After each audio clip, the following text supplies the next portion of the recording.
Chapter 740. Can't choose the right way because of the flurry. Chapter 740. Can't choose the right way because of the flurry. Ka-2o's space pirates strode angrily, but the amethyst war chariot had soon disappeared from their sight.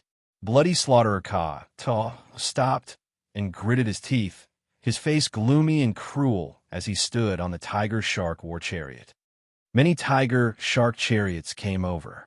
The young human guy said with a bitter face, "Boss, what should we do now? What should we do?"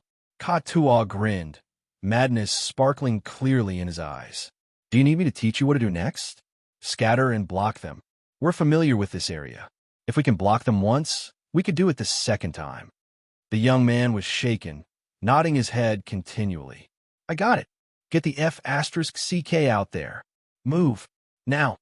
Bloody Slaughterer Ka-2o cursed, but he didn't move to chase the others. Quite the contrary, he flew back to the place where the battle was the fiercest.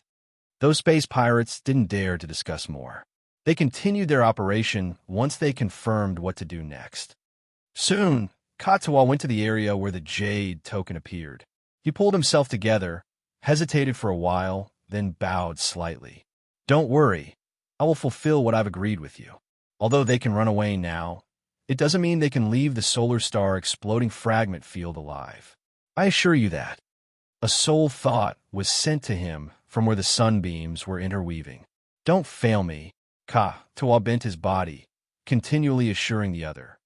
"Yeah, I know the reputation of the name, Bloody Slaughterer Ka-2o. I know that you won't skirt what you have agreed upon midway." That voice was icy cold and evil. "You will receive your payment fully. Go chase them.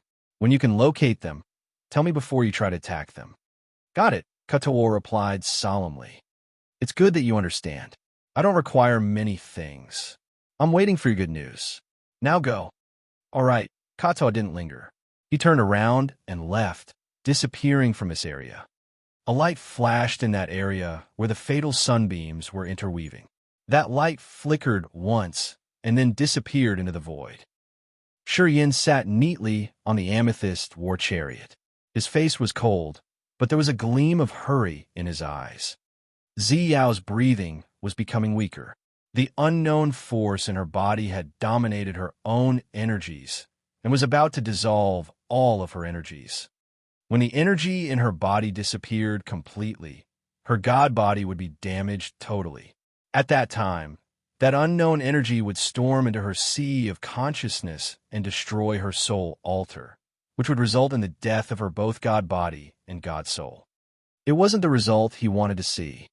He wanted to help Ziyao destroy that flow of energy. However, his situation wasn't different from hers. The essence chi of his entire body had been emptied out, and since his negative energy had the evil effect of destroying vitality, he didn't dare to use it. So, Serene had no solution for her. As soon as he had taken in a massive essence chi, it surged madly in the acupuncture points of his entire body, making him hot and agitated. Under this state, he was in danger as well. They needed to get to a safe area first. Only when he could covert the essence chi and restore his power could he help Ziyao and heal her wounds. During the conversion process, he would be exhausted, powerless, and pretty uncomfortable. At this moment, if some warriors came to kill them, Serene wouldn't be able to do anything. He thought and thought. Different ideas flashed in his head as he was trying to solve this problem. If Ka-2o could block them once, he could always do it again. The first thing to do was to escape Ka-2o's gang, even if for just a while. He needed time to recover his power. The first place that popped up in his mind was the center area of the sunbeam field. Pondering for a while, Serene prepared to move. Ziyao had told him how to control the amethyst war chariot. As long as the chariot accepted him, he could drive the chariot with only a flow of soul consciousness. Ziyao's soul consciousness left in the chariot was drained fast. Gradually, the war chariot didn't move onto the set direction. Serene understood that Ziyao was in a critical moment and couldn't control the chariot any longer. Hesitating for a while, he pressed a corner of the chariot, releasing his soul consciousness. A flow of pure soul consciousness was poured into the chariot. In the next moment, he became the owner of the chariot. From this moment, he could drive it easily. His soul consciousness showed the way, and the chariot flew in the direction he wanted. It was magical and so convenient. The war chariot immediately changed its direction, heading toward a bunch of sunbeams. Shortly, he appeared in a sea of light. The dense, flaming energy here had magical energy waves that pulsed continually. The scorching, piercing power covered the war chariot entirely, including Ziyao and Shiyin. Inside the solar star exploding fragment field, Shiyin had a glimpse of the sun's mysteries. Immersing in this sea of sunbeams, he had used the solar essence in his soul altar to make a resonating movement with the solar energy around him. Under that magical energy ripple, he felt warm instead of feeling annoyed, as his star martial spirit quickly absorbed the flaming energy of the sun, which refreshed him a lot. The power Upanishad he had learned was marvelous. The star and sun energy would fuse into one kind of energy in his body. As long as he could understand all the mysteries of the sun and stars, he could freely use these two powers, storing them in his body and then turning them into his formidable attacks. In a short while, he felt much better. His star martial spirit became calm, slowly taking in the flaming energy of the sun. However, Ziyao wasn't so comfortable. Many bubbles appeared on her appealing, perfect body. Her body had activated the seven-color god light automatically to resist the scorching energy from the sun. Thus, the unknown force wreaking havoc in her body became more furious. The corpses he had dragged into the chariot were melted into puddles of blood. Even the amethyst war chariot was melted bit by bit. It seemed like it couldn't withstand the sun essence at the place where the sunbeams were gathering for a long time. After being astounded for a while, he decided to leave. He urged the amethyst for the second time. From this place, he had used his soul consciousness to find the perilous areas. As he couldn't stay for a long time in the area of the sunbeams, it was a headache for him. This meant that he had no moment of safety to restore his energy. Also, it meant that the space pirates would come for them at any minute. He had to move non-stop, finding a new area, an area that was safe for him and Ziyao, where they didn't need to worry about the space pirates. His soul consciousness was patrolling in the area which had the most sunbeams gathering. He was interested in the dangerous areas. The more dangerous it was, the relatively safer it would be for them for the time being. So, Shiyin was driving the amethyst chariot while seeking the particularly perilous areas. The information of a mysteriously wicked energy field was sent to his sea of consciousness. Energy waves rippled and surged vehemently in that area, creating many energy storms. They ushered chaos everywhere, as if they could devour everything that was alive. It was the place every warrior who came to this solar star exploding fragment field wanted to dodge proactively. No one would dare to intrude. But he was different. In such dangerous circumstances, Shiyin wanted to go to the place people were afraid of the most. Shortly, Shiyin made up his mind. He drove the war chariot, discreetly heading towards the scorching center. The war chariot slowed down in that area, as it had to move carefully to avoid the energy fluctuations that could even destroy his god soul. Shiyin didn't dare to relax his nerves, controlling the amethyst war chariot while inching forward. Crack, crack. A clear, cracking echoed from his chariot. The chariot was more than 10 meters long. Once it came into contact with those furious energy storms, it was cracked, as if it were hacked by sharp weapons. Yin was frightened and became more cautious. He had heard from Ziyao that the amethyst used to build this war chariot was an especially rigid material that even a king god realm warrior couldn't break with only his muscle strength. When the energy storm in this area touched the amethyst chariot, the chariot cracked to a significant extent. It was enough to prove how intense those energy waves were. He was struggling hard to move forward in this hazardous area. From time to time, Shiyin threw a few corpses of the space pirates to the most dangerous area that his soul consciousness could sense to check the power there. As soon as those bodies fell into that area, They turned into a puddle of blood and then dispersed completely. Shurian wore a bitter smile while feeling a serious headache. Looking at Ziyao, who couldn't endure any longer and the extreme danger in front of his eyes, he had a feeling that they were at a dead end. Crack, crack, crack. When he still had a worried frown, an energy storm which was still all this while suddenly moved and collided with the amethyst chariot. Loud shattering noises resounded as countless pieces of amethyst shot out from the war chariot. Shortly, the amethyst war chariot, which was inching like a turtle, was destroyed just like that. A turbulent energy tornado was still moving towards Shi Yin and Ziyao. Shi Yin discolored in fright. He hadn't had the time to think, pulling Ziyao into his embrace. The flaming energy he had just absorbed expanded like giant fire sphere, covering him as they were flying into the unpredictable outer space. Although he had the soft body of a beautiful woman next to his chest, he had no gleam of joy on his face. Quite the contrary, he felt his heart get heavy. The war chariot called the Purple Lightning had been destroyed completely. In the solar star exploding fragment field, their journey would be even more strenuous now. If they met Ka-Tuo's gang the second time, they wouldn't be able to escape using the quick speed like they just did. They would become the other's prey for sure. While his mind was like a mess, a surging energy came from the safe area they were taking shelter in temporarily. Shi Yin was frightened, as he didn't know what was going on. He could feel an invisible force cover them and drag them towards the center of a massive vortex. He wanted to struggle, but he then helplessly found that his power was nothing under the heavenly might. Holding Ziyao, Shi Yin sank, falling into the core of the vortex while feeling dizzy without realizing why. Chapter 741, New Comprehension.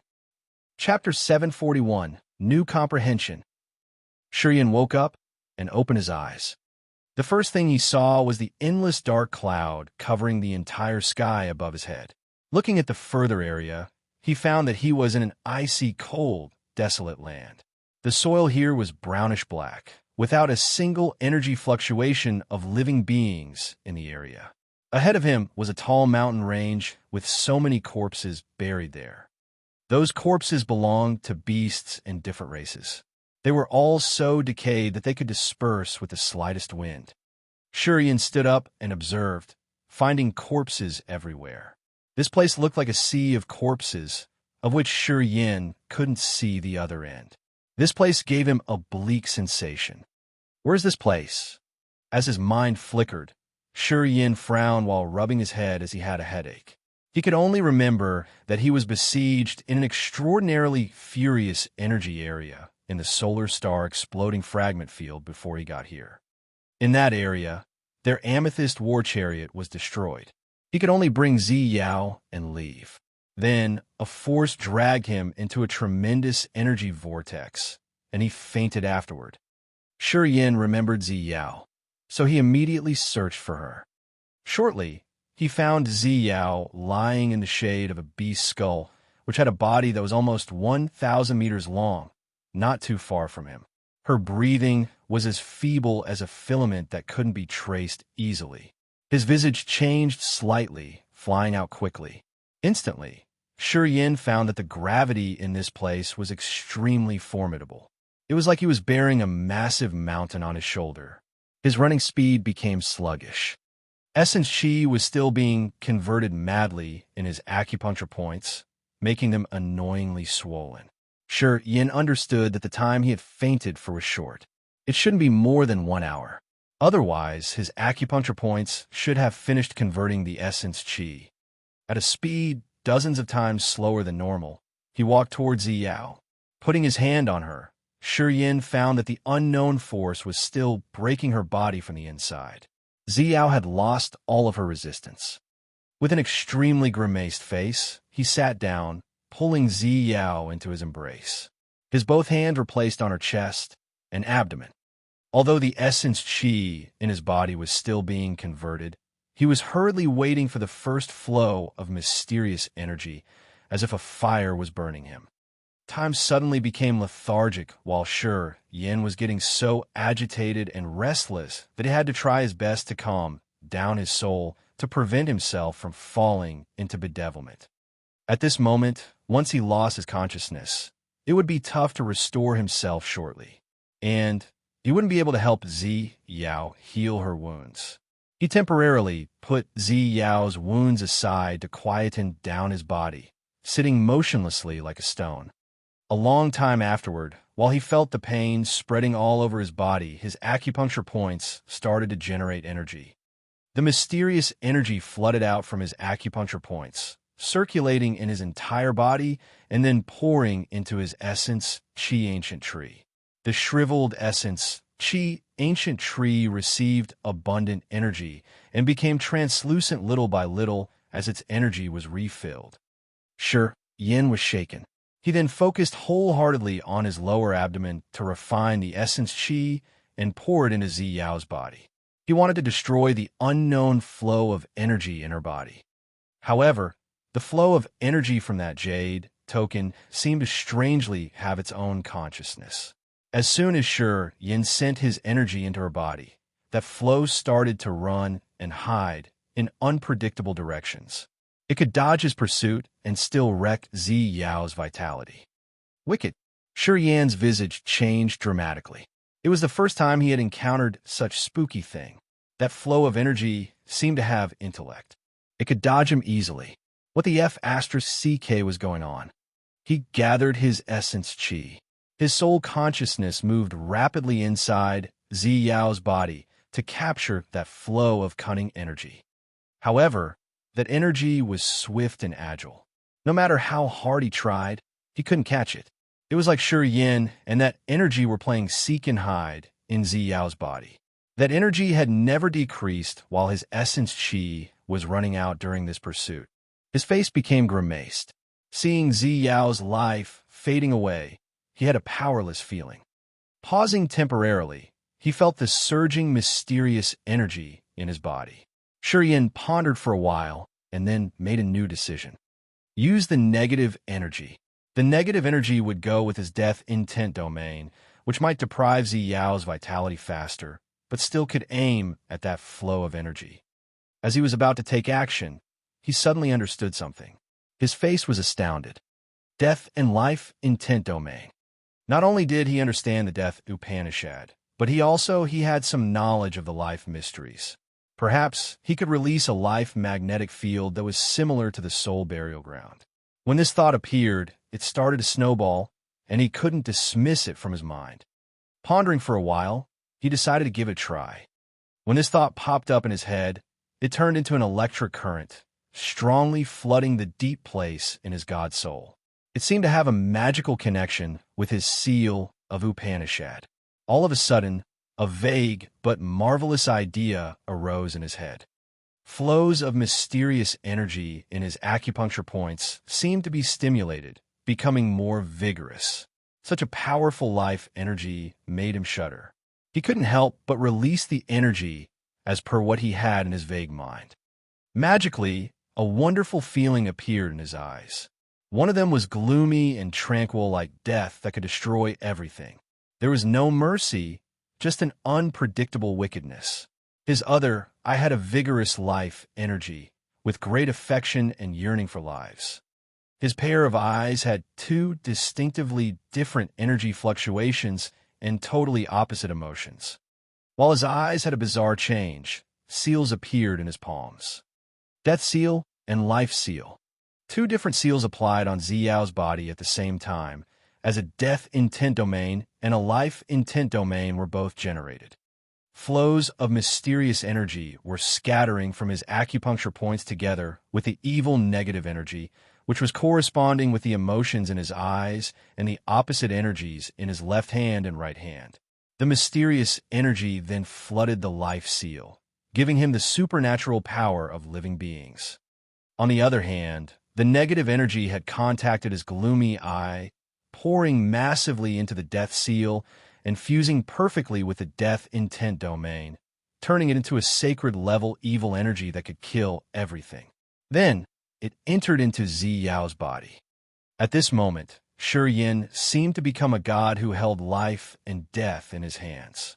He could kill a life instantly, depriving its vitality.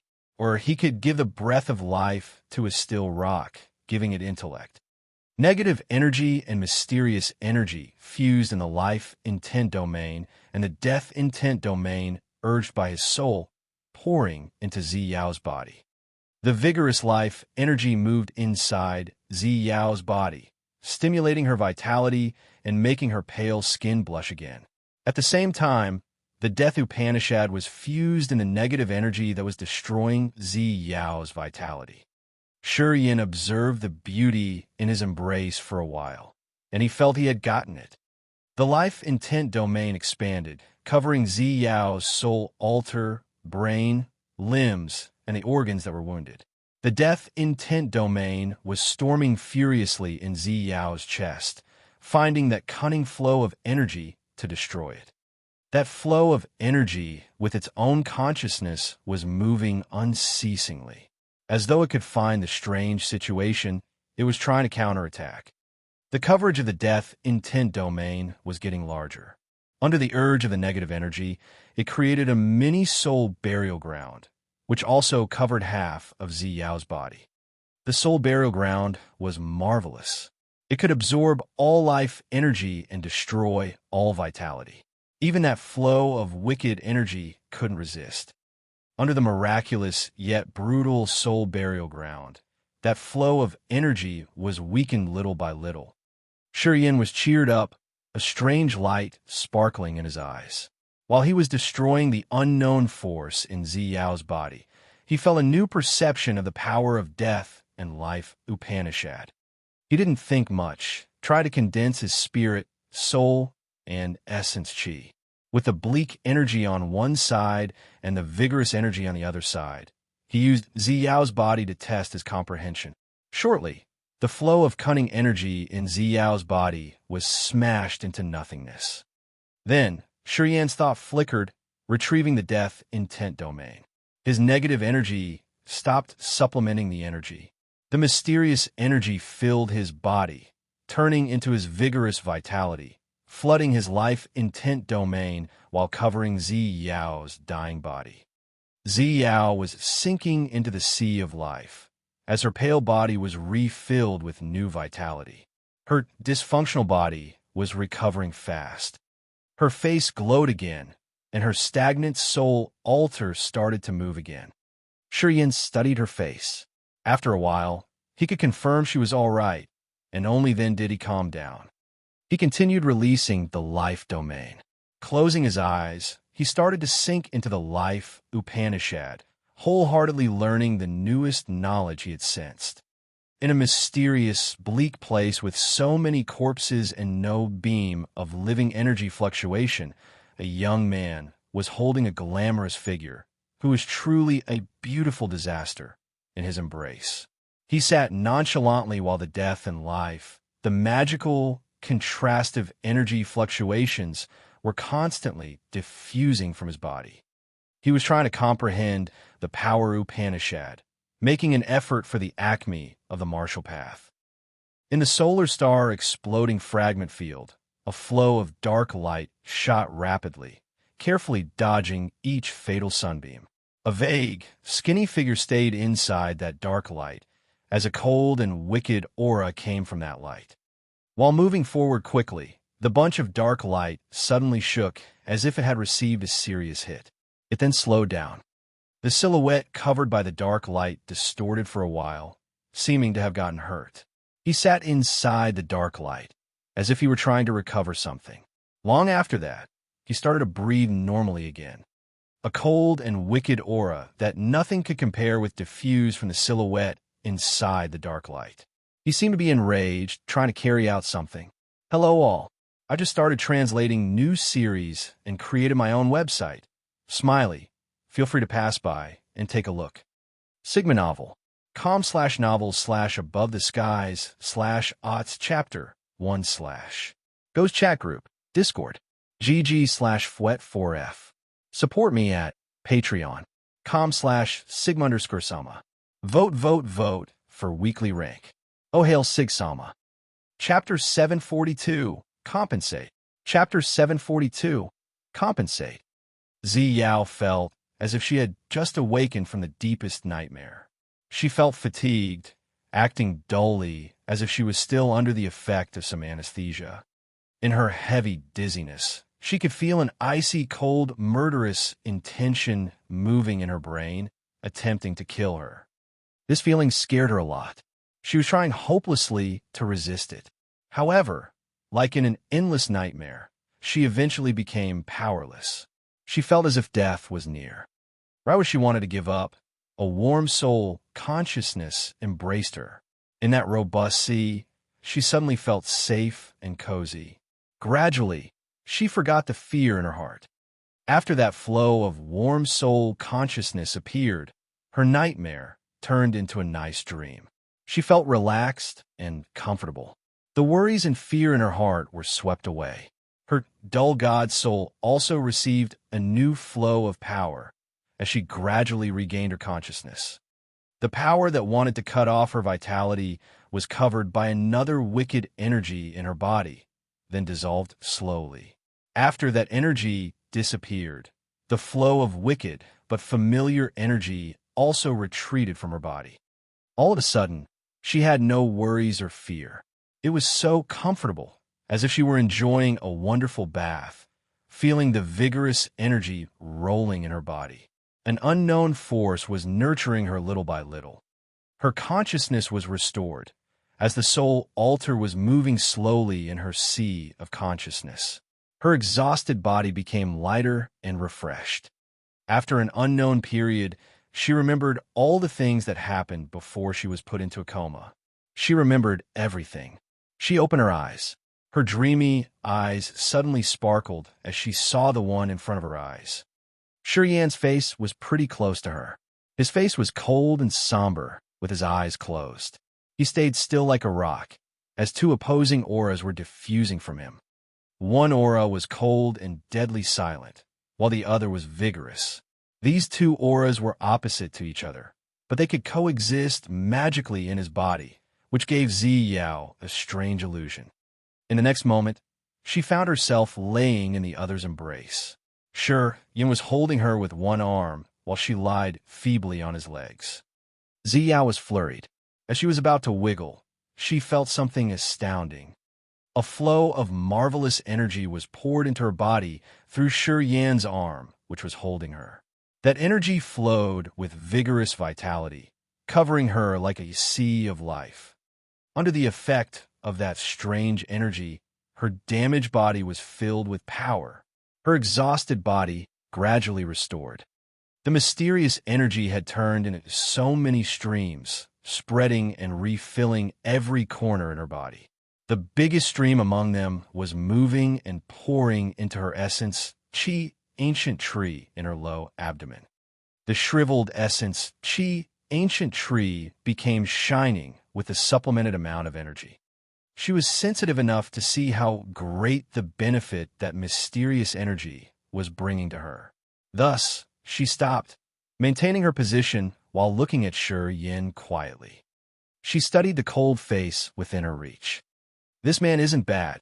Zi Yao's pale face glowed as a magical light sparkled in her beautiful eyes. She pressed her succulent red lips as the quiet lake in her heart was having some ripples. Shi Yan hadn't realized that Zi Yao had woken up. He seemed to immerse in some dreams. His breath was steady, and his soul was calm with his eyes closed. However, the death and life intent domains on his body were like two different sharp swords. One hand of his was pouring the vigorous energy of life into Zi Yao's body, while the other hand, which could kill all kinds of creatures, was placed on the freezing cold ground. The death intent domain and life intent domain were totally opposite. Both of them continually appeared layers upon layers on him.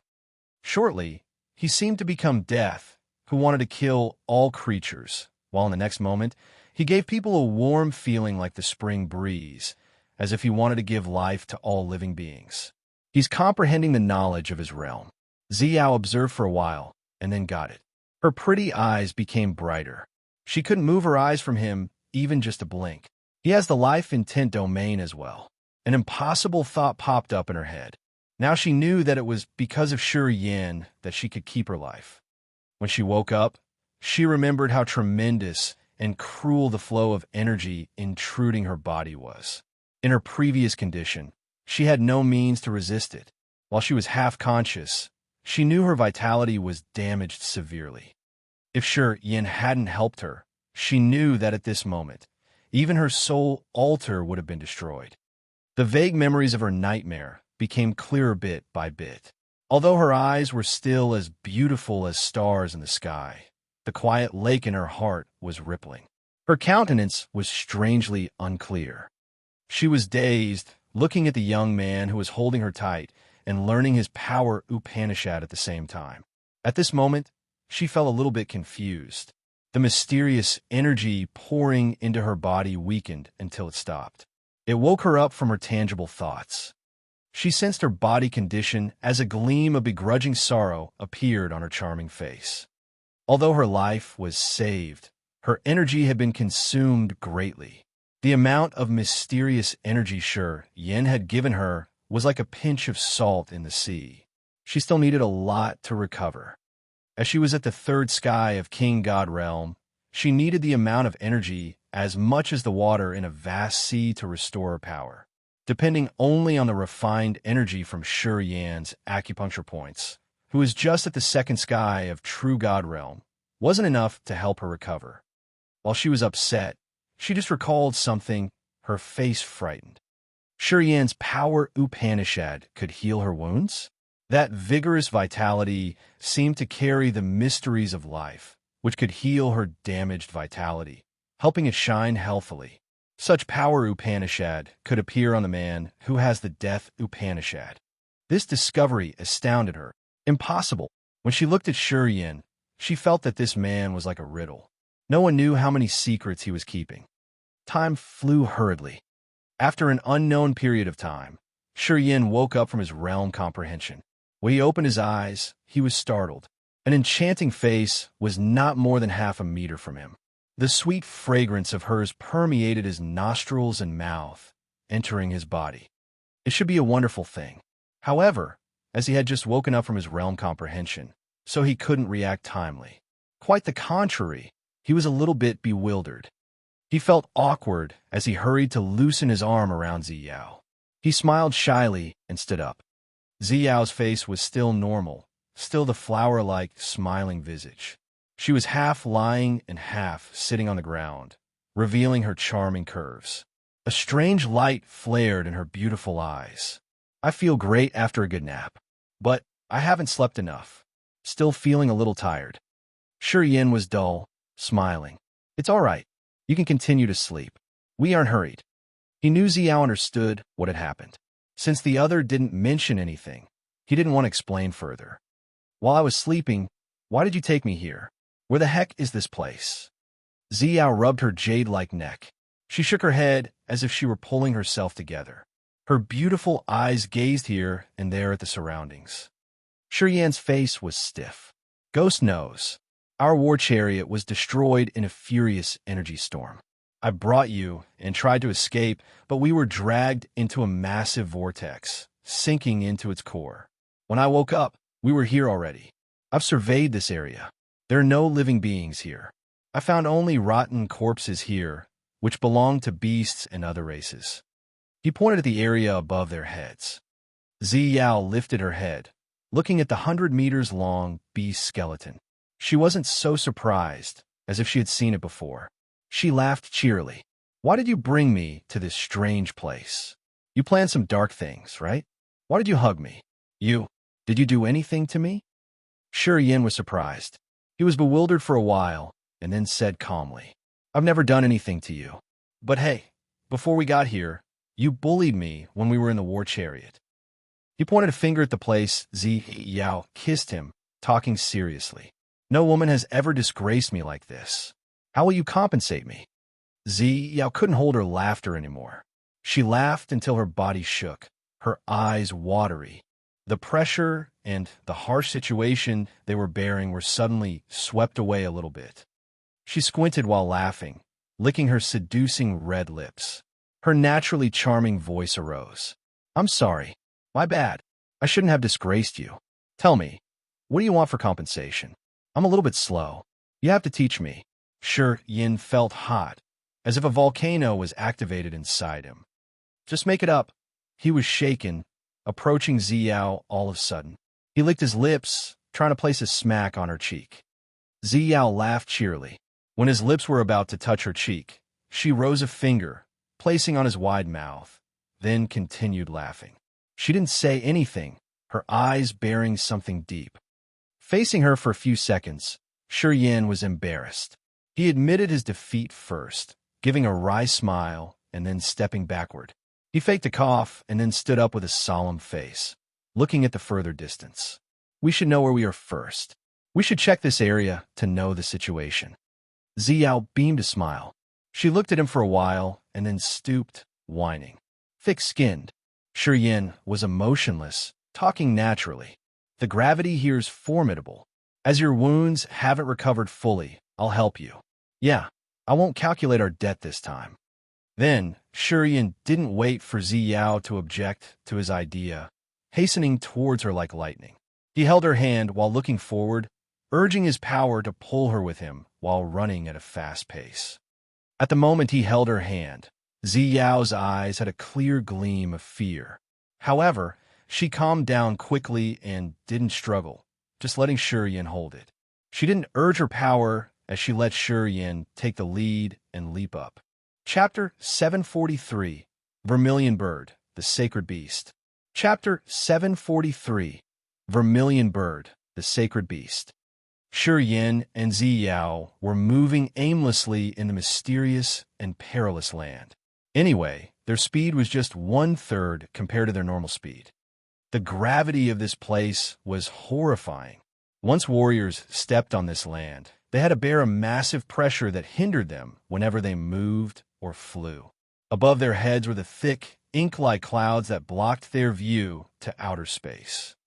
There was neither sunlight nor the energy from sun, moon, or stars. This gloomy land only had rotten corpses lying here and there. They couldn't find a single way of energy from living beings. This place was spacious. Even after moving for a long time, they didn't see where it ended. However, Shi Yin and Ziyao all felt tired. They had to slow down, using their soul consciousness to sense begrudgingly. How do you feel now? Shi Yin held her hand tightly, his face serious. The energy that intruded your body was frightening. It had consciousness, and it could avoid my pursuit. If I hadn't reacted correctly using the death intent domain to surround it, perhaps you couldn't have resisted it. The one who attacked me is at the peak of King God Realm. He's just one step away from the original God Realm. A flow of soul consciousness with power could ascend into life. This is the mystery of the heaven and earth a warrior at the original God Realm can perceive. That one, I think he's still a little bit weak, so he couldn't cross a further distance or pour more energy into the living being ascended from his soul consciousness. Otherwise, even if you helped me, I would have been killed. Ziyao's eyes were distressed. She contemplated for a while and then turned to him. If you hadn't helped me, I would have died already. A wisp of soul consciousness could evolve into a living creature. Do the original God Realm warriors have that kind of supernatural attainment? Shi Yin was frightened. In his eyes, it was unimaginable. A flow of soul consciousness could have its own intellect, as if it could become a clone of the user. Such a tremendous and marvelous technique was too spooky. Experts at the original God Realm have supernatural power Upanishads, and it's not that simple. Ziyao smiled begrudgingly, her face longing. I'm always making efforts to reach this realm.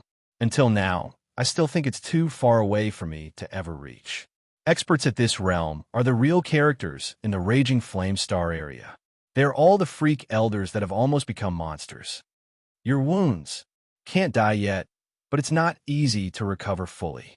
Don't worry, I have so many medicines and pellets, so I can gradually recover my powers. I just need time, Ziyao said casually.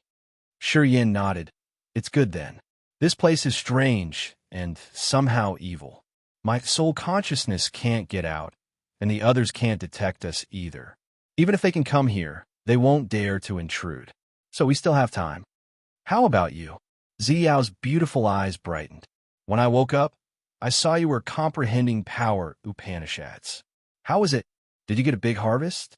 Is it still far from reaching the third sky of true God realm?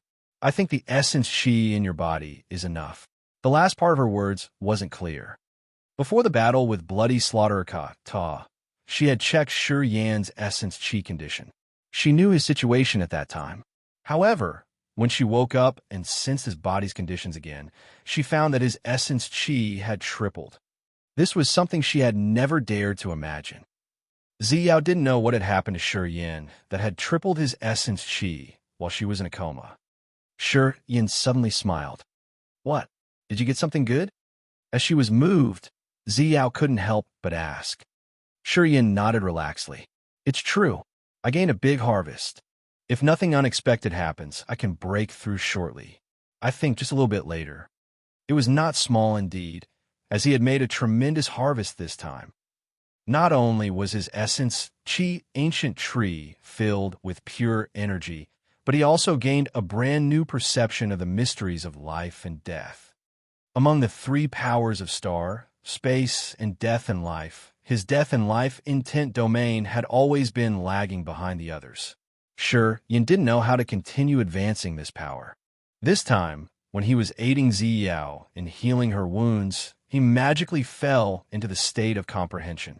Afterward, he had a new knowledge which could be considered a whole new world to him. He vaguely felt that he would be able to enter the third sky of true God realm not long afterward, gaining a greater achievement. Congratulations, Ziyao told him seriously. It's hard to predict things, indeed. I can't recover my wounds in a short time, but you have gained big benefits, as your realm and powers are all improved. I should be distressed, but I don't know why I feel it's all right. At least, I can relax for a while, and I don't need to plan or calculate anything, just putting that terrible mess aside. Shi Yan was surprised. He knew she had to bear a lot of pressure. He sighed inwardly. You know, the one who attacked you at the last moment. Ziyao's smiling face changed. Her eyes became freezing cold, sparkling with a bone-deep resentment. I have some idea, but I'm not sure.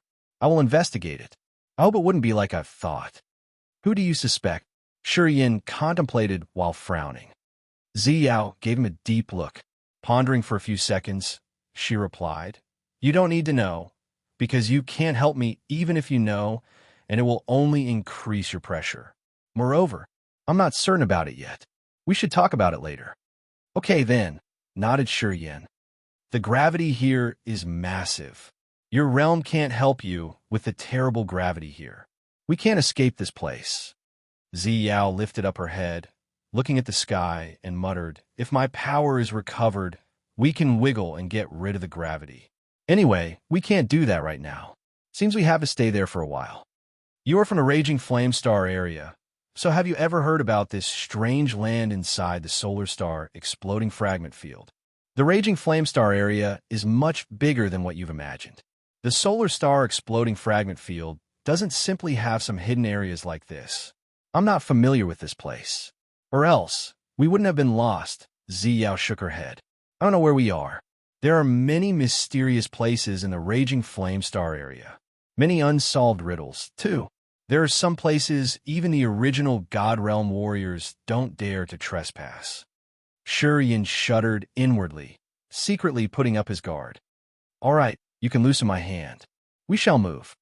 Ziyao suddenly smiled, as bright as a blooming flower. She pulled herself together and shook the negative mood off. Shi Yan didn't change his visage as he let off her hand. Okay, we should continue to search. Seeing him deliberate like nothing had happened, Ziyao was resentful. She clenched her teeth and let out a light snort. Shi Yan acted as if he didn't notice her move. He dashed forward with a sigh. Too bad. So many skeletons here have been corroded with time, without any energy remaining. Otherwise, I could have made some toys with them. You can forge secret treasures, too? Ziyao was surprised as she exclaimed behind his back. I know a little bit. Sure, Yin didn't turn his head to look at her, as he continued to move ahead. I made the 3 bone thorns I used in the fight with Demang. Sigh. Unfortunately, I don't have many good materials. Otherwise, I could try to forge divine weapons. Ziyao was stunned. Shurian didn't care about her. He released his soul consciousness and urged his energy to get rid of the massive gravity, flying forward quickly. Beast skeletons passed under his body. Those skeletons showed no wounds, making Shurian curious as to how they died. Far, far from him, Shurian could see the skeletons of many experts from different races. All of them were grayish-brown, without a single beam of energy left. He couldn't use them to forge any weapons. Barren hills appeared in his view, only to be left behind shortly. Sure, Yin didn't know how long he had been flying. But on this day, while he felt a little tired, a beam of weak, hidden energy suddenly appeared in his soul consciousness. That flow of energy was feeble, as if something was covering it. If sure, Yin didn't understand the Sun Upanishad, he would never have sensed it. It was the flaming energy of the sun. Sure, Yin was cheered up. He didn't care about his exhausted spirit and continued to fly forward at a slower speed. Arid hills and mountains glided under his body. After a long time, his view was suddenly widened.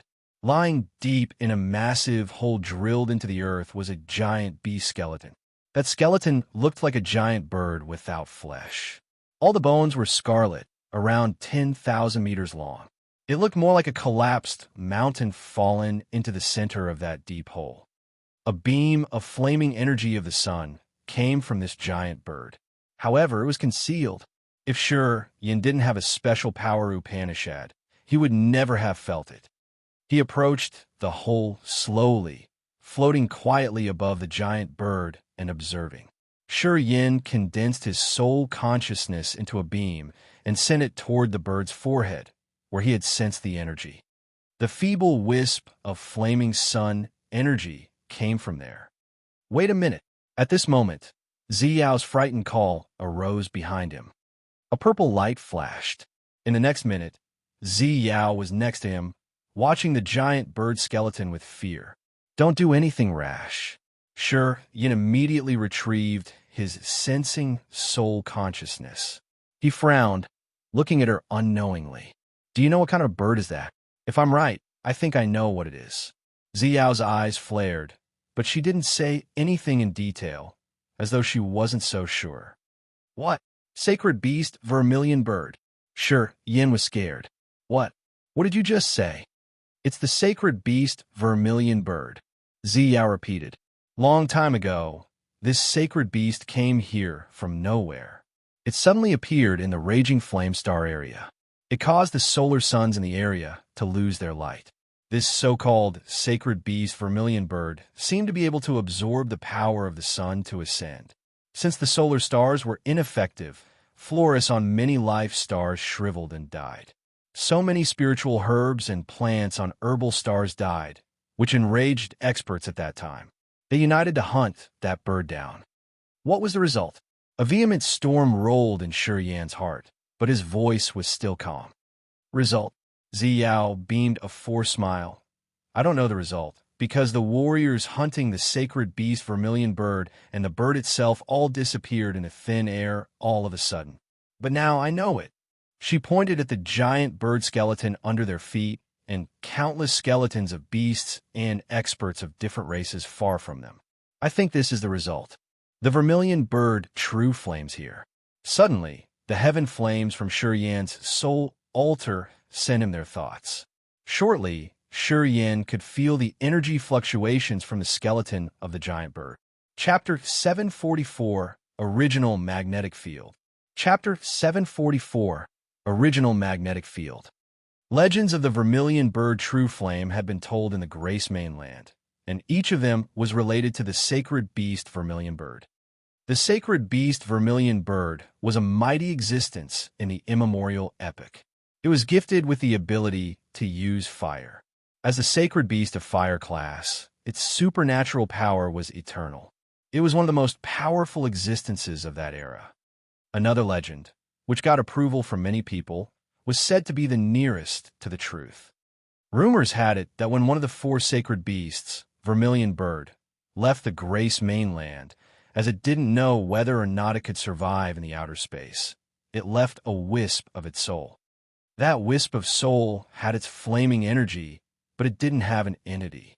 As time went by, it gradually cut off the connection with Vermilion Bird and gained its own intellect, becoming one of the Heaven Flames. The Vermilion Bird True Flame had the comprehension of Vermilion Bird's principles. Weapons forged by Vermilion Bird True Flame would be added with the divine power of the bird. This Heaven Flame was ranked 7th on the list. There are many tales about the Vermilion Bird True Flame, but this one was the most famous. In the Grace mainland, Vermilion Bird True Flame was the most mysterious Heaven Flame, as it rarely showed up. After the immemorial epoch, the ancient time, and the antiquity era, no warrior had ever met this Heaven Flame. It seemed to have disappeared into thin air, or it had left the Grace mainland somehow. Heaven Flames could sense each other. That was why Sure Yan's Heaven Flames in his soul altar could detect the feeble fluctuation on the forehead of that giant bird. They all reacted and sent the thoughts to Sure Yan. Thus, Sure Yan didn't dare to act rashly. What? Ziyao felt something. Did you find anything? Sure Yan mused.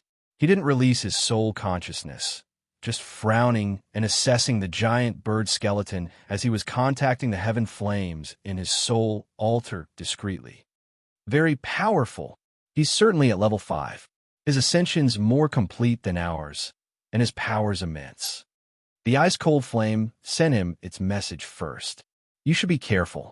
Heaven Flames can detect and swallow each other to increase their power. Just like the world-extinguishing thunder flame, if he can detect us, perhaps he will want to occupy us. Sure, Yin slightly changed his face. Level 5? What does it mean? We are similar to the warriors, and we can evolve. Heaven Flames have 9 levels to achieve. Each time we ascend, we can break through one level, during which we will improve our intelligence and power, and the living form will become more perfect. The ranking of 9 levels appears at the time we gain intellect, and then stays deep inside our souls. It will never fade away. I don't know why we have such ranking. However, to have a more perfect living form, we have always headed to level 9, said the 9 Serenity's soul-devouring flame, the Heaven Flame that was ranked number 3. I had ascended to level 4. However, due to a long time of captivity, my realm has degraded. Now, I'm only at level 3. Among the Heaven Flames here, only the Een Spirit Ghost Flames at level 4. The Ice Cold Flame and I are the same, at level 3. The Earth Flame's at level 2, but he seems ready to break through soon. He should be at level 3 later. In other words, his ascension is much more perfect than yours, frowned Sure Yan. It's true. His realm is similar to the world-extinguishing Thunder Flame, level 5. Although he is ranked number 7, his ascension's much better than us.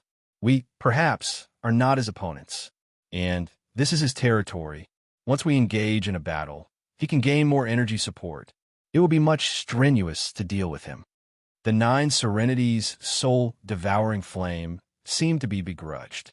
If I hadn't been confined for so many years, I think, not only would my realm have not been degraded, I would have also broken through to level 5. It's so unfortunate. Are you talking with someone? Ziyao's beautiful eyes sparkled as she could sense his soul consciousness change. Before I got fainted, I could feel you were talking to someone. Who is that one? Where is he? The soul sacrificial altar was the most precious and fundamental treasure of a warrior. It was the most forbidden and private place. Since the Heaven Flames were taking shelter in his soul altar, even Ziyao couldn't detect them. Have you ever heard about Heaven Flames? Musing for a while, Sure Yan took a deep breath, then focused on Ziyao.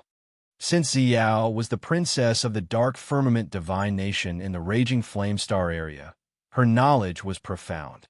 Sure Yan thought that if they could find the Heaven Flames on the Grace mainland, the Raging Flame Star area might have some as well. Heaven Flames. Ziyao was shaken, apparently astounded. How do you know these things? Sure Yan was moved. You know them? Tell me, what are those strange living beings? How do you know them? Xiao didn't answer but asked, "Of course I know them. Our continent has heaven flames." Shi Yan frowned as he was filled with suspicions towards Ziyao's attitude. "And you told me you come from a low-level continent. How long do you want to deceive me furthermore?" Ziao was so angry that her face paled. "I knew it. You have the death Upanishad and space Upanishad. You're absolutely not from a low-level continent." Shi Yan beamed a forced smile. "I didn't fool you. In my continent, the strongest warriors have only the peak of true God realm cultivation base. You have never seen a stronger warrior in your continent." Ziao glared at him. Shi Yan was astounded. "It seems, yeah, a long time ago, but that's too long ago. Currently, the energy cycle of our continent is coming to an end. We don't have even the King God Realm warriors. That's why I told you I belong to a low-level continent." "No, you're wrong." Ziao's face was better after listening to him. "The continent you lived should have been rich before. In the time you didn't know of, the invincible experts must have appeared. However, as their realms were extreme, the heaven and earth energy in your continent must have been drained fast. They had to leave to find a better place for their cultivation." "Yeah, I guess," nodded Shi Yan. "As far as I know, only the oldest continents could have these magical creatures called heaven flames." Ziao looked at him with a serious countenance and explained slowly. "Those mysterious and old continents have original magnetic fields, which absorb the energy of the star sea for billions of years. The original magnetic field stays in the deepest place in those continents, just like the marvelous soul altar of warriors. The heaven flames are the kinds of strange creatures created by the original energy of the original magnetic field. Each kind of heaven flames have coincidentally or accidentally gained a flow of original energy and gradually formed their beings. Those flames don't have a real entity. Their living form is mysterious and magical. They are constantly completing and ascending." Not only Shi Yan, but his heaven flames in the soul altar had also quieted down, using Shi Yan's perception to listen to her description. Heaven flames themselves didn't have a clear information of their origin and existence. Nobody had ever told them how they were created or developed. As they were listening to her, they were all attentive, as if they were afraid that they would miss some of her words. "The original energy is the most supernatural power in the world. Only the oldest continents could have the original magnetic field. Of course, this flow of energy will drain together with the prosperity of lives on that continent. You said that your continent is about to reach its end of the energy cycle. I think it has lost the original magnetic field and the original energy." Pausing for a while, Ziao arranged her ideas and then continued. "Anyway, I can tell you that every continent that used to have the original magnetic field is one of the oldest continents, and they aren't the low-level ones. At least, in our Raging Flame Star area, we have never had that kind of a continent." "What is the original magnetic field good for?" Shi Yan exclaimed inwardly. His eyes showed his astonishment. "The ancient continents have the original magnetic field, which could give birth to and nurture powerful lives. It could make the creatures on that continent learn faster and gain more of the heaven and earth's energies. Lives born on continents with original magnetic field are all high-grade living beings. From the primitive times, they could level up pretty fast using the enormous energy on the continent. Their realms were really profound and unpredictable." Ziao took a deep breath and pointed at the sacred beast vermilion bird under their feet. "Take this giant creature, for example. No continent in the Raging Flame Star area can give birth to such life. I'm sure it came from an ancient continent with original magnetic field." Nodding instinctively, Shi Yan's eyes were complicated. "Yeah, I think this dude came from our Grace mainland. Because, in our place, legends of it have been told for so many generations." Ziyao's eyes sparkled. She confirmed immediately. "Then it's true. Heaven flames are the strange creatures that evolved from a flow of original energy. I heard that when a warrior could combine all kinds of heaven flames in a mysterious ancient continent, he could fuse those original energies into one, bringing an unimaginable benefit to his soul altar.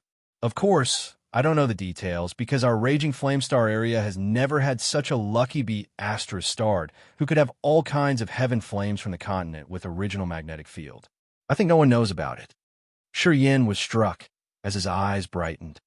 He remembered that he had obtained a technique called Heaven Flame Refining Divine Technique from the ring. This secret technique told people how to fuse all kinds of heaven flames to create the fire life, which could burn the soul and create the original soul. Heaven Flame Refining Divine Technique required 3 main materials, including the thunder, which wood, blood soul, divine water, 5 elements, crystal marrow, and so many auxiliary materials. The process to combine the flames was quite complicated and exquisite. Because it was too difficult to find all the heaven flames, Shi Yin didn't pay much attention to this technique.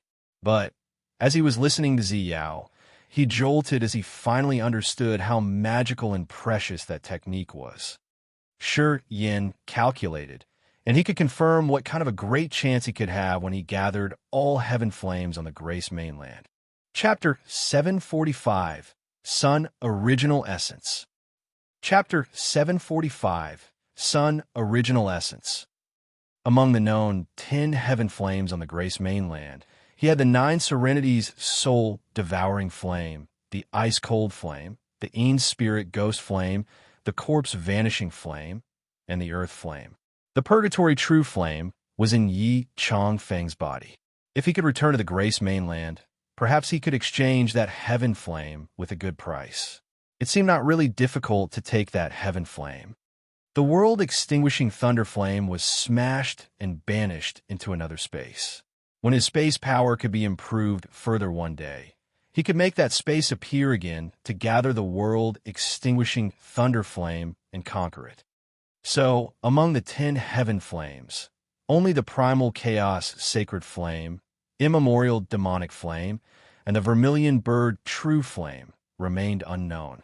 Today, the vermilion bird true flame was right under his feet. All of a sudden, Shi Yin felt that the time he could gather all the heaven flames of the Grace mainland was near. While frowning, he was stunned thinking about one thing.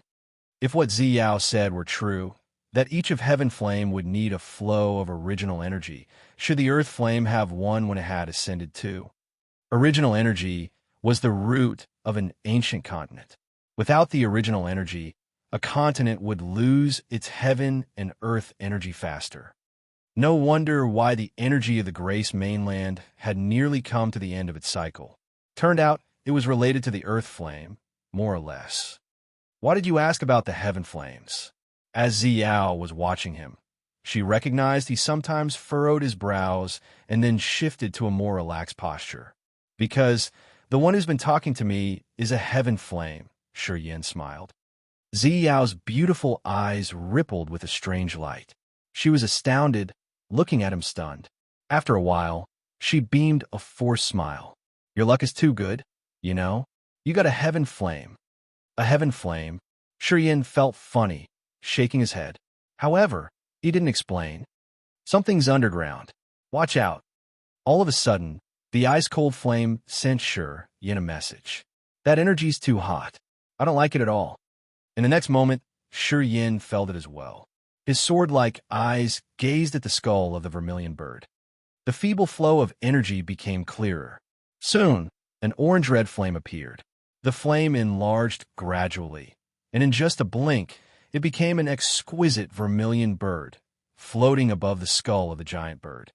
A scorching, flaming energy bloomed from that vermilion bird. It was like a change of heaven and earth energy. Waves of flame rippled unceasingly, covering Shi Yin and Zi Yao. He wants to start a fight. The 9 Serenity's soul-devouring flame was totally enraged. Although he's at level 5, we aren't alone. Such an arrogant asterisk starred. This fight's between the heaven flames, just like the battle with the world-extinguishing thunder flame. You can't participate in it easily. The ice-cold flame told him.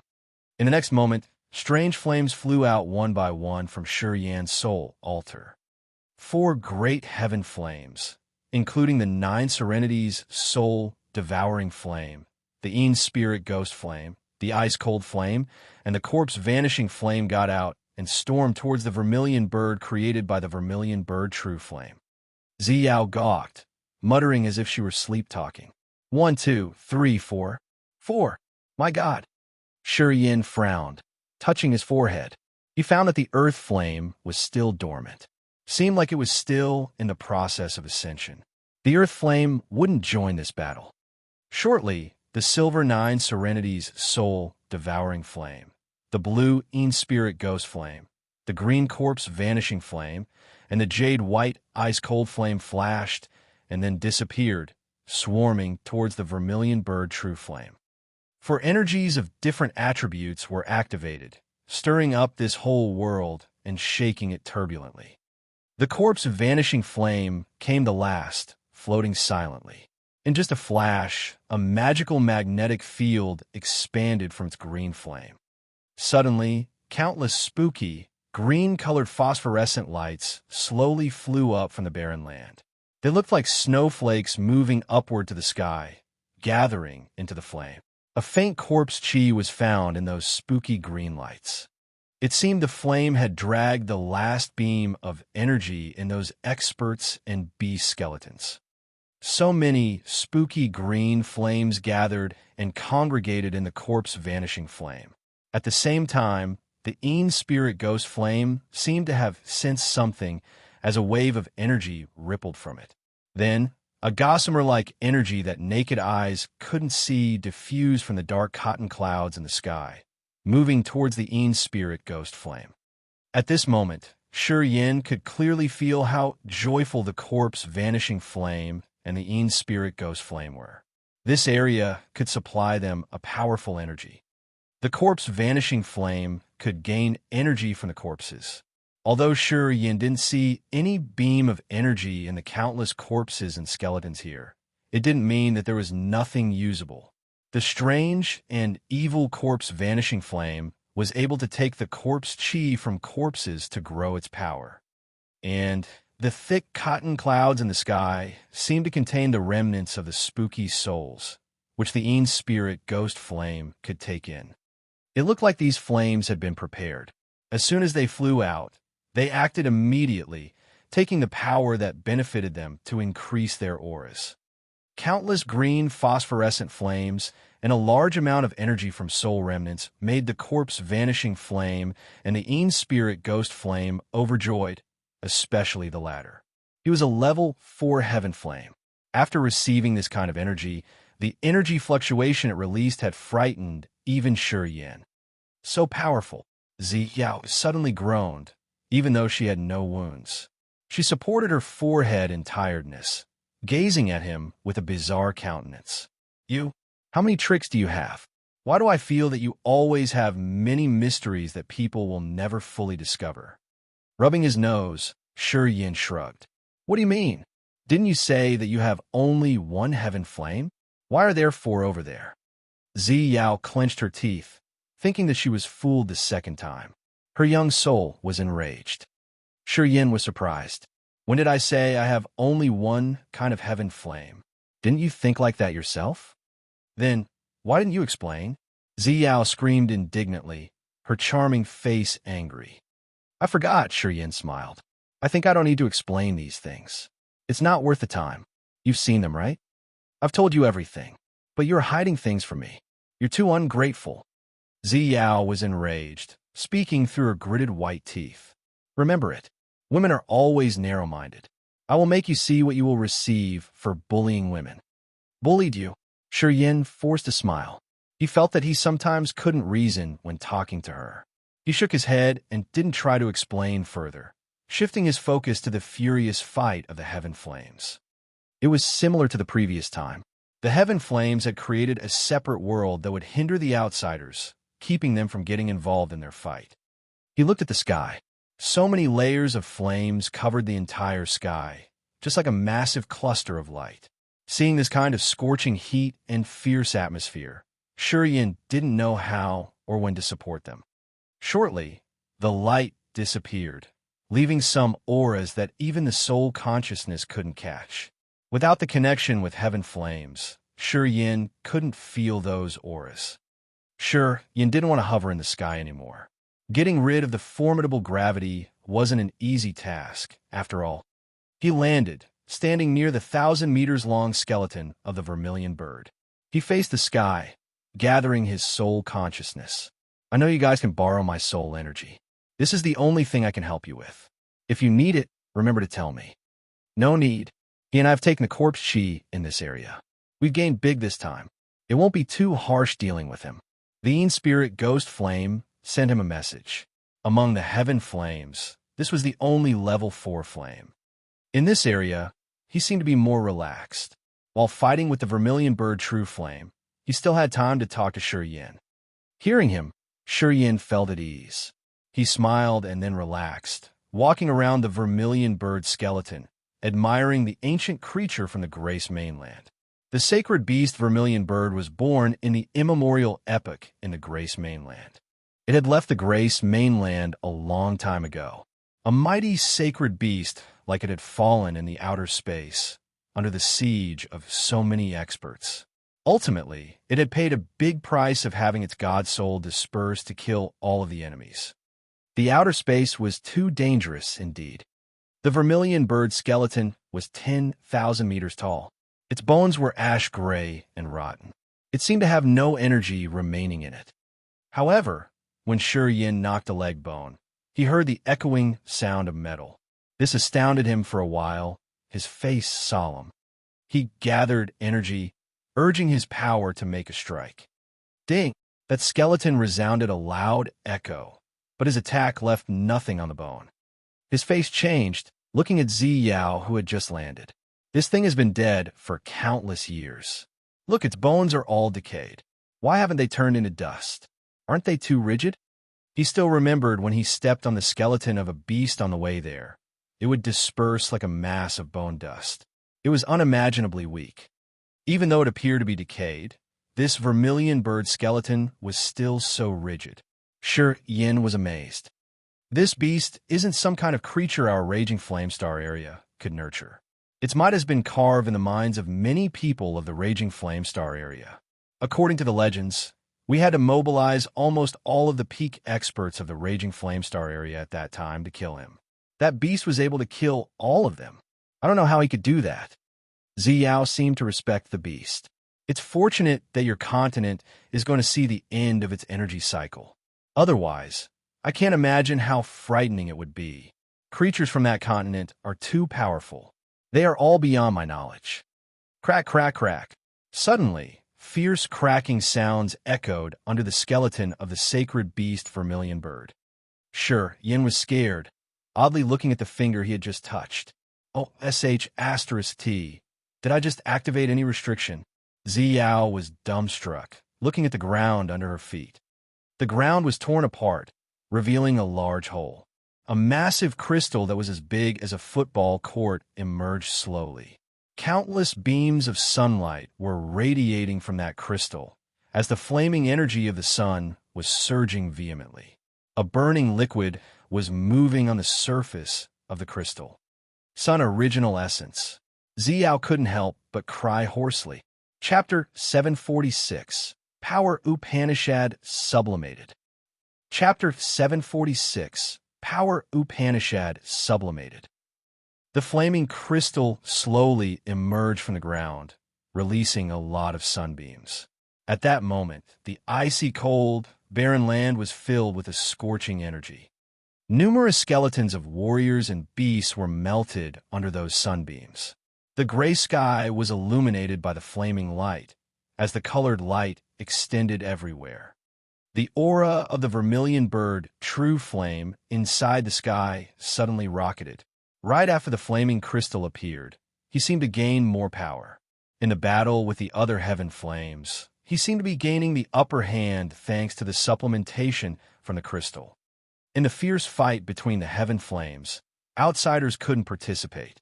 Even Shi Yin, the one with the heaven flame tear in his soul altar, could only use his soul energy to aid his flames. He couldn't pour his energy directly to support the heaven flames to deal with the vermilion bird True Flame. The fight between heaven flames seemed to have some binding principles. Every time the heaven flames fought, they would be covered by an invisible force, which hindered outsiders from sensing or interfering in their fight. The flaming crystal slowly emerged, as if some force was guiding it to fly up from underground. The terrible gravity of this place seemed to not affect the crystal at all, as it could slowly float up to the sky.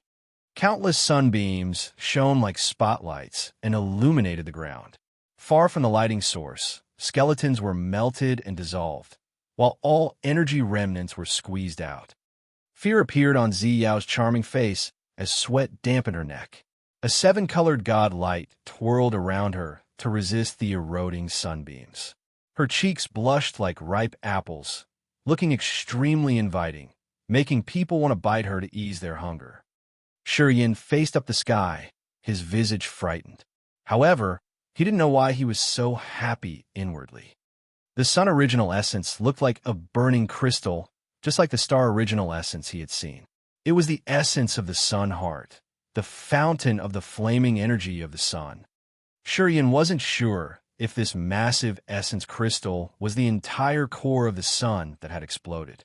However, he could confirm that the core of this sun original essence must store some principles of the beginning and ascension of the sun. He suddenly woke up. With a bright look in his eyes, he touched the glabella on his forehead. A flame bloomed in his palm, running into the soul altar in his head. The soul altar then spun in his sea of consciousness. The star martial spirit's mysterious intent domain suddenly sparkled in the second tier of the soul altar. A scorching flame appeared in his soul altar. In the next moment, his entire body was covered in a frightening red flame. Shurian closed his eyes as his body shook. Shurian's host's soul swayed in the highest tier of his soul altar. It seemed to become a large mirror that reflected that massive sun original essence. The flaming sunbeam of the sun original essence appeared in his soul. Each beam seemed to be transforming magically, as his god's soul swiftly marked them all. Instinctively, he sat down cross-legged, not noticing Ziyao's changed appearance. He held his breath and concentrated, using his god soul to be the tentacles to touch the sun original essence to transfer the mysteries hidden in the crystal. His god soul seemed to enter a scorching space where so many flaming crystals were moving swiftly. Between the crystals were many narrow gaps.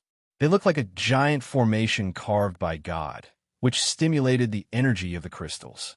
They layered up and created a natural spiritual formation, which hid certain principles of nature. He had tested the magical connection between his star Upanishad and the god soul and the sun when he was in the solar star exploding fragment field. When he was in the Grace mainland, he used to fuse the power of the sun with the star martial spirit. From that time, he hadn't been able to improve the sun power. However, today he was going to have a big opportunity. The star Upanishad included all the stars in the sky. The sun was a solar star, and the moon was a moon star. They were all considered stars. If he wanted to advance his star martial spirit, understanding the mysteries and principles of the solar star and moon star was a step he needed to take. This Upanishad contained the vast starry sky, with all stars in the sky being his objects to study. Since the solar star and the moon star were the two most important parts of the sky, they were the critical subjects he needed to comprehend little by little. As his god soul was reflecting the sun original essence, his soul consciousness had unknowingly flooded to the essence crystal and explored it. The sun original essence was the core power of the sun. This fountain of energy had been there, carrying the mysteries when the sun was born and whenever it changed. If he could get just a bit of it, he could make his understanding of the solar energy more profound, which would level up his star martial spirit the second time. Of course, he wouldn't let this chance slip away. His soul consciousness flew inside the sun original essence, as Yin concentrated to comprehend something. He looked at so many different size crystals moving according to the principles of heaven and earth, creating a natural formation. The crystals were constantly releasing an enormous energy. It was just like the heart of a fire. Even if the crystals were draining out, it was still scorching hot. In the sea of crystals, He could feel the power of fire and the heat of the sun in his consciousness. This sun original essence seemed to have a magical life. It liked and hated all creatures at the same time, which was very complicated. He forgot the fierce battle of the heaven flames and his condition. He even forgot his goals and his star martial spirit. Yin stayed in the sun original essence and felt its emotions, its stories. He could feel the sun's sorrow and feelings, its contribution to the world, and all it had done for the world. This world of emotions was something ordinary people would never be able to touch. Ziyao's perfect body was covered in a luxurious 7-colored godlight. Her glamour was too mesmerizing for all men. She was like a goddess descending into this mortal world, floating in her sea of godlight. However, her eyes were sparkling with astonishment at this moment. Looking at the sun original essence slowly floating up, she stooped to see Yin sitting peacefully, her dark brows furrowed. It felt like someone had thrown a stone into the tranquil lake in her heart, causing so many ripples to be generated. She could feel a flow of soul aura belonging to him inside the sun original essence. After Yin sat down and closed his eyes. At that moment, Ziyao understood that Yin's soul consciousness had gotten into the sun original essence, which made it have his aura. He was acquiring the mysteries of the sun in the sun original essence. Ziyao's beautiful eyes were lit up. She was blushing from astonishment. Yin had so many mysteries that she hadn't discovered yet. The more she wanted to know about him, the more mysterious she found he was. It was like a puzzling mist was covering Yin all the time. This mist was dark and thick, blanketing his soul. It seemed that no one would ever be able to touch his soul and understand everything about him. Ziyao had a beam of anguish in her heart. She shook her head instinctively, thinking that this man from an unknown continent would rise the high tide in the raging flame star area in the near future, or maybe he would even stir up some earth-shaking events. This thought had no basis at all. In her eyes was even a little funny. After all, as of today, Yin was still a true God Realm warrior, a low-status, pathetic warrior. Generally, he couldn't make any great change in the raging flame star area. However, she still had this thought. With his arrival, Yin would make this raging flame star area turn over tremendously. He could even change the entire raging flame star area's general picture. At the same time, he could make so many experts excited or fearful. A scarlet flame quietly flew out from Yin's pupils unknowingly. When that flame appeared, it released a magical energy wave, as if it had a miraculous connection with the sun original essence which was floating in the sky. All of a sudden, the sun original essence in the sky started to tremble. In the next moment, the sun original essence shot out the purest and scorching sunbeams, pouring them into the center of that flame. The flame then twisted, turning into a wonderful red flame. Inside that red flame, she could see the energy fluctuations of the remnants of volcano crystal nucleus. Ziyao was shaken. A brilliant light sparkled in her beautiful eyes as they locked at that flame. After a while, she beamed a forced smile and then cursed in a low voice. B*****. Still want to fool me? Turns out you have another heaven flame. Soon, she was shaken again, her eyes getting dizzy. The sun original essence sent out 2 other flows of energy which spun round and round. 2 beams of refined sunlight were shot to the sky and the ground. One flung to the deep place in the sky, creating the connection with the vermilion bird true flame, while the other descended from the sky, not aiming at the scarlet flame, but Yin, entering his heart. Princess Ziyao exclaimed in shock. She knew that Yin had entered the sun original essence and gotten a little of the sun's mysteries. That was why he could draw the solar energy to nurture his body. After being stunned for a while, Ziyao mumbled, "Can't let you guys get all the good things." She touched her forehead as her soul altar rose. The second tier of her soul altar had the rainbow-colored light. It was so beautiful that it made all the other attractive sights pale in comparison. It was her main power Upanishad, the god light Upanishad. A small flame was dancing in the core of the rainbow. It seemed to have a living energy fluctuation resonating with her soul consciousness. It was then guided towards the sun original essence hovering in the sky. Zi Yao's God's soul distorted, continually releasing the soul consciousness. Gradually, a flow of pure, flaming energy shot out and combined with many sunbeams that descended slowly, pouring into her rainbow-colored soul altar. The outer space Upanishad had a similar effect on the heaven flames. Godlight that moved unceasingly year around in outer space could eventually gain intellect as well. Zi Yao used a collective flow of similar godlight. Thanks to that godlight, she could comprehend the godlight Upanishad and create the soul sacrificial altar, along with the seals of Upanishad in her god soul. Right now, she was using that flow of godlight to draw the blazing sunbeam to shine on her soul altar. Together with Shi Yin, the earth flame, and the vermilion bird true flame, she was taking in the enormous power of the sun original essence. This would improve her power and strengthen her soul altar. Throwing a glance to Shi Yin sitting next to her, her beautiful eyes sparkled with a complicated thought, her lips shivering. An idea popped up in her head. A new solar star was rising in the raging flame star area. Its dazzling light would outshine all other people. They would be happy with his happiness. They would be sorrowful because of his sorrows. They would be excited because of his might.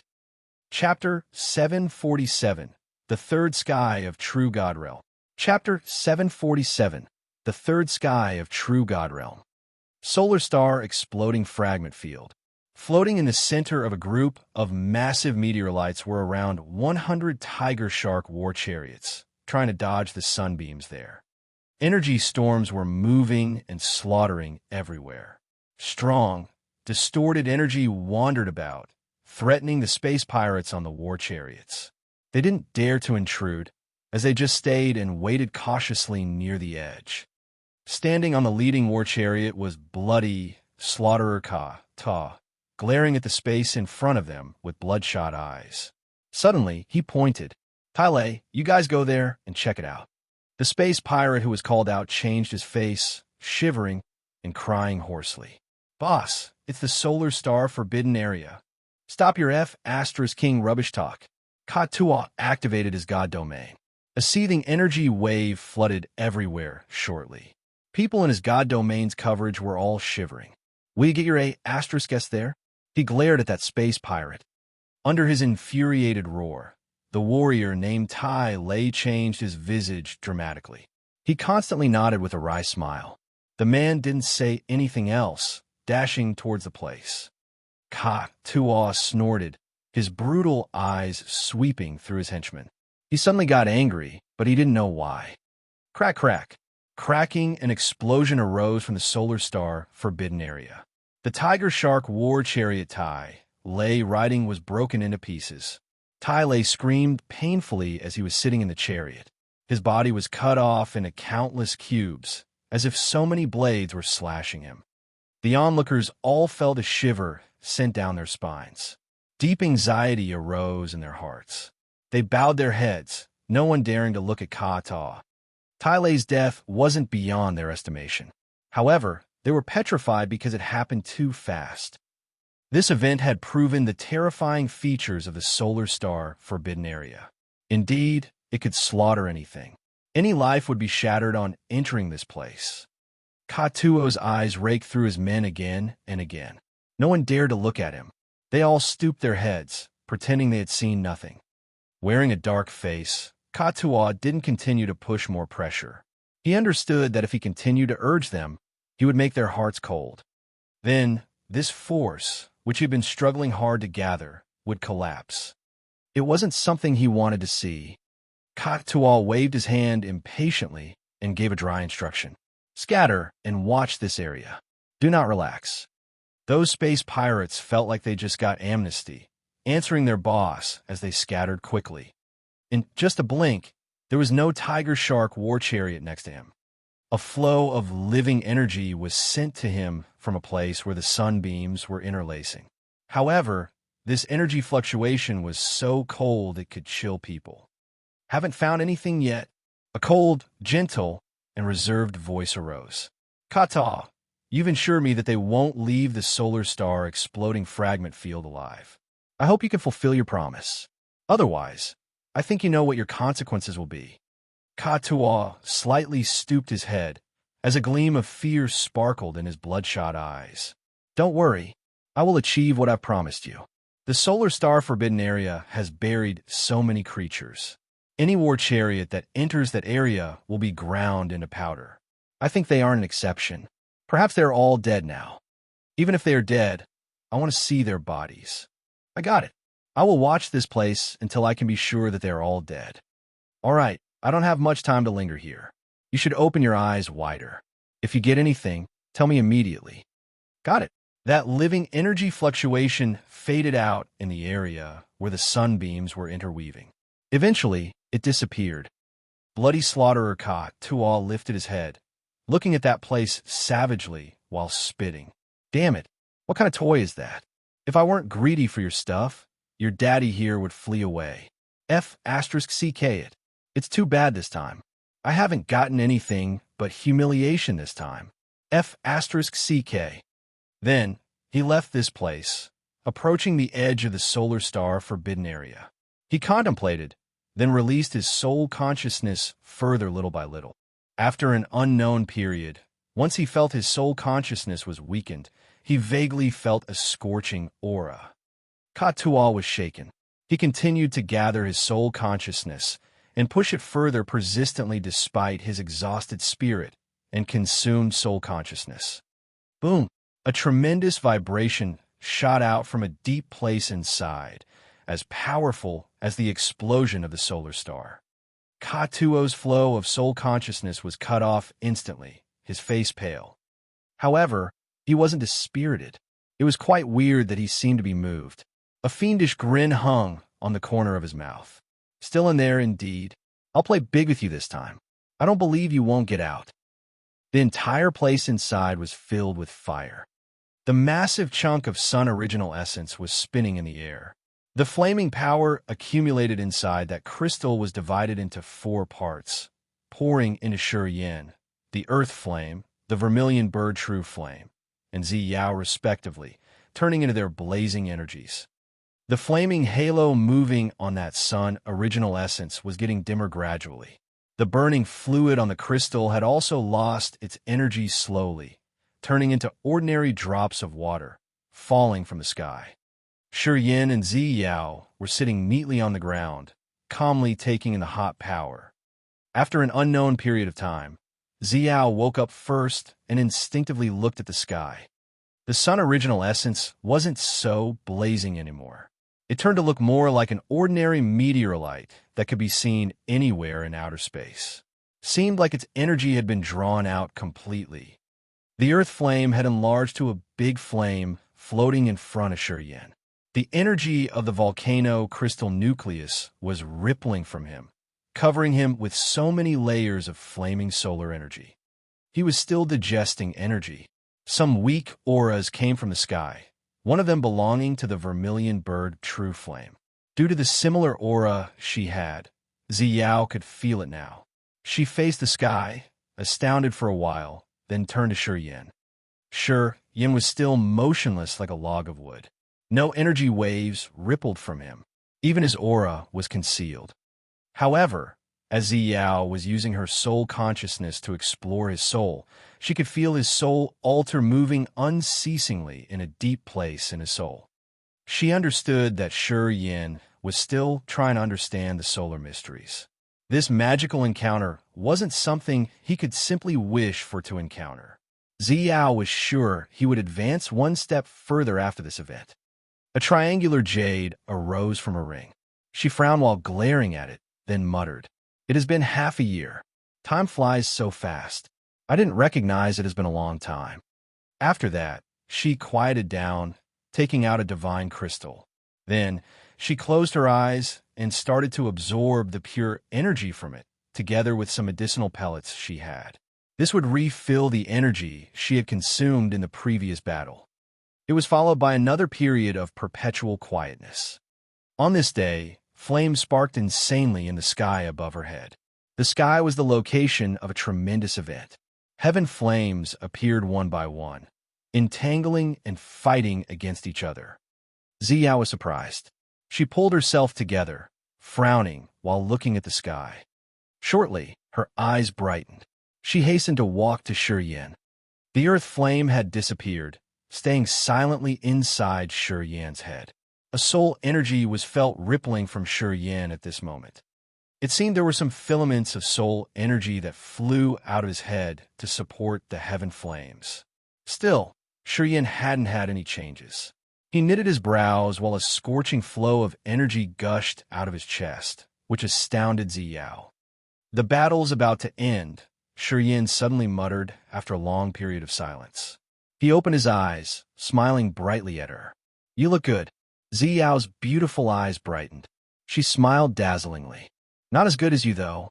My wounds are all healed, but my power hasn't been filled fully. And you've entered the third sky of True God Realm. You're not far from the King God Realm, I see." Shiyan slowly got up, looking at the sky. "Honestly, I've had a big harvest this time. Also, this experience has helped me understand the mysteries of the stars better. Turns out that the star Upanishad includes the entire sky. The solar star and the moon star are two kinds of star Upanishads. The flaming energy also brought me huge benefits. The understanding I've got from the sun will be useful for the rest of my life. How about the feeling of breaking through?" Ziyao smiled. She stood up, walking her slender body for one round and revealing heart-appealing posture. With a calm and relaxed countenance, and no heated gaze on his face, Shiyan smiled. "You are so appealing, such a beautiful disaster of this world." His face was calm and relaxed. "I know so many men of the Raging Flame Star area would love to have you in their dreams. Being with you for days and nights like this is truly my honor. I don't know how many people would risk their lives just for a moment like this." Ziyao's eyes lit up, her smile unchanged. "Cut it off. Too many people have praised me, so I'm immune to it. Yeah, don't change the topic. How does it feel?" He opened his arms, causing clusters of flaming energy to appear. A flow of fiercely hot aura diffused from his body. Shiyan faced the sky while laughing crazily. "Of course, not bad at all.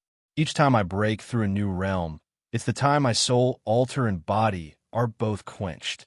Breaking through a new realm means rocketing my power. I think I've earned a lot this time." "I'm sure." Ziyao's beautiful eyes gazed at his body. "This time, you've earned more energy than normal people.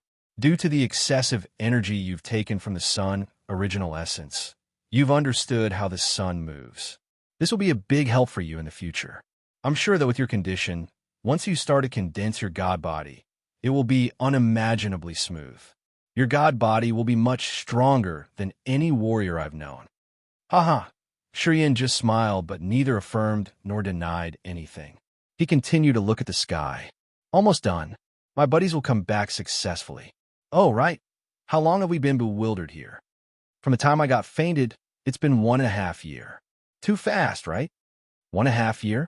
Ah, too long. Anyway, it's okay. We didn't waste this period. I found that even though I was a little bit unlucky going with you, I got my share of miraculous encounters." Ziyao smiled sincerely. "Although you are a disaster, you're also a lucky star. It depends on the point of view. Shiyan, you must be famous in your continent, right?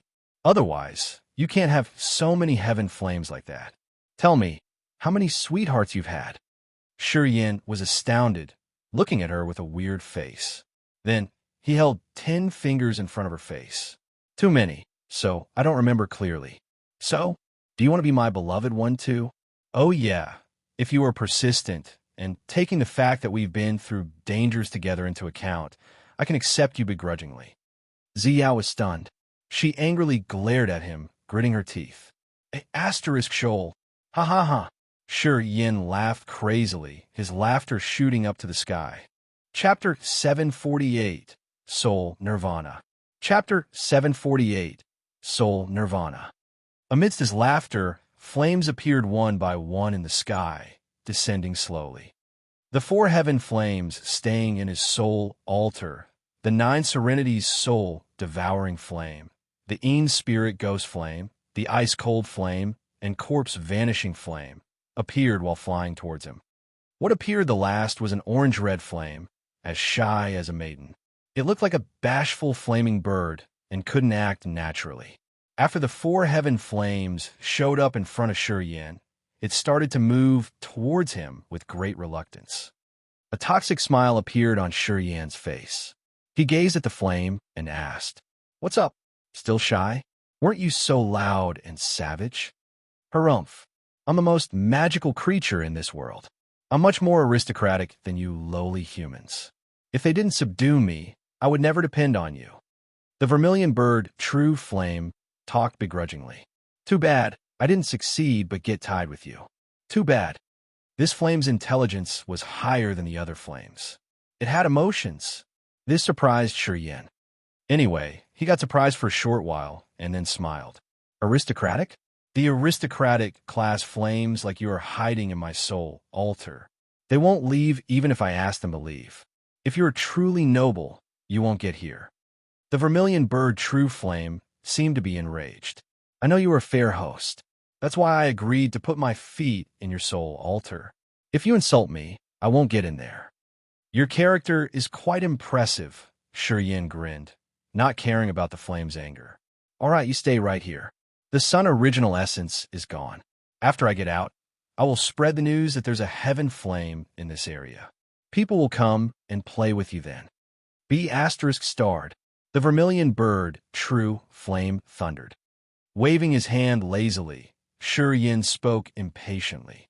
"Don't talk nonsense. I don't care if you want to stay here. Anyway, my soul altar doesn't just only one heaven flame." "Stupid. What do you get angry for? Afraid that you will be mistreated?" The ice-cold flame said, "We reserved a slot for you because of the inheritance.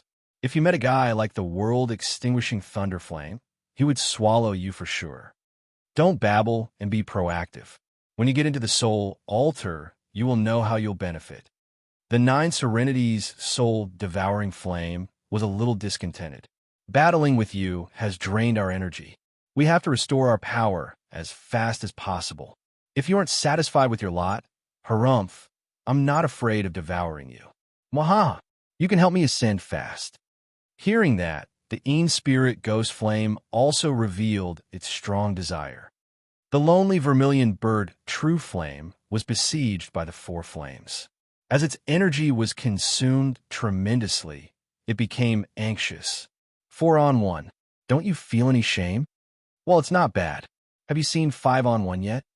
The corpse vanishing flame sparkled. We still have another one. He's in his evolution process. Otherwise, you would be over earlier. The vermilion bird, True Flame, suddenly behaved as if it had finally accepted its destiny, keeping silent. After swaying in the air for a while, it flew towards Shurian's head. "Hold on." Shurian held up his hand. His flickered his thought, retrieving his soul altar. "I want to make it clear first." Xiao frowned, eyeing the 5 heaven flames. She could feel the soul fluctuations of Shurian and the heaven flames, but she couldn't know what they were walking about. As she was so curious, she released more of her soul consciousness, but still she got nothing. The communication between Shurian and his heaven flames were conducted using their souls. Unless Shurian and the heaven flames agreed to open their souls to her, she would never know the contents of their conversation. "What do you want?" Vermilion bird True Flame put up a guard, tried to urge a beam of energy. Swaying in front of Shurian, it released the burning energy. "Why are you here?" asked Shurian. "I sensed the vermilion bird's aura, so I had crossed a lot of obstacles to get here from my hometown." The vermilion bird, True Flame, hesitated for a long time before answering reluctantly. "What attracted you here? And the vermilion bird buried here, did it die completely?" "I came here for the sacred body of the vermilion bird, which could help me advance further.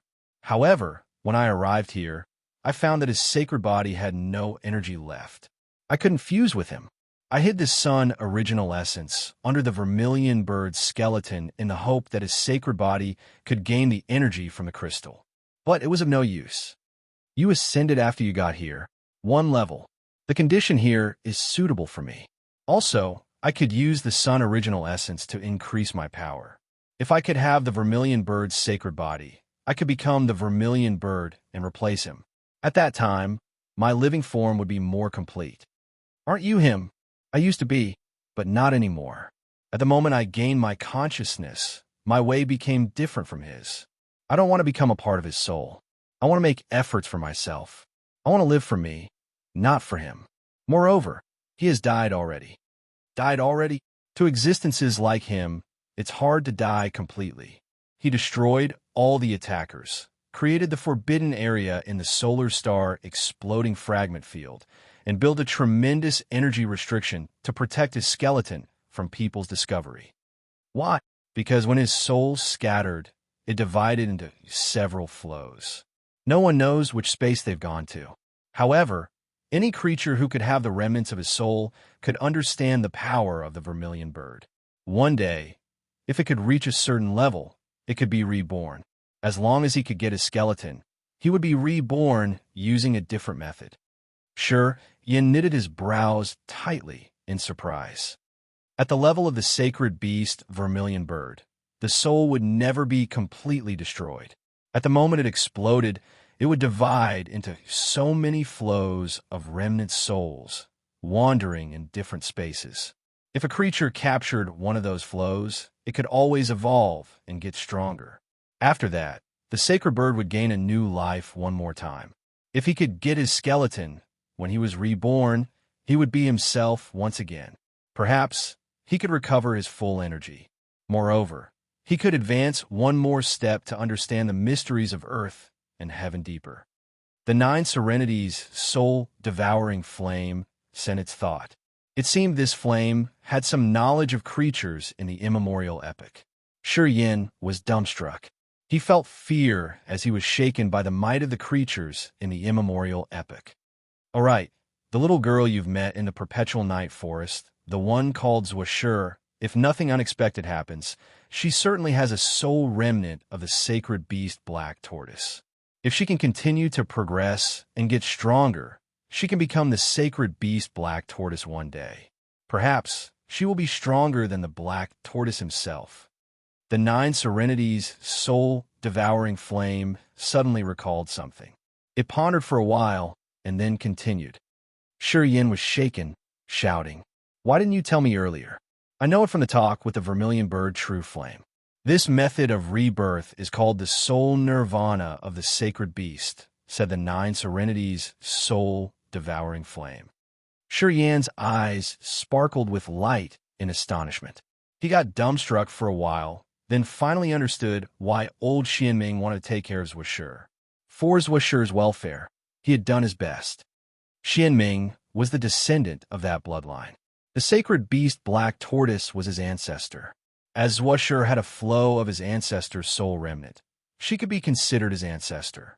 As he had put forth everything to help her, did he know the soul nirvana technique, which he would use Zwashur to make the sacred beast black tortoise be reborn.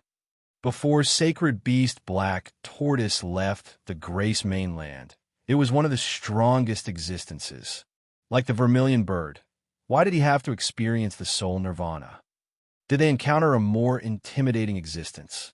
Shi Yin sighed with inexplicable emotion. Suddenly, he had a respect and fear for the unpredictable mysteries of outer space. There were so many experts in outer space. Although he'd reached the 3rd sky of true God realm, it wasn't enough to counter anything. As his thought flickered, his eyes sparkled with amazement. He suddenly walked to the vermilion bird skeleton. He knocked the bones, turning to Ziyao while smiling. "Do you have any way to bring the vermilion bird skeleton with us?" "What do you want to do?" Ziyao was surprised. "Make weapons." Shi Yin was excited, gesturing. "This bird should have a profound realm. If we can make weapons using its bones, they will be divine weapons. I've lost my 3 bone thorns. Perhaps I can use this skeleton to create a better weapon." "No!" Vermilion bird, true flame, suddenly screamed. its soul sounding sorrowful. That's my body. My body. You can't break it. Absolutely, you must not break it. Didn't you say that you and he are totally different? Sure, Yin glared at the flame. The vermilion bird is dead. Leaving the skeleton here is just a waste of good materials. I better take it. No, if you do that, I will risk my life against you. Even if I have to die completely, I will stop you. The vermilion bird, true flame, cried loudly. Leave the skeleton. One day, he can have a new life and mightier power. Even if I'm not him, I don't want him to vanish completely. Agree with me. If you give up this skeleton, I will follow you honestly. I will never resist. Pausing for a while, the vermilion bird, true flame, desperately begged him. Please show mercy. I've been in outer space for so many years. I know some places with similarly mighty skeletons. I promise you, I will definitely find them for you. I'm sure. Rubbing his chin, Shurian contemplated for a while. Eventually, he gave up his intentions, then nodded and talked to the flame. Forget it. As we will stay together for a long time and you've begged me that much, I'll give you face. The vermilion bird, true flame, sighed in relief. This time, it wasn't arrogant or stubborn. The flame flew into his sea of consciousness without waiting for Shi Yin to urge it. Shi Yin didn't continue to trouble the flame either. He smiled, then opened his soul altar, letting the 5 heaven flames enter. Shi Yin sensed for a while and felt like his soul getting sublimated. A flow of warm and cozy energy flooded his entire body as he smiled happily. I think we should leave. Ziyao nodded, scanning the area with a little yearning in her eyes. Yeah, it's time to go. Although this place is barren and isolated, I will never forget it. Let's go, Shi Yin shouted, soaring into the sky and heading to the thick, gray clouds. Ziyao followed him as she smiled charmingly and swayed her appealing body. Just like a deity returning home, she looked indescribably beautiful. Chapter 749, Chaos Upanishad. Chapter 749, Chaos Upanishad. Layers of thick, dark clouds had created a magical, heavenly barrier. The gravity increased dozens of times. The closer they got to the sky, the stronger the gravity became. Ziyao's power had been recovered well, so it was easy for her to get through the clouds using her god domain. However, it was tough for Shi Yin. Every step he made to move in the sky had consumed a lot of energy. At this moment, vermilion bird true flame in his soul altar suddenly emitted a magical energy wave. That energy wave contacted the thick clouds in the sky. In the next moment, the tremendous gravity that covered the entire place was reduced by several times. Shi Yin soared up to the sky even faster than Ziyao. When he got to outer space, a magical vortex appeared atop his head. It was the vortex that had dragged him into that bleak land. The vermilion bird, true flame, flew out. Right when it fell into the eye of the vortex, the latter stopped moving. It didn't generate a strong suction force anymore. As the flame and the vermilion bird used to be one, it was familiar with the barriers and restrictions the bird had set up. Under the flame's power, all the energy barriers and vortexes ceased. Shi Yin could fly smoothly out of the eye of the vortex. Shortly, he appeared in the forbidden area of the solar star exploding fragment field. He didn't hasten to leave as he hovered and waited in the sky. Slowly, Ziyao appeared and flew towards him, floating shoulder to shoulder with him. Energy vortexes and storms screamed around them. However, the vermilion bird true flame had made them all cease, unable to move around and wreak havoc anymore. That was why they didn't meet any obstacles on the way out of the land. With the vermilion bird true flame's aid, they got out of the solar star forbidden area, flying between the burning meteorites. Those burning meteorites were the pieces of the sun after it exploded. They still had a little bit of the sun's original essence. However, due to absorbing so many pieces of chipped rock and debris in outer space, the energy had been polluted. Shi Yin couldn't absorb this dirty energy. He could only use the star Upanishad to create a feeble contact with them. However, even though this connect was feeble, It was enough for him as long as it could bring him support when he was in need. Be careful, Ziyao tenderly called him. Her face became cold immediately. Katuo's still here. Shi Yin frowned, instinctively releasing his soul consciousness. Flows of soul consciousness scattered, pouring into the burning meteorites around them. Meteorites connected to him moved slowly, congregating towards him. Tiger-shark war chariots appeared from different corners. Katuo, with his shiny bald head, was standing on the leading chariot. He couldn't hold his laughter. You two have finally come out. I knew it. It's impossible to hide in there for a long time. So why is my boss? Many space pirates faced the sky and laughed out loud. They were all excited, thinking that their wait wasn't wasted. Kata, you're a haunting ghost that never vanishes. Ziyao spoke with a dark face and a pair of cold eyes. What is it that the other has promised you which makes you wait here for so long? Kata, why do you suddenly have plenty of time like that? Your Highness, you've become smarter. I like you even more. Bloody Slaughterer Ka-Tuo's grin seemed to last forever. Oh yeah, the benefit the other has promised me is something I can hardly deny. Otherwise, I wouldn't need to keep my eye on you guys. I hope you would be smarter. Your amethyst war chariot is broken, so you can't escape today. You should be honest and follow me. As long as you can satisfy me, mwahaha, perhaps I will keep you alive. If you dare to keep me alive, the other will kill you. Ka-Tuo, making up such a thing in front of me. Don't you feel it's too boring? Ziyao snorted, looking here and there. I think you guys better leave earlier. Or else, you will regret taking this business. Ha ha ha. Katuo laughed crazily. Your Highness, you're too innocent. If I dare to walk on this way, I have never thought that I can die naturally. If I can live one day, I want to earn more for that day. To me, even if my fate is set, I will strongly resist and find a way to survive. Pausing for a while, Katuo shouted, Kill them. Whoever dares to show them mercy, Daddy will bury him altogether. After he finished, the crowd of space pirates became crazy, wildly storming forward. Ziyao didn't talk more, releasing her god domain, her eyes turning serious. 7-colored rainbow bloomed from her soft body, covering the whole area. Shi Yin stood firmly. Suddenly, he grinned while talking to her. Just pay attention to Ka-Tuo. Leave the rest to me. You? Ziyao was stunned as her beautiful eyes gazed at him. Are you sure? Although you've reached the third sky of true God Realm, do you think that you can gain the upper hand against King God Realm warriors? If we don't try, we won't know, Shi Yin smiled. Your Highness, have you ever heard about a method called 4 ounces yield 1,000 caddies? Never. Ziyao shook her head. Then, I'll show you. Shi Yin stopped smiling. He gathered himself together, touching his forehead.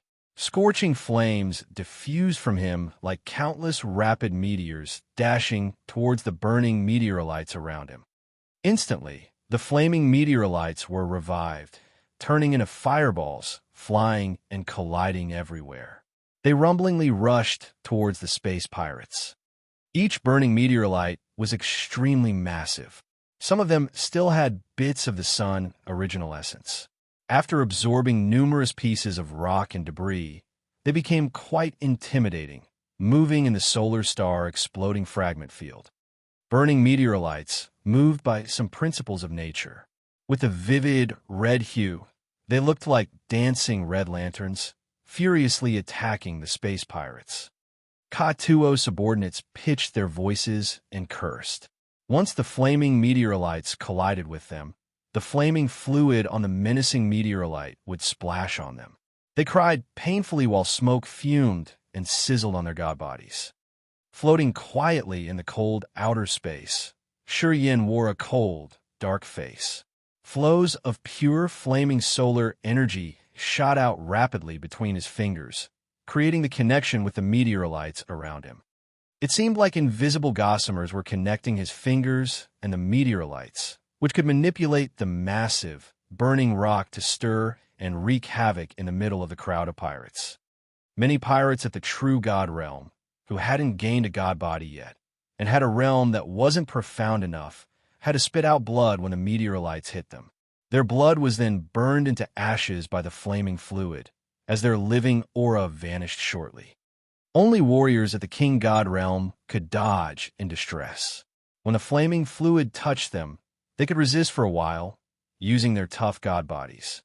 Shi Yin had used the power of only one warrior in the unique situation of the solar star exploding fragment field to manipulate the flaming meteorites by his star martial spirit, creating a magical sea of meteorites, which torrentially crushed the space pirates. Ziyao's beautiful eyes sparkled as she looked at him deeply. After a long moment, she smiled. Turns out it's what you call 4 ounces yield 1,000 caddies. I can understand it now. As you've comprehended the sun Upanishad, you use the energy taken from the sun original essence to connect with the meteorites. You're excellent. I didn't misjudge you. Under Shi Yan's sole control, the meteorite sea was unbreakable. A part of the pirate group was killed by the flaming meteorites, while the other King God Realm warriors were flying around like flies. They couldn't pose a threat to Shi Yan. His defense seemed to be indestructible. Ziyao could ease her mind.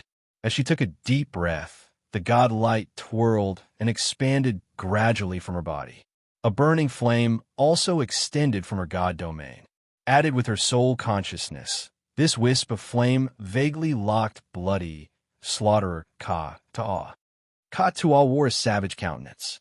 He had released his god domain for a long time. Remnants of energies, debris, and pieces of corpses were dragged into his god domain, while chaotic energy fluctuations appeared. A chaotic aura emitted from Ka Tu'o's god body in the middle of his god domain. His eyes became bloodshot. He roared as he was ready to storm forward. Shi Yan's eyes shrank. He became tense and cautious.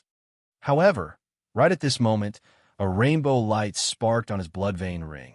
It flashed, then disappeared, as if it had intruded Ka Tu'o's god domain. The rainbow was like a small rope, taking a walk inside Ka Tu'o's god domain as if it were surveying something. A moment later, a feeble thought was sent to Shi Yan from the ring. It's the Upanishad inherited from Gulu. Subdue him and make him your first cortege. His Upanishad isn't pure enough. Detour. I'm going to impart you the earlier period of Gulu's Upanishad. You should entice him and make him follow you. The aura of the ring spirit in the blood vein ring was too feeble. If Shi Yan weren't cautious, he couldn't have felt it. Who is Gulu? Shi Yan was surprised. He hastened to send his thought to the ring. How are you? How have you restored? It's tough to recover. I can only send you a bit of consciousness. Every time I talk to you, I have to consume energy. Don't talk about the irrelevant topics. I will impart you Gulu's Upanishad inheritance. Use it to entice him and make him follow you. This inherited Upanishad can help him get back on the right path. However, if he wants to break through to the original God realm, I need to adjust the power one more time. Imparting the Upanishad to you will harm me. I will be quiet for a long time. Be careful. Don't let the others kill you. A thought of the ring's spirit flashed. In the next moment, a magical soul fluctuation flew directly to Shi Yan's sea of consciousness. Gulu is one of the bloodthirsty's cortege of 8. Chaos Upanishad is his main Upanishad. Use your negative energy to cover it and hand it to the other. Imparting Upanishad seemed to consume a lot of energy. The ring spirit's aura became weaker and weaker. Even though it hadn't explained clearly, it disappeared. Shi Yan couldn't sense it again, no matter how hard he tried. Shi Yan was startled. He didn't have the time to think more, urging the negative energy in his acupuncture points and guiding it to his sea of consciousness. He had to use the negative energy to cover that flow of soul fluctuation to preserve it. That flow of soul fluctuation seemed to have the aura of a magical Upanishad. It was like a strange soul sacrificial altar. After the negative energy had covered it, looked like it had a veil that made Shi Yan unable to see things clearly. One of the bloodthirsty's cortege of 8. Chaos Upanishad. Thoughts appeared one by one in his head. Shi Yan was dumbstruck. Shortly, he seemed to get something as his eyes lit up. Chapter 750, Call Me Senior. Chapter 750, Call Me Senior. Shurian suddenly turned around and shouted to Ziyao, "You should leave first. I will catch up with you later. I will make all the burning meteorites explode.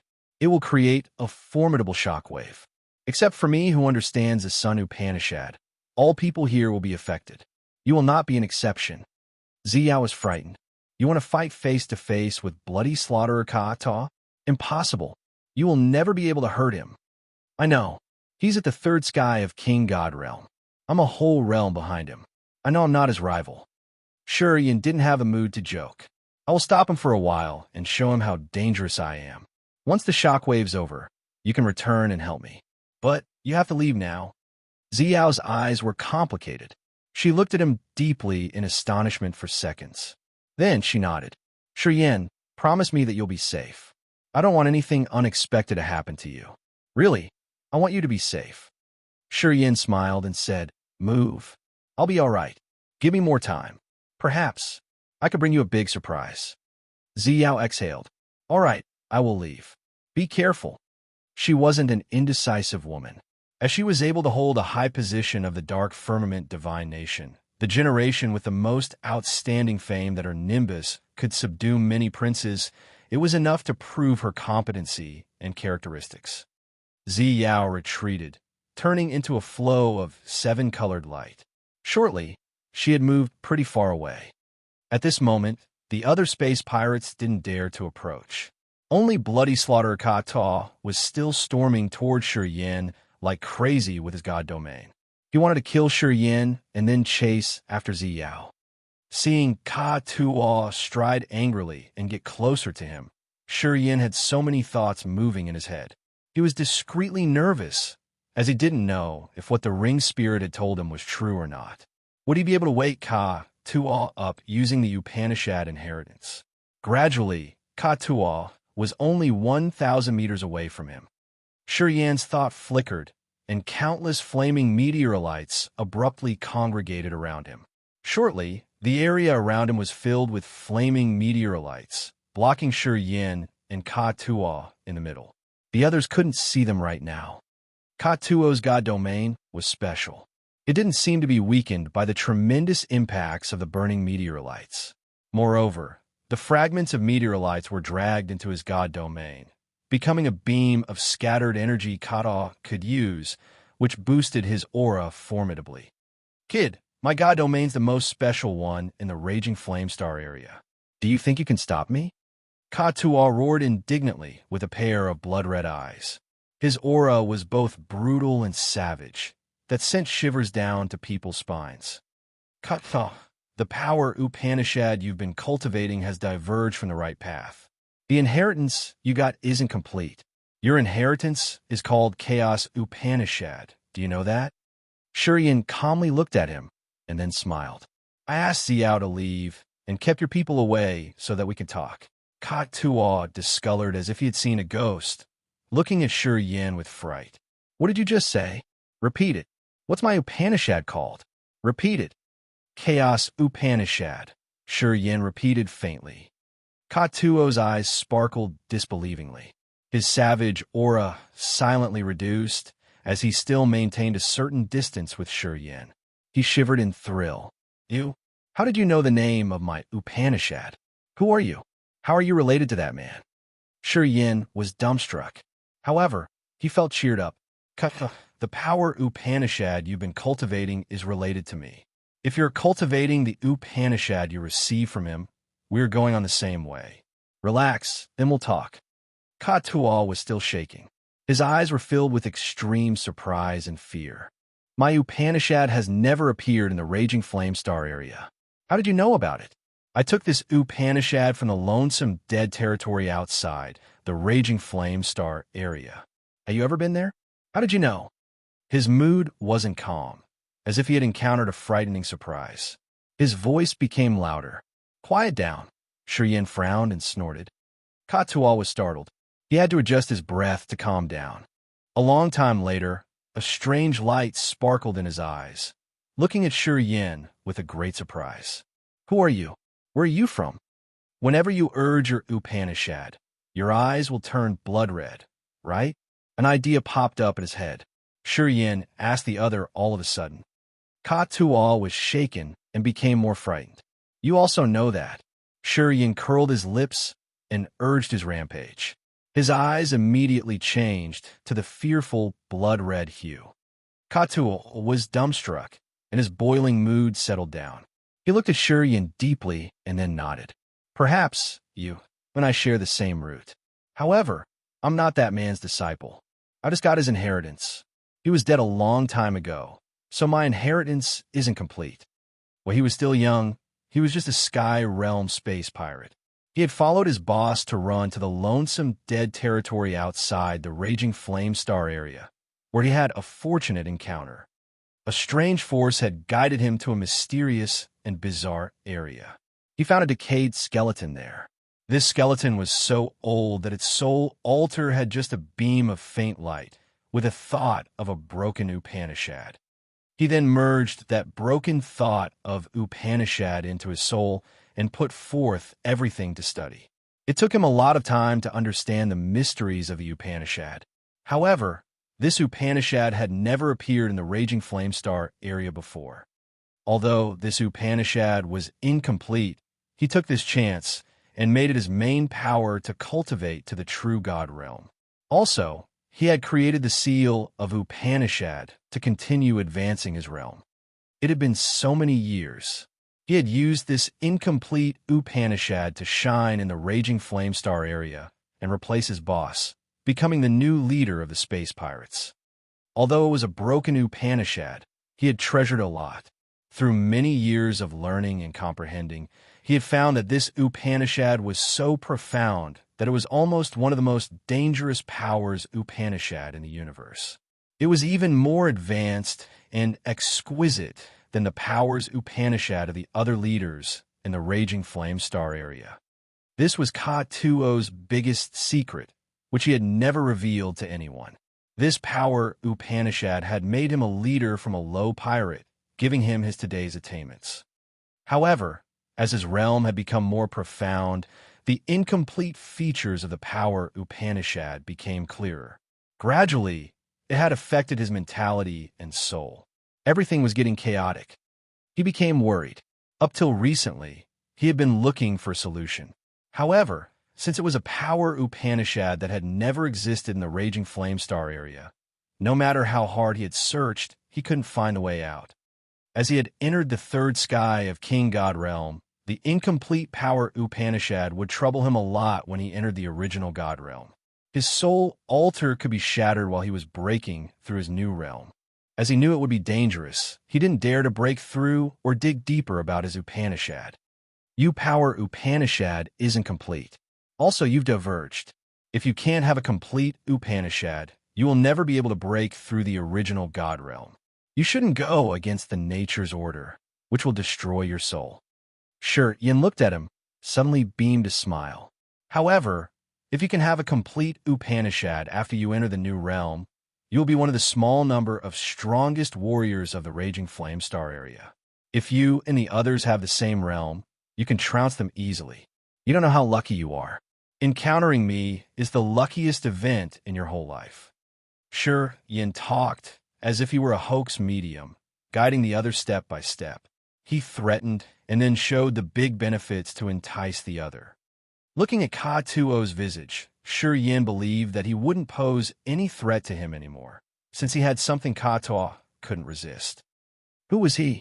Who are you? Ka-Tuol's breath became short and heavy. He panted, trying to calm down. Since he had cultivated this broken Upanishad for so many years, he knew the formidable features of this Upanishad more than anyone else. He believed that the complete version of this Upanishad would be the most fearful thing in the Raging Flame Star area. He craved for it. This heated thought filled his brain, burning his rationality. He's my precursor. I'm the apprentice of one line. The Upanishad you've been cultivating, I have the complete one, Sure Yin said smilingly.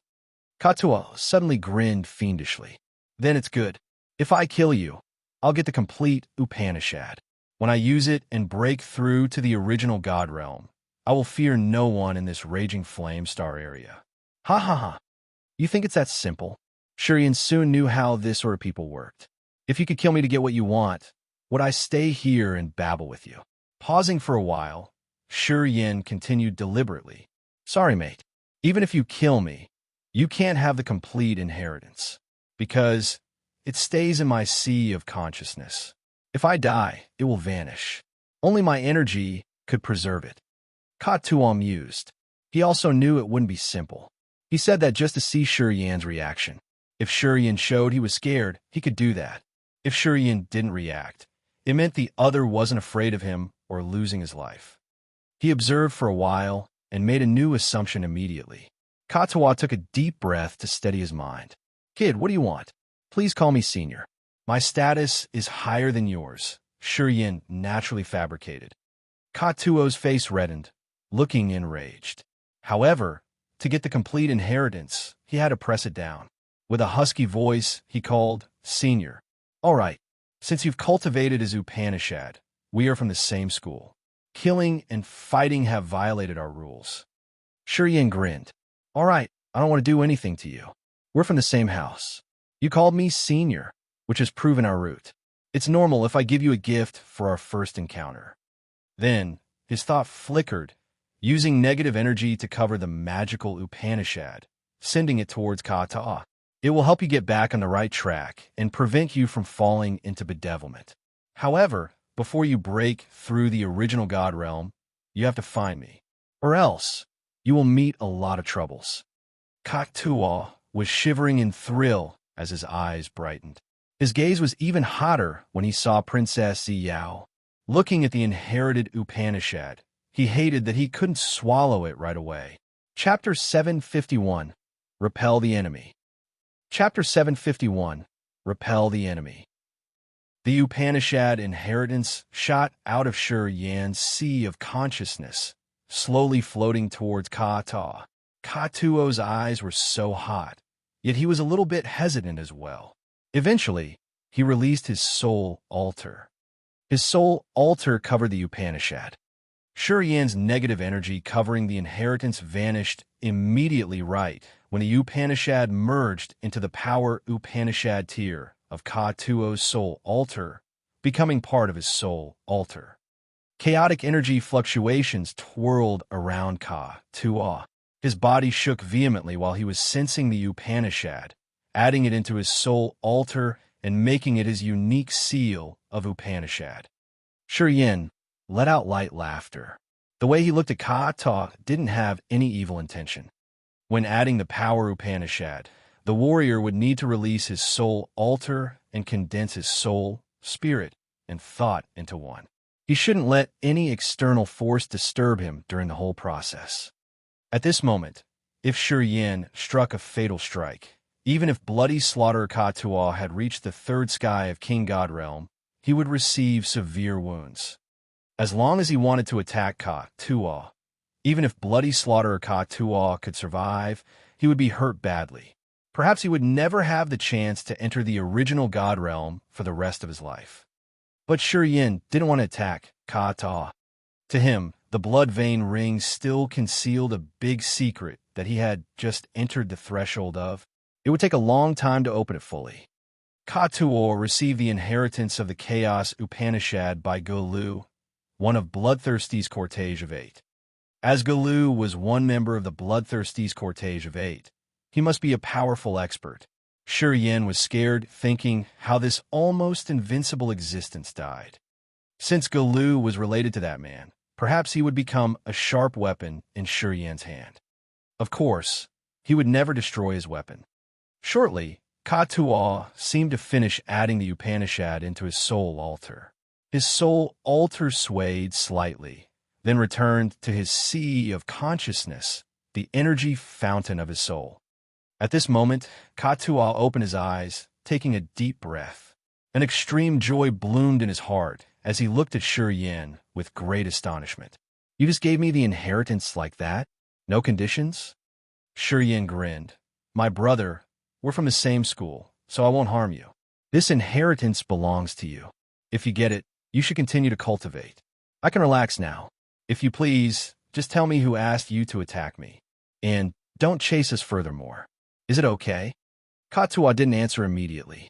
He pondered for a while and then suddenly asked, Senior, why do you only have the true God realm cultivation base? I'm too young. Although I was enrolled earlier, my cultivation time hasn't been long enough. Yin continued to fabricate his story. As you call me your senior, we're considered classmates. When you've entered the original God realm, I will tell you things related to us. How about you? And I join hand to capture Ziyao. I have always dreamed of having her. Anyway, if brother wants her, as your junior, I can give up what I want. A cunning gleam sparkled in Ka Tuo's eyes. If we capture Ziyao, I can receive big benefits. Don't you think it's better to go with me than with that little girl? Although we don't have a good reputation for being space pirates, we don't have any restrictions. We could do whatever we want. How free is that? What do you think? Pirates? Yin was surprised. Then, he shook his head smilingly. Always hiding to west or east, it's not what I want. I don't care if you want to be a space pirate, but I won't do that. I have my goals. I have stuff I have to get done. Your crew has enough members, so I won't be one of you. Ka Tuo frowned while contemplating. You should hurry to adjust your Upanishad, getting it back on the right track. So, I suggest you be content with your lot, quiet down, and find a place where people can't find you to solve your problem first. Yin smiled. If you don't want to talk more, I won't force you. We will talk later. Once you strengthen your realm and feel you want to break through to the original God realm, remember to find me. We will talk at that time. Then, Yin seemed not to want to talk more. He turned around and left.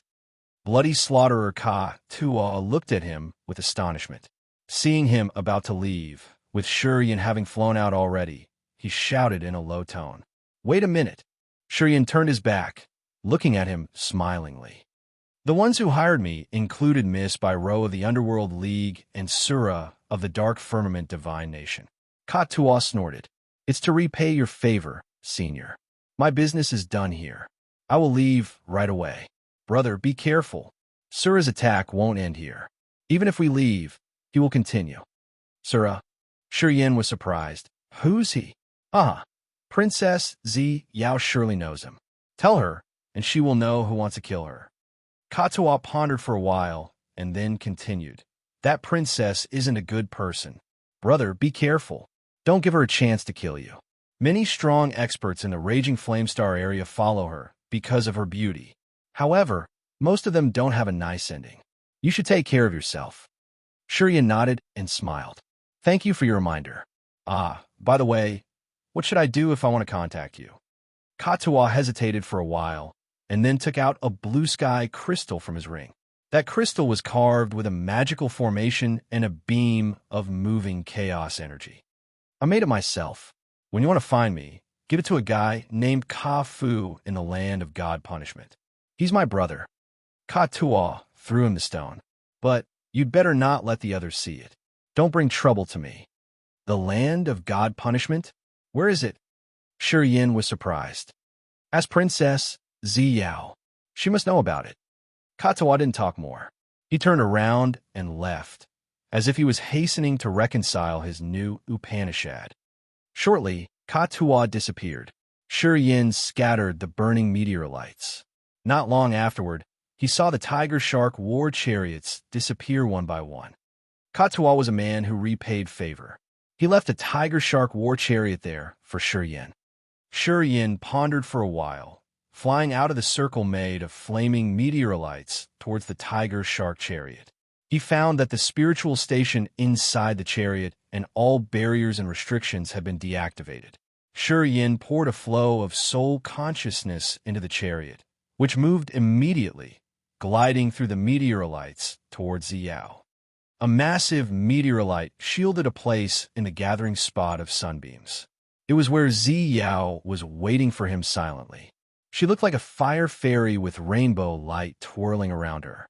She was worriedly folding and then unfolding her fingers. Flows of 7-colored divine light shot out of her fingertips. Just like small snakes, they wound around her hand.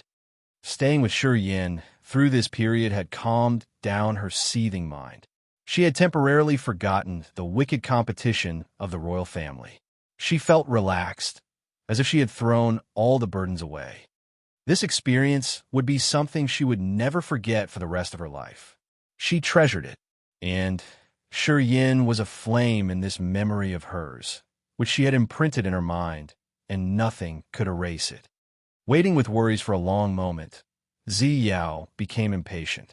Seeing the meteorites not exploding, she couldn't help herself but fly out of the sunbeam's congregating area, turning around to look for Yin. A moment later, she found a tiger-shark war chariot. Yao discolored, gathering energy to prepare for her attacks. "Are you going back there for me?" A generous laughter arose from the war chariot from a sunbeam gathering area far from her. "Seems like your highness misses me a lot." "Yeah, I'm honored. I suddenly feel excited. Perhaps that's why I could burst out my divine power and defeat Ka-Tuo's gang." Yin shouted. The tiger-shark war chariot glided faster through the thick-woven sunbeams and approached Ziyao shortly. Ziyao's enchanting face looked like a blooming flower. She smiled tenderly, waiting inside the bunch of sunbeams. 7-colored god light twirled around her soft body as her beautiful eyes glistened. "It's true. I was really worried about you. But it seems I overthought. Tell me, why didn't Ka-Tuo's gang chase after you?" The sea in her heart seethed. It wasn't as calm as she was showing on her face. Releasing the soul consciousness, she didn't find anyone, which made her seriously curious. Bloody Slaughterer Ka-Tuo's name was famous in the Raging Flame Star area. He was the most ruthless slaughterer, and his hands always had bloodstains. It was not easy to make this man give up his targets. As long as he hadn't died, he would never give way to his targets. Ziyao was astounded knowing that the slaughterer didn't come after them. She didn't know what had happened back there. Ka-Tuo won't show up anymore. He has retreated from the solar star exploding fragment field. He gave us this tiger-shark war chariot. Yin smiled, waving at Ziyao to ask her to get in the war chariot. Ziyao hesitated for a while, as if she were afraid of something.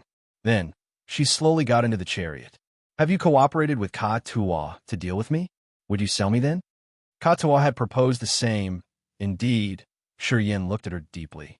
Suddenly, he smiled. Ziyao discolored. "I denied him." "Ha! Pardon me, but I can't tell you the details, and I hope you won't ask about it." While frowning, Yin said seriously, "Ka-Tuo and I share the same origin. I hope that you won't pursue him after we get out of here. At this moment, I can't disclose much. I hope you believe me. I don't mean harm to you." Princess Ziyao's eyes sparkled as she scrutinized him without blinking. Long afterward, she nodded gently. "All right, I won't press you. Quite the contrary. I feel better that you don't tell me the details. If you had told me a broken lie, I would have thought that you did cooperate with Ka-Tuo to harm me." "By Ro of the Underworld League has promised big profits to Ka-Tuo," smiled Yin. "That be *TCH. Ziyao gritted her teeth. "And there's another one." Yin paused for a while, his face odd. "He's from your dark firmament divine nation. Ka-Tuo said that he's called Sura. Do you know him?" Ziyao's face changed dramatically as her soft body shivered. Cold light shot out from her eyes. "This man indeed. Who? Prince Du Jia, my brother from another mother. Sura's the captain of his bodyguards." Chapter 752 Dirk. Chapter 752 Dirk. Dark competition in the royal family was the dirtiest and most ruthless in the world. For the throne, brothers could kill brothers, or even the father. It was not a rare thing to expect. Du Jia and Yao had the same father, but different mothers. To get the crown of the dark firmament divine nation, Du Jia wanted to kill Yao and her blood brother, which wasn't hard to understand. After Princess Yao named Prince Du Jia, her mood was down. Along the way back, she was silent, and her smile wasn't as bright as before. Yin understood her mood. He knew it was hard to give any advice in this field, so he didn't try to say anything in vain. Ziyao told him what the land of God punishment was. It was the area at the edge of the Raging Flame Star area, which was obnubulated by thick mist year-round. This land had so many forbidden areas that even an original God Realm expert couldn't use his soul consciousness to survey. Many space pirates would seclude in those lands to avoid the enemies. The land of God punishment was situated in the center of the forbidden areas. A crowd of pirates, marauders, and evildoers that the other forces didn't want to accept dwelled there, along with brutal slaughterers and the madmen of the raging Flamestar area. No one would show mercy while talking about that area. Also, it was a strange but rich trading area. Many goods the pirates and marauders got would be put up for transactions there. Rare cultivating materials that couldn't be found in the raging Flamestar area would perhaps appear in that land. The land of God punishment was full of fights. They fought daily. Weak warriors couldn't survive there. People were killed every day, and all of their belongings would be snatched away. When Bloody Slaughterer Kata, the leader of the pirates, operated in another area of the raging Flamestar area, if the enemies laid their eyes on him, he would be chased until they could kill him. But it would be different in the land of God punishment. This place had so many forbidden areas. If he evaluated that he couldn't resist the enemies, he just needed to hide in a forbidden area and see some time to recover. Madmen, slaughterers, pirates, and murderers with many death sentences often visited the land of God punishment. They would trade many goods and materials, creating a strange but rich land. This area hadn't been governed. Forces in the raging Flamestar area used to attack this place in an attempt to clean it. However, they hadn't succeeded.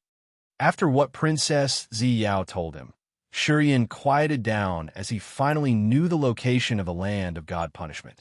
If it were not necessary, he wouldn't need to visit that land. Even if he wanted to go, it shouldn't be with his current realm. When he felt he could protect himself well enough, he would go there and find Kata, asking him to do something in his favor. Ziyao seemed to have another goal. The Tiger Shark war chariot slowed down as she knew Bloody Slaughterer Kata wouldn't come for them anymore. She identified the direction, then drove the war chariot in the Solar Star exploding fragment field, not caring about the speed. On their journey, they encountered some other marauders and some warriors secluding in the Solar Star exploding fragment field. However, those people weren't as brutal and fearless as Bloody Slaughterer Kata. When they found that Ziyao was at the third sky of King God Realm, they would proactively stay away, not daring to mess with her. Shurian relaxed happily. He stayed and cultivated in the Tiger Shark war chariot to steady his realm. He didn't hurry, just letting Ziyao be in charge of everything. Time flew by quickly. Today, when he was closing his eyes to relax his nerves, Ziyao suddenly smiled and muttered, "We're almost there. Where do you want to go?" Shurian lifted his head to look at her in confusion. "You should have a purpose visiting the Solar Star exploding fragment field. What do you want after all?" "I want to visit a man. He's very important to me. If I can get his recognition, I can gain the upper hand in the royal competition to the throne." Ziyao's bold brows knitted together. "Don't be hurried. We will see him soon." Ziyao drove the Tiger Shark war chariot to glide through the maze of meteorites, sometimes using her sole consciousness to survey.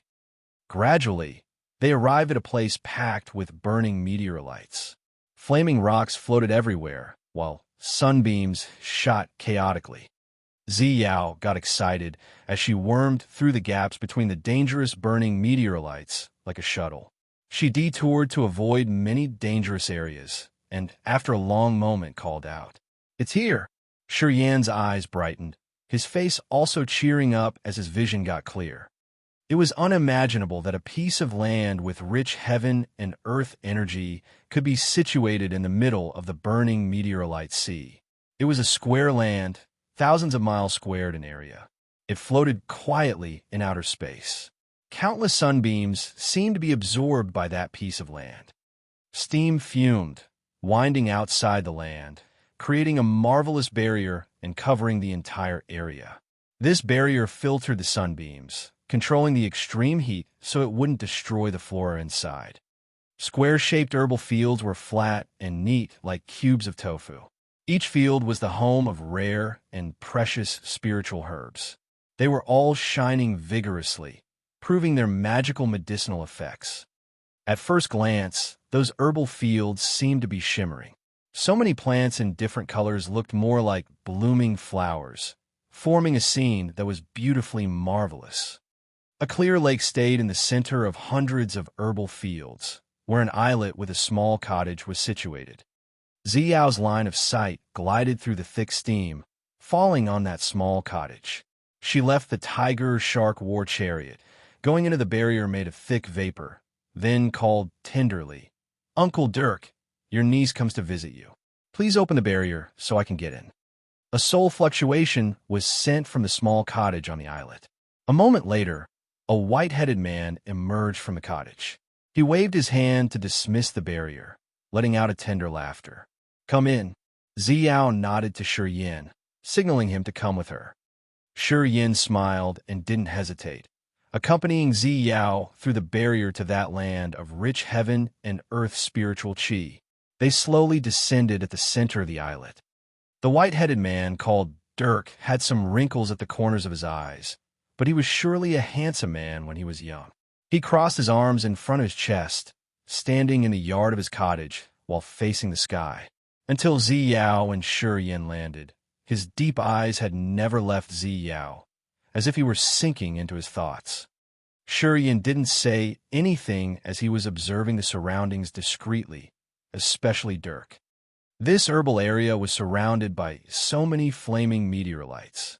It was just around 1,000 square miles, but the heaven and earth spiritual qi and the 5 elements energy in this land were dozens of times denser than the 6th herbal star.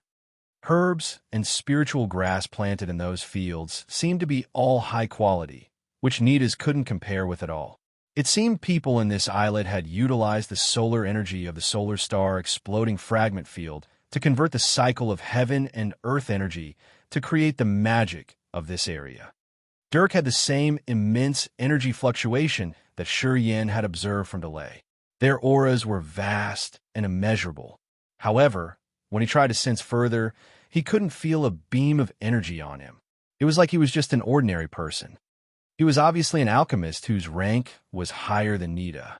Looking at Ziyao, Dirk fell into his memories. Different complicated moods sparkled in his eyes. After a long moment, he sighed with emotion. "So identical. You and your mother. You guys look the same as if you are one." Ziyao's soft body shivered. "Uncle Dirk, you met my mother? How was she?" Ziyao's mother passed away before she could be able to memorize things. She had no memories of her mother. Every time she tried to ask her father, she didn't get the information she wanted to know. With time, the feeling she had for her mother seemed to fade gradually. "That B** Du Tianji had promised me to take care of your mother. He didn't fulfill his promise. He let your mother die." Dirk snorted, his face cold and dark. "If I had known it, I would have never let her go. If she had gone with me, she would have never fallen into this tragic consequence. She would absolutely not have had to die." "How did she die?" "My father has never told me anything." "Uncle, could you please tell me?" Ziyao begged the man. "You should ask him yourself, dear." Dirk let out a long sigh, looking at Ziyao with fondness. "That B** knows you look exactly like her. That's why he sent you to see me.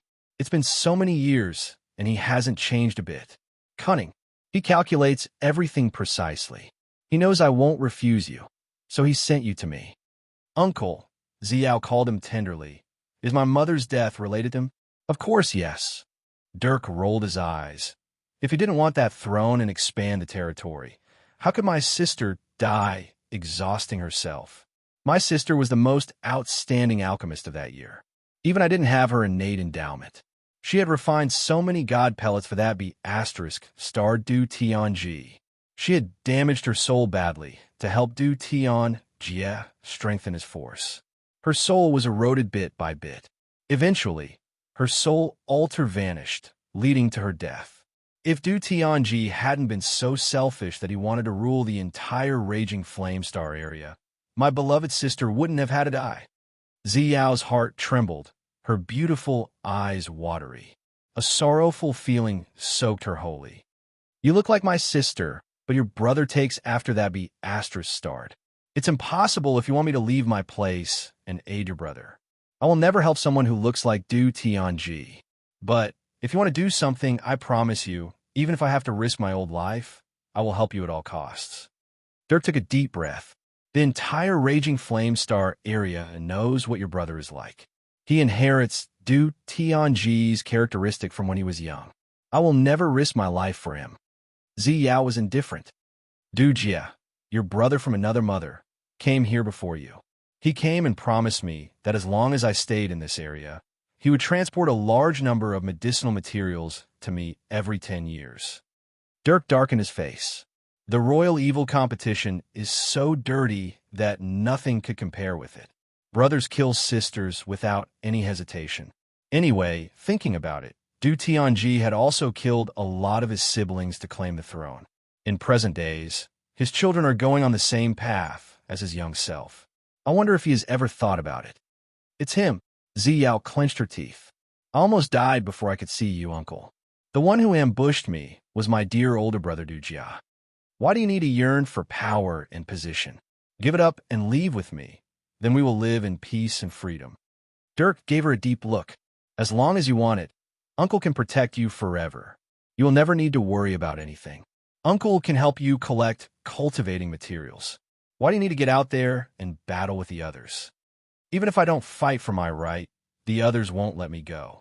Ziyao pondered for a while and then beamed a forced smile.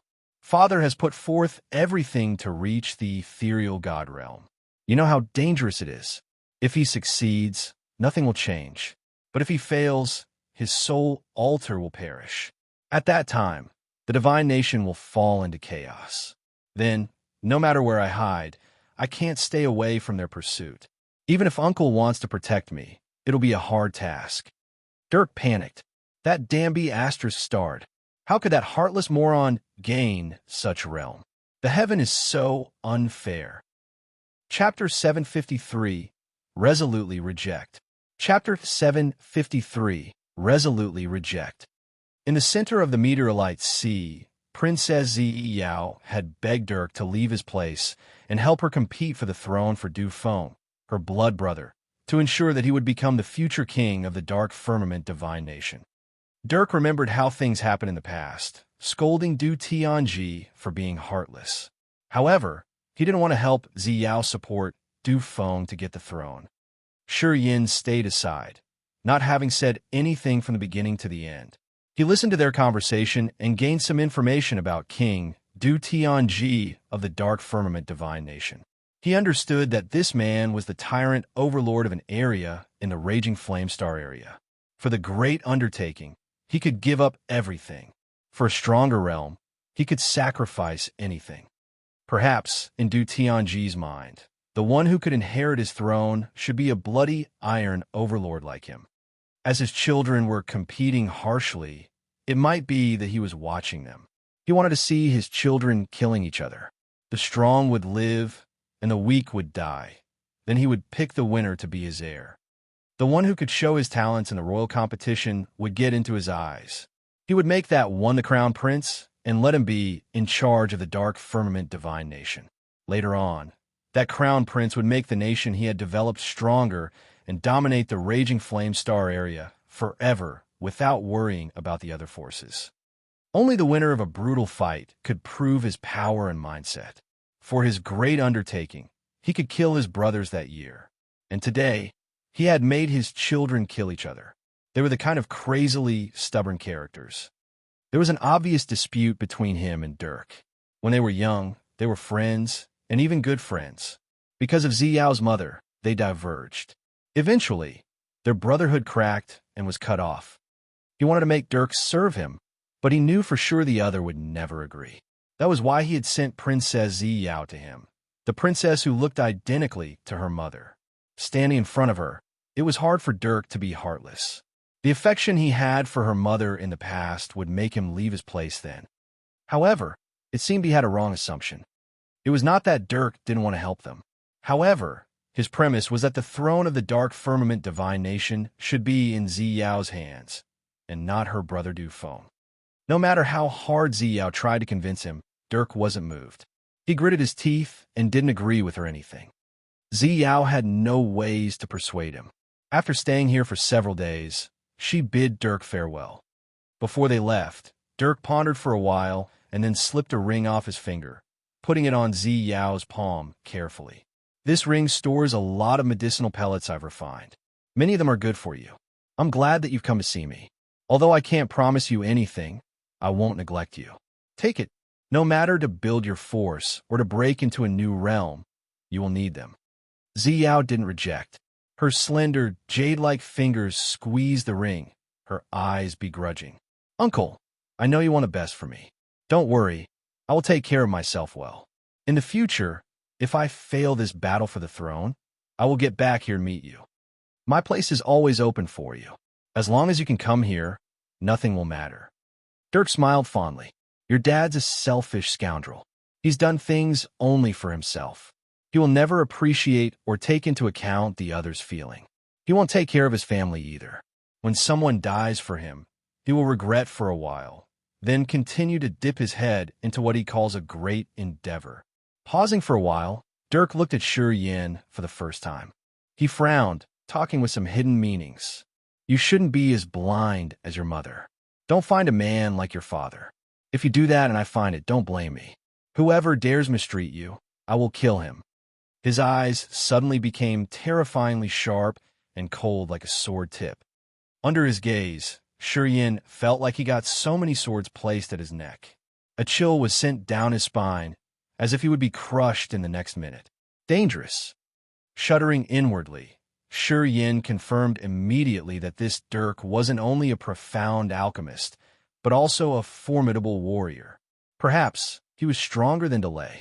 Under Dirk's threatening eyes, Shi Yin frowned. His eyes weren't fluttered, but like a rigid block of ice as a cold aura moved around his body. Calm and fearless, Dirk gazed at him without even blinking. After a while, he shifted his sharp eyes, talking calmly. Kid, I don't know who you are, but if you could come here, it's fate. This pellet is for you. Use it as you please. This pellet was verdant, with a fragrance that cheered people up. It sparkled with immense light as it flew toward Shi Yin. Enormous energy fluctuations rippled from that pellet, which clearly seemed amazing and with tremendous medicinal effects.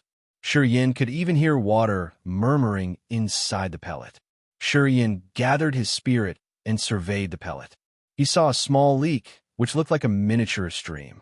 It flowed naturally, circulating just like veins in a warrior's body. Ziyao's beautiful eyes lit up as her succulent red lips parted. Shi Yin, say thank you. Shi Yin looked at the pellet and sensed its efficacy. His eyes shrank, but he didn't take the pellet. I appreciate your favor, precursor, but I can't take this pellet. Ziyao was surprised. Dirk slightly knitted his eyebrows as his sharp eyes gazed at Shi Yin. He pondered for a few seconds, then the corners of his mouth twitched into a faint smile. Kid, do you know what pellet it is? Or its effects? Shi Yin shook his head. I don't know. The 100 circulation soul pill, a level 4 divine grade pellet. It could nurture your god soul and supplement your blood chi. It's still a big treasure to a third sky of King God Realm warrior. Dirk arched his brow. And you, when you take this pellet, breaking through the King God Realm is just a piece of cake. Condensing the god bodies as easy as flipping a hand. As long as your realm could catch up with your energy and your Upanishad, you will soon enter the King God Realm. This pellet will make countless warriors kill each other to gain it. Pausing for a while, Dirk snorted and then squinted his eyes. One more time, do you want or not? No. Thanks, Shi Yin shook his head, resolutely rejecting the offer. He didn't hesitate, and his eyes didn't shift. He continued faintly. Without this 100 circulation soul pill, I'll still break through easily to the King God Realm.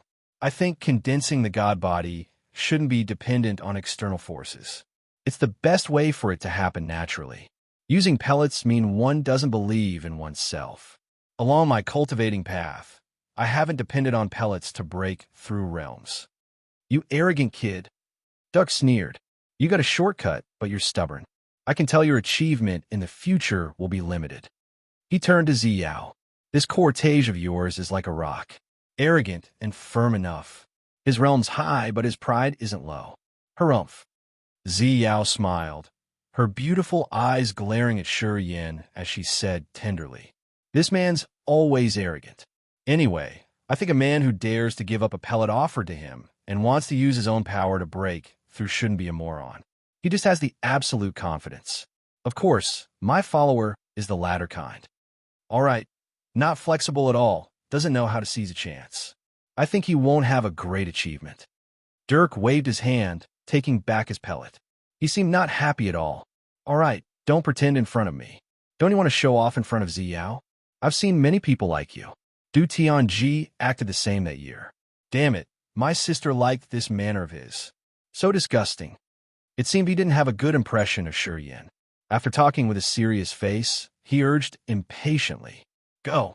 The sort of man like you, if you don't taste bitter things, you won't know how high the sky is. To attract beauties, making oneself the odd one out was the trick many men used. In Dirk's eyes, Shi Yan was this sort of man, which he absolutely hated.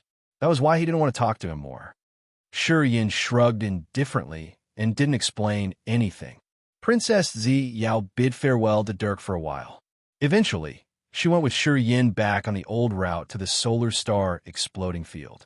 Later on, she stooped and chuckled. Are you like what my uncle said? You wanted to show that you were different? What do you think? Shi Yan didn't change his visage, although the corners of his mouth twitched a little bit. I hope you aren't. To be honest, throughout many years, many people have tried to act in front of me. Your deeds and theirs are pretty similar. Ziyao laughed cheerily. If you're like them, I will be happy. At least, I can assure that my charm has never been reduced. Sorry to have failed you. Shi Yan slight bowed to her, talking gently. I just don't want to own that man a favor, so he can't control me in the future. Perhaps he's self-righteous, as he thinks that no one is your match in this life. Anyone approaching you will have a purpose to capture your glamour, for example. Ha! Interesting. A asterisk shoal. Ziyao gritted her teeth. Can I really make you enchanted? Why could the others be and you couldn't? Oh yeah, I'll borrow your words. Do you have health issues? She acted as if she suddenly understood a mystery, nodding and then saying affirmatively. Sure it is. I understand. I forgive you. I'm sorry for misunderstanding you. I'm so sorry. Shi Yan's face darkened. Ziyao looked at him seriously for a while and then burst out laughing, holding her flat belly. She laughed until her body was shaking, pointing her finger at Shi Yan. Ha ha, interesting. You. Turns out there's something that makes you ridiculous. Ha, look at you now. Shi Yan paused for a while and then accelerated all of a sudden, just like a shooting light. He glided, passing her while storming forward furiously. The silver bell jingles like laughter arose behind him. Ziyao's face was bright and shining, as if she were overjoyed. She waved her hands cheerily, like she had done a great thing. She looked like a blooming flower that tickled people's hearts. Floating behind him, her laughter didn't cease, while her soft body shook tenderly. Her beautiful eyes gazed at Shi Yan's buff back. She mused on him for a while, before urging her power to follow him quickly. Chapter 754, Glorious Amethyst Star. Chapter 754, Glorious Amethyst Star. Asterisk, this star is named after Izao star. Izao means glorious amethyst, so I translated it literally, TL. The solar star exploding fragment field. A tiger-shark war chariot roared, flashed, and disappeared into the dark, cold universe.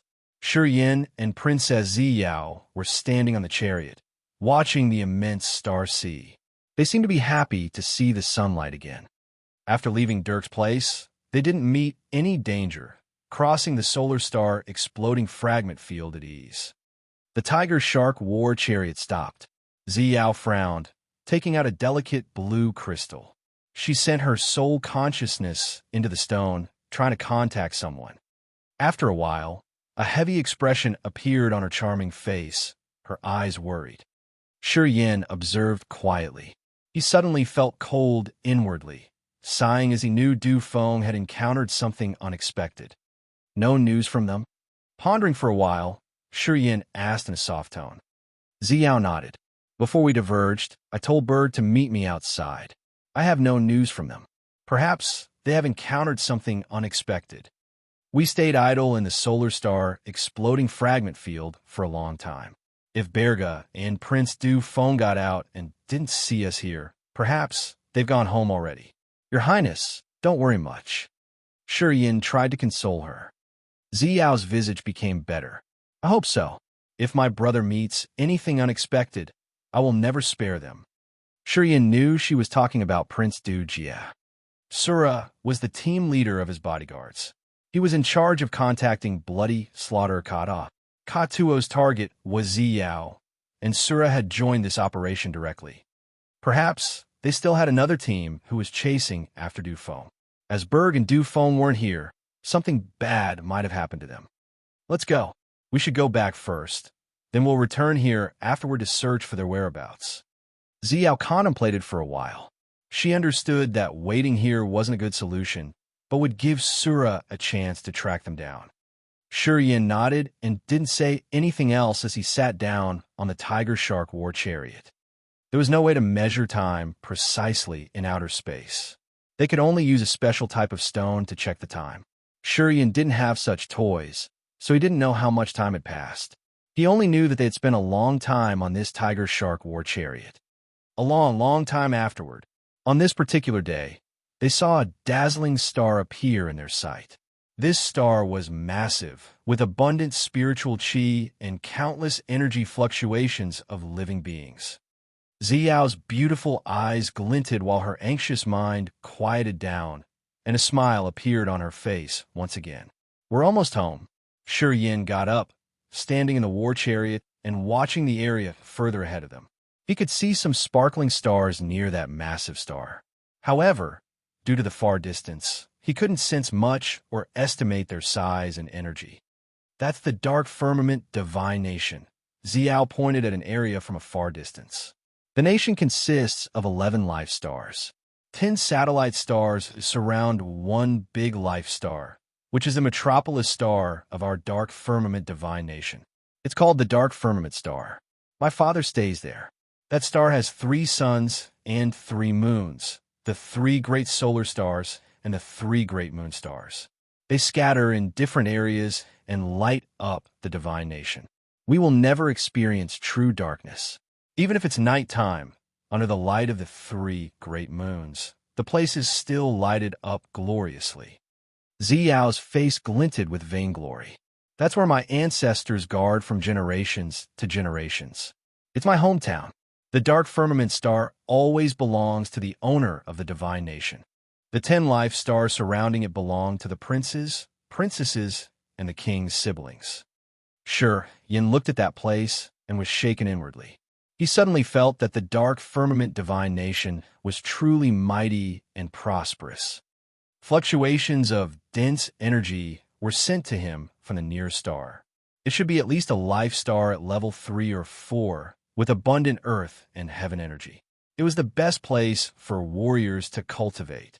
A life star was a place similar to the Grace Mainland. The area created by 11 life stars was the place where the royal family of the Dark Firmament Divine Nation stayed. Of course, the Dark Firmament Divine Nation's territory included not just these stars. Other 5 feudal vassals guarded the further areas. They had more than 10 life stars and many mineral stars. Together, they created the powerful status of the Dark Firmament Divine Nation. Each feudal vassal, just like Delay, was an expert at the original God Realm.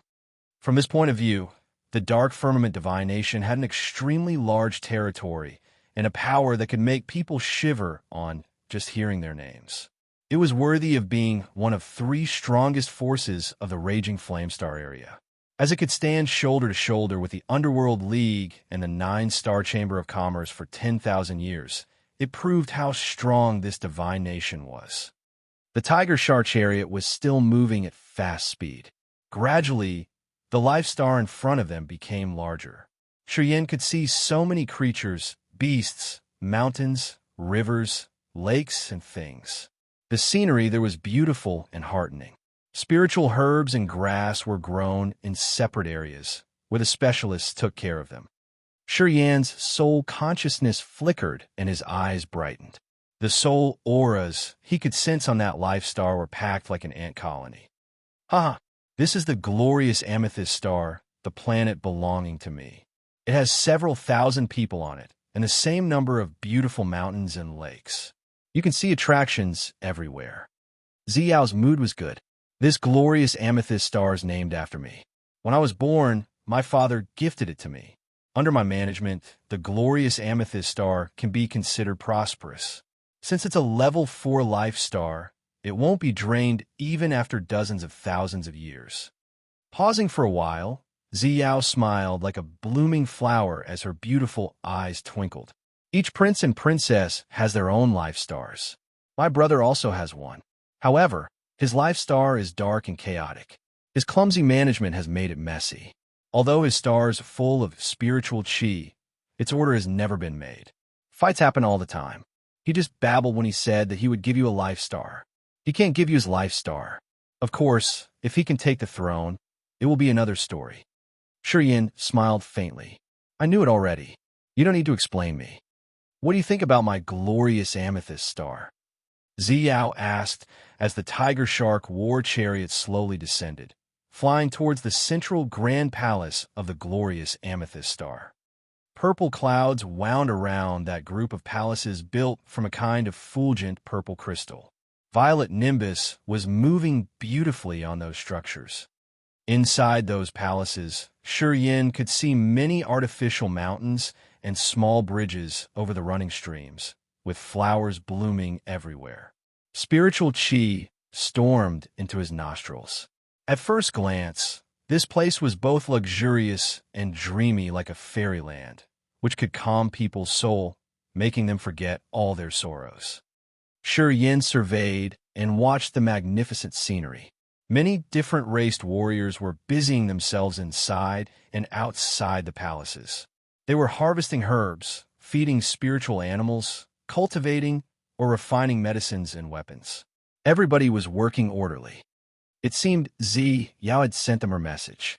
Many warriors were waiting for her solemnly on a massive platform in the central palace. They faced up the sky, waiting in silence. Around 20-some king God Realm warriors, 100 true God Realm warriors, and almost 1,000 Sky Realm warriors were scattered on that massive tall platform. Some of them stooped, while some kneeled down or bowed on the ground, waiting for their master to come home. Seeing their grand welcoming ceremony, Shiyin suddenly had a complicated feeling. Ziyao was only a princess of the dark firmament divine nation, but she could control such a holy land like this, with a tremendous force under her command. Thinking about the general force of the Dark Firmament Divine Nation, the Underworld League, and the 9-Star Chamber of Commerce, he understood that his vision had been so narrow. The Raging Flame Star area was mysterious and much more immense than what he had imagined. The Grace Mainland was much smaller than this place. Welcome back, Your Highness. Welcome back, Your Highness. Welcome back, Your Highness. Loud sounds echoed from the square under their feet. Shortly, the whole area of thousands of miles around was filled with greetings. Any person working outside or inside the palaces, no matter what they were doing, harvesting herbs or feeding beasts, refining medicines and forging treasures, all paused their work, bent, and greeted, contributing to that stream and strengthening its power. The smile on Ziyao's face faded.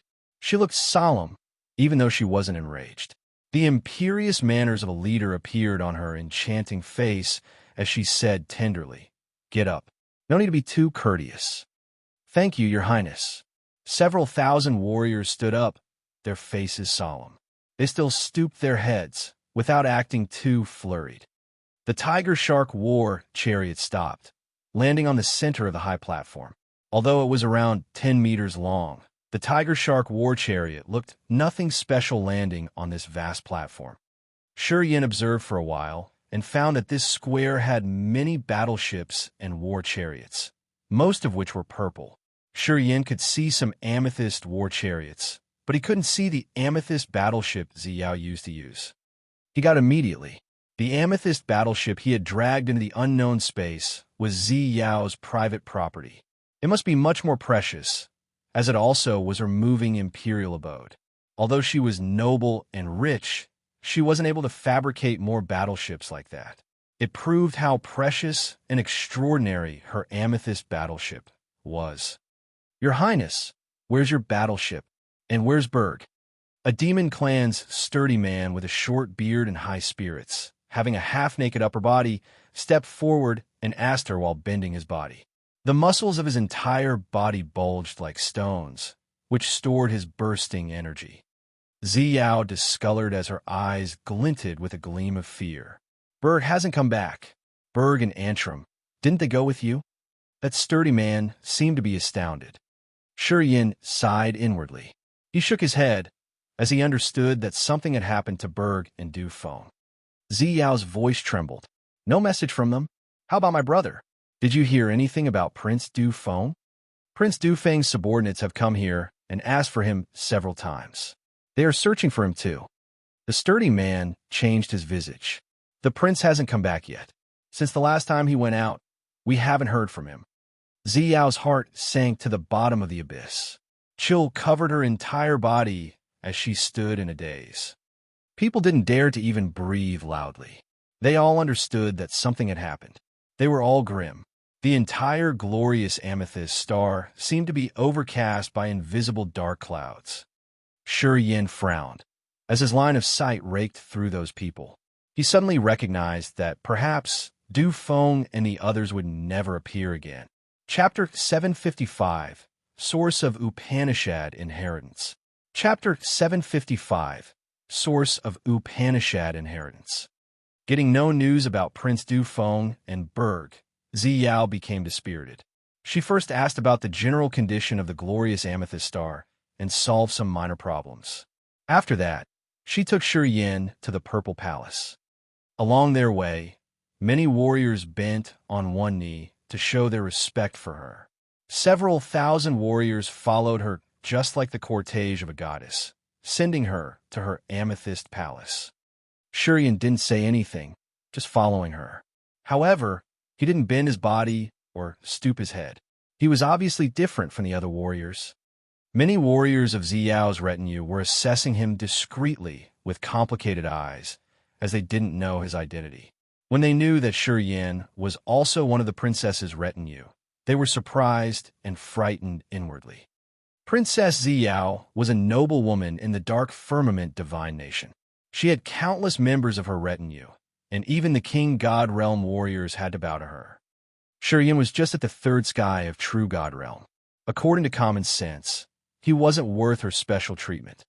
Anyway, after they had observed for a while, they found that the way Ziyao treated Shurian was different. This made many people jealous of him, generating some thoughts in their heads. Who was this kid? What talents did he have? What did he have at the true god realm that your highness had appreciated? They were thinking about him secretly. Shurian didn't care about them. He just kept silent and followed Ziyao to her amethyst palace. You guys can leave. When you have Du Feng or Berg's news, report to me immediately. Ziyao waved her hand tiredly. Pay attention and watch out carefully for me. Brief the situation of the divine nation for me. Many warriors nodded, bent their bodies, and stepped backward. Shurian, you choose a room to rest in the Amethyst Palace. We have the training room, the Upanishad Hall, and the warehouse that stores all kinds of materials. If you need, just take them. I can also give you my personal collection of materials. Ziyao pondered for a while. You and I have experienced struggles together. At the most critical time, you've shouldered my burden in the battles. You're different from the others. To be honest, when we entered the Forbidden Land, I didn't consider you my cortege. I've considered you my friend. I hope you would treat me the same. Shurian let out a tender laugh as he nodded his head. Thank you for appreciating me, Your Highness. You shouldn't put on this face. I know you have all sorts of airs and graces and many secrets. However, you're not familiar with the Raging Flame Star area yet. This area is too complicated. I believe you will have an immeasurable future. However, your realm's still pretty low at this moment. There are any things you can help me out with? Ziyao rolled her eyes at him.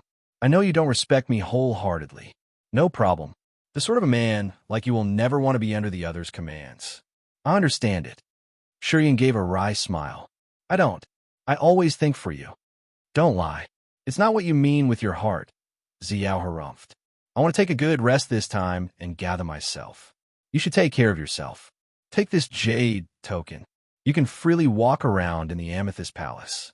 In my glorious amethyst star, this token represents me. No one will dare to do anything to you.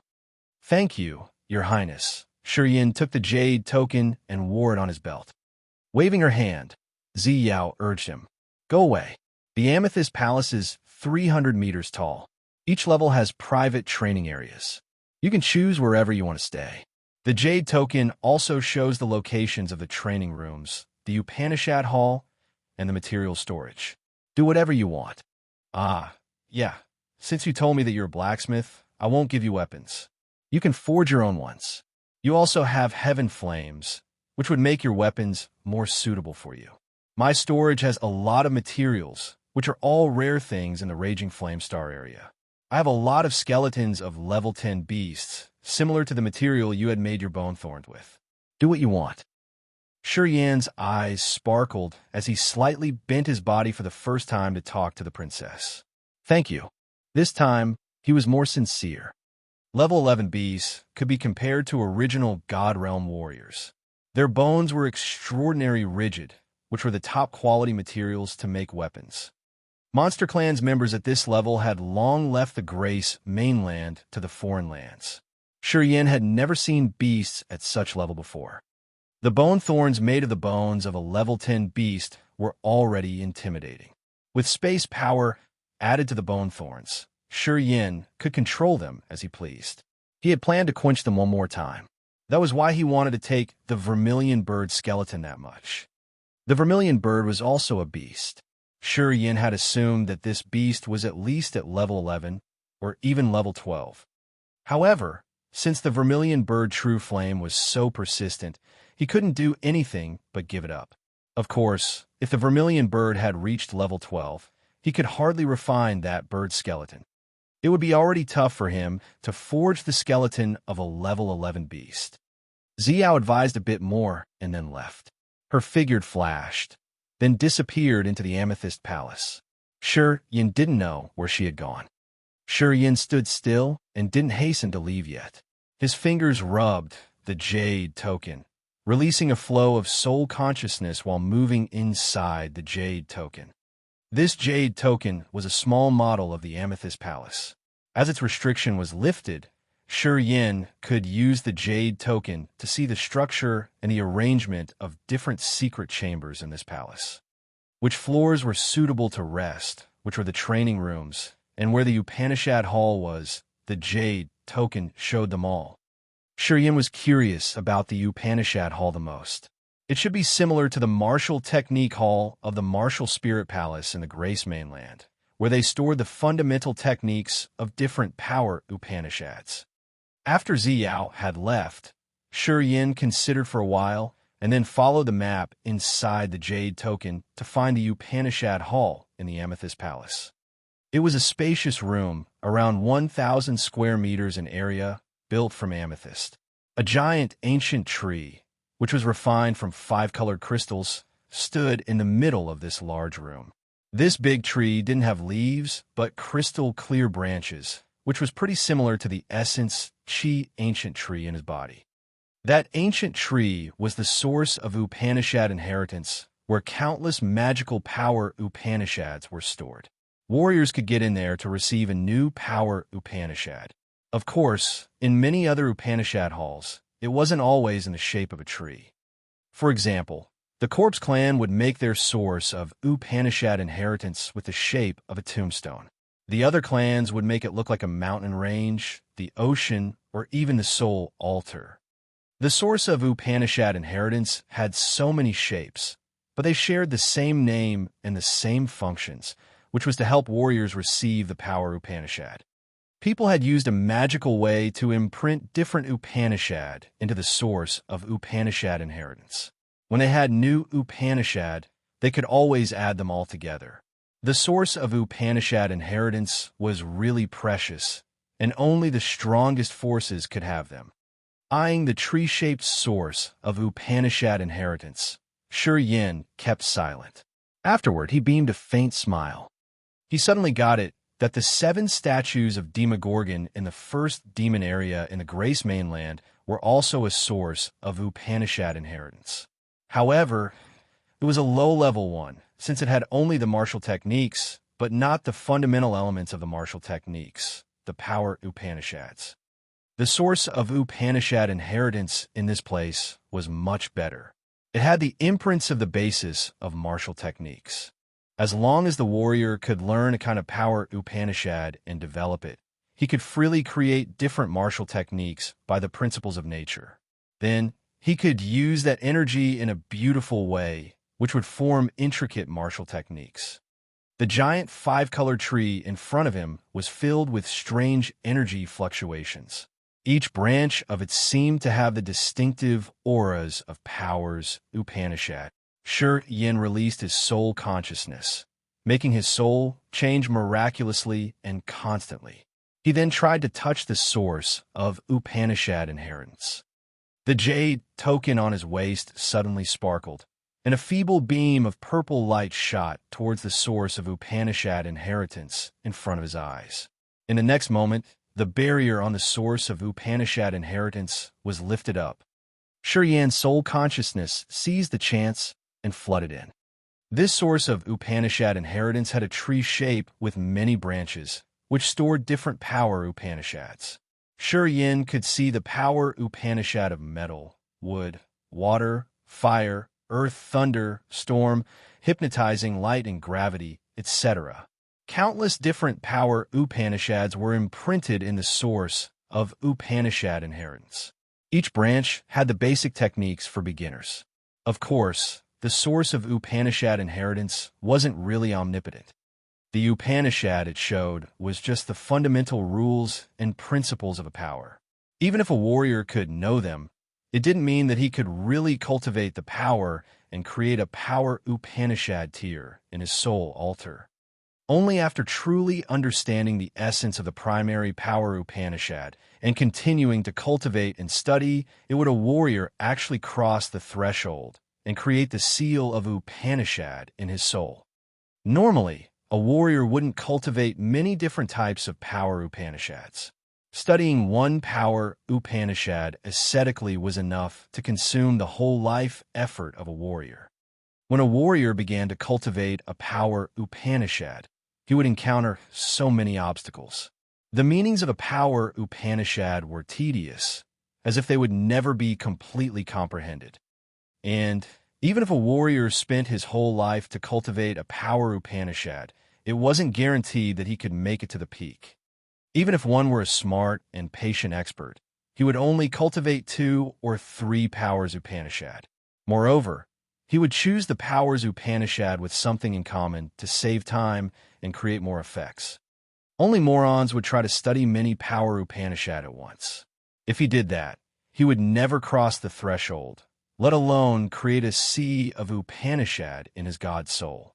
Basically, he couldn't create the soul altar to break through to a more profound realm. Without crossing the threshold and cultivating it to a certain depth, a warrior could never bring out the best of his power Upanishad. A warrior's efforts were limited, and the power Upanishad was always too profound. A warrior should normally cultivate only one kind of power Upanishad in his life, which was the correct way and the practicing principle of most of the experts in the Raging Flame Star area. Shi Yin urged his soul consciousness to move around the source of Upanishad inheritance, try to find some power Upanishad similar to his star, space, and death and life power Upanishad. However, he felt sorry that he could find nothing. Power Upanishads in this place were all popular. Shi Yin had seen the similar martial techniques in the Grace mainland. Apparently, the star, space, and death and life were all high-level power Upanishads. They were special and strange, which made them rare in the Raging Flame Star area. Even Ziyao, with her aristocratic status, couldn't gain such high-quality power Upanishads. That was why Shi Yin couldn't find any similar imprints in the source of Upanishad inheritance. However, Shi Yin was still enticed. Although this source of Upanishad inheritance couldn't offer him big benefits, it was of much use to his friends and relatives in the perpetual night forest if they could come here and use the soul consciousness to perceive the power Upanishad. Sure Yin sank into his thoughts while gazing at the source of Upanishad inheritance for a while. Afterward, he left to the material storage to find the suitable bones for his bone thorns. Chapter 756, The Best Quality Bone Material. Chapter 756, The Best Quality Bone Material. In Ziao's private storage, Sure Yin found many chambers under different lists, storing many kinds of materials. Some rooms stored many mineral ores and crystals. The others kept delicate wooden materials, which had natural patterns. Sure Yin also found a room filled with beautiful jades, having many shapes and different functions. All chambers here had a detailed written description. For example, the bone material room Sure Yin was checking out just now. The bone material room wasn't so spacious, around 1,000 square meters. Pieces of strange bones were put on greenish-brown shelves. Some of them were translucent like gems, some looked rusted, while the others still had a lot of blood stains and a thick bloody scent. More than a dozen kinds of bone materials were classified in different zones. A label, which was placed in front of each bone, described each material in detail, reading which beast it came from, name and level of the beast, class, attributes, and how to refine the bone. Sure Yin took a walk around the bone material room. He wasn't hurried. His eyes twinkled as he was praising this area. Bone materials that Ziao had collected weren't normal. The lowest rank here belonged to a level 9 beast, and the rest belonged to beasts with special features. Bones of level 10 beasts weren't a rare item in this place. They were put neatly on the shelves with a detailed introduction. Sure Yin strolled around, stroking the bones he had passed by passionately. Sometimes he frowned, and sometimes his eyes glinted as he beamed a faint smile. Monsters at level 10 could be compared to King God Realm experts. Usually, they were all tough and tenacious. Beasts of different classes were different, and their bones were distinctive. Some bones were as light as a feather, while the others were even heavier than iron or rock.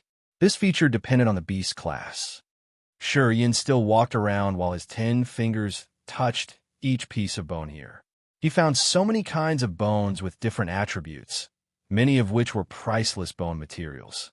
Of course, he wanted to see the skeleton of the level 11 beast Ziao had mentioned the most. Holding the purple jade token in his hand, he sauntered to a corner of the bone materials room.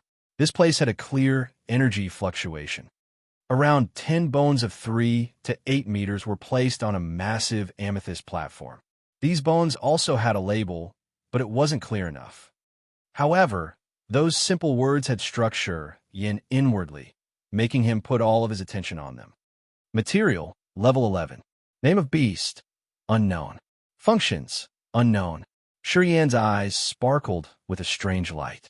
He eyed those 10 bones and hesitated for a while, before picking up a piece of black bone. He didn't know what kind of beast this bone belonged to, but it was totally black with a shiny dark halo. It felt so cold and heavy in Sure Yin's hand. Sure Yin's palm felt cool while holding this piece of bone. He suddenly felt a mountain-like heavy aura diffusing to his face from the bone. This bone was so heavy that Sure Yin had to urge his energy to hold it. Sure Yin's face changed as he closed his eyes and felt. From this piece of bone, he could sense the thick and heavy aura of earth. Sure Yin shook his head discreetly, putting this bone down. His eyes shifted to the other bones in front of him. The bone he wanted shouldn't be too heavy, or else it would be hard to promote space power of his soul consciousness. The feature of coming and going without leaving any trace was what he needed the most. The bones that could promote space power must be sharp, swift, and extremely tough. Heavy wasn't what he wanted. He needed to avoid this feature. His fingers surfed above the bones, as if he were stroking his lover's skin. No, too brittle. It can't stand the space power. No, not this one. Too blunt. Even if it's quenched, it can't be sharp enough to break the god domain. This one isn't good either. While his fingers glided above the bones, his soul consciousness penetrated them. Yin could feel the attributes and the special features of each bone. The bone materials on this platform belonged to the skeleton of an unknown level 11 beast. However, most of them had no energy remaining in them. Some still had a little of energy remnants, but the attributes weren't suitable. They were too brittle or too blunt, or had the attributes Yin didn't need, such as Thunderbolt. Closing his eyes, his soul consciousness continued to move around the bones on the platform via his fingers. He suddenly opened his eyes, gazing at a 6 meters long bone that was as wide as his fist.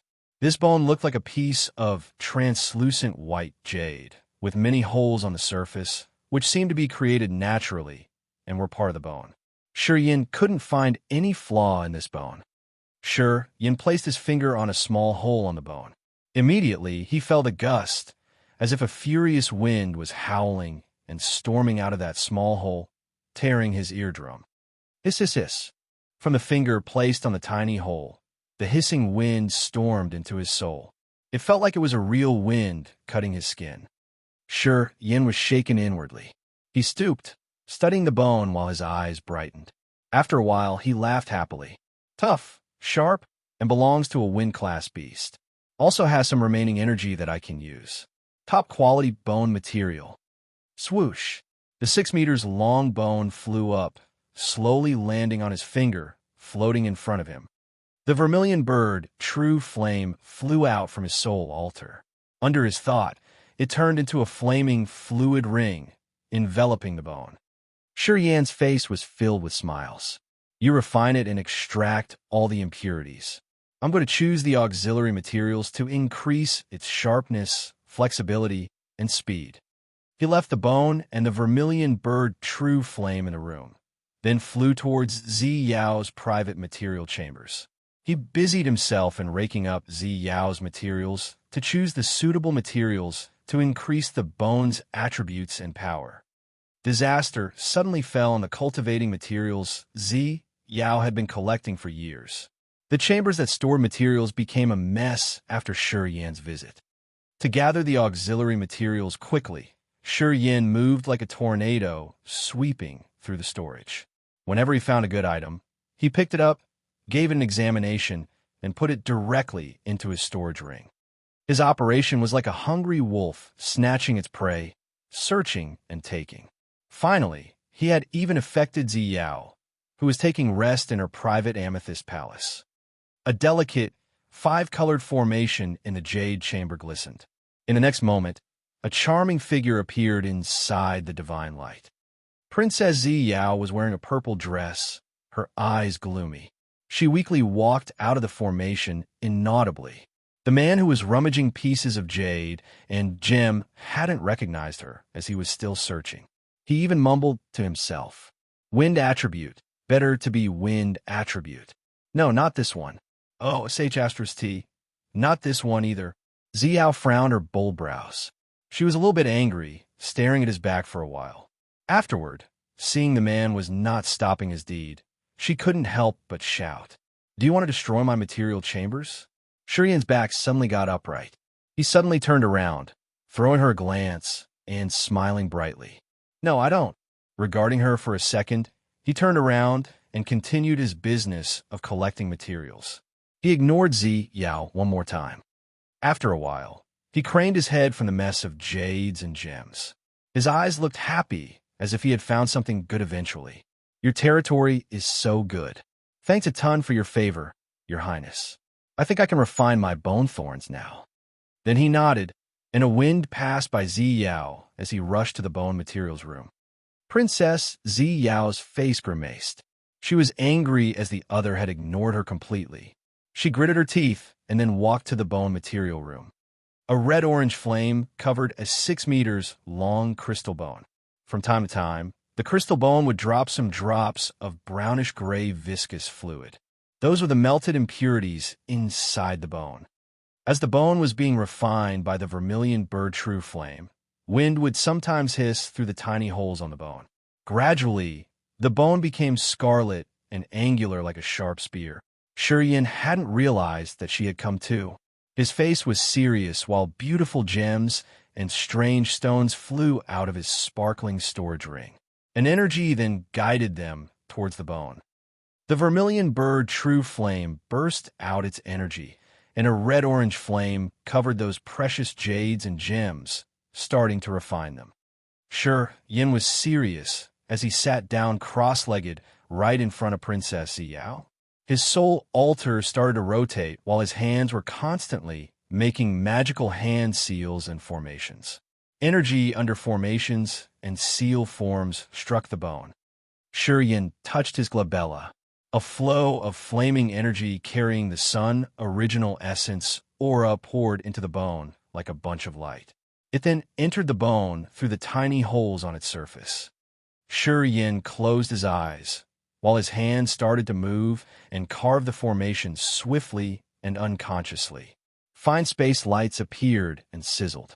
Under the support of some mysterious energy, they poured into the bone and then strongly changed its structure. Hundreds of hand seals and formations entered the bone like fading shadows. The bone suddenly emitted an earth-shaking whistle. The strong wind howled through the small holes in the bones.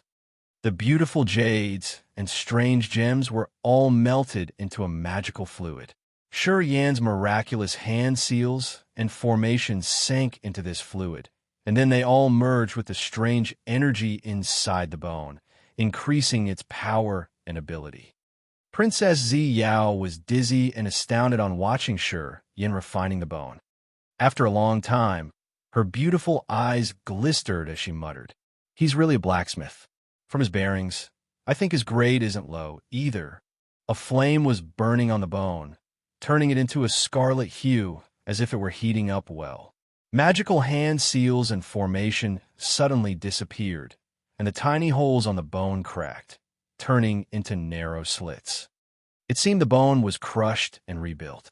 Those slits appeared as if it had suffered from sharp slashes or chops. However, on a closer look, it was visible that each eyelet and slit had stored an extremely sharp space energy, which was like a wind blade that could cut and crush everything. Chapter 757, Refined Divine Weapon. Chapter 757, Refined Divine Weapon. The wind howled ear-piercingly, tearing the air inside the bone material room. It was like a sharp weapon was prickling people's eardrums, making the soul twinge as if it was pierced by a needle. The bone thorn wasn't visible in the bone material room, but it was howling fiercely. Also, there was no strange energy surging. The wind howl seemed to hide in space slits, making it hard to detect. Shi Yin squinted. His aura was cold, sharp, and wicked, just like a spear, giving people a weird feeling. The vermilion bird, True Flame, got back to Shi Yan's soul altar. The ground in front of him was full of black and gray viscous substance, the contaminants extracted from the bone thorns. The wind wailed unceasingly, crying in the bone material room. This eardrum-tearing sound discolored Ziyao. Although she had urged her soul fluctuation as a third sky of King God Realm warrior rippling around the room, she couldn't find the bone thorns. The howling didn't stop. She was sure that the bone thorns were still in this bone material room, yet she couldn't sense or lock them or find their whereabouts. This was evilly strange. With her King God Realm cultivation base, she couldn't detect the bone thorn Shi Yan had refined and controlled. It was not normal at all. Also, it made her have a higher valuation of Shi Yan's blacksmithing techniques. The howl stopped all of a sudden. 3 crystal-clear bone thorns appeared, each being 2 meters long with 2 pointy ends like 2 spears connected to each other. The bone thorns had so many fine slits on their bodies, as if they were made by slashes of a sharp weapon. At first glance, these 3 bone thorns looked like trash. However, with a closer look and the soul to sense, sharp energy of space could be detected from those fine cracks. Carving space power Upanishad on the bone thorns was a strange but excellent technique, which made Ziyao interested in these 3 bone thorns. She wanted to know which grade they were at. So, she waved her exquisite small hand in the air, drawing something to open a restriction. A light purple light sparkled, and a lozenge tool appeared in the center of a formation inside the bone material chamber. Ziyao smiled, walking towards the tool and talking to Shiyin. This tool ranking stone can grade the quality of your 3 bone thorns. Want to try? Shiyin agreed frankly. The 3 bone thorns reappeared, hovering next to the thing called the tool ranking stone. Countless glorious energy filaments extended from inside the lozenge tool. They shone on the 3 bone thorns like tentacles, as if they were measuring and verifying their quality. What kind of a criteria does this tool use? From a distance, Shiyin glared at the thing with astonishment. Of course, it will check the tool's flexibility, sharpness, endurance, bearing capacity, etc. If your weapon has a spirit, it'll measure the weapon's spirit's grade. Also, it will check the combination of materials and level of impurities or contaminants. There are so many criteria to evaluate. Ziyao smiled, craning her white neck towards Shiyin. I can't explain it clearly in detail. This tool ranking stones made by the blacksmiths who could forge divine-grade secret treasures. I don't know their criteria clearly. Anyway, it couldn't be wrong. Shiyin nodded as his interest was aroused. He also wanted to know which grade the bone thorns he had dedicatedly fabricated were at. The bone thorns were made of a bone of a level 11 beast of wind class, together with 12 kinds of beautiful jades, gems, and ironstone to increase the flexibility, sharpness, and speed. They were refined by heaven flame to extract contaminants.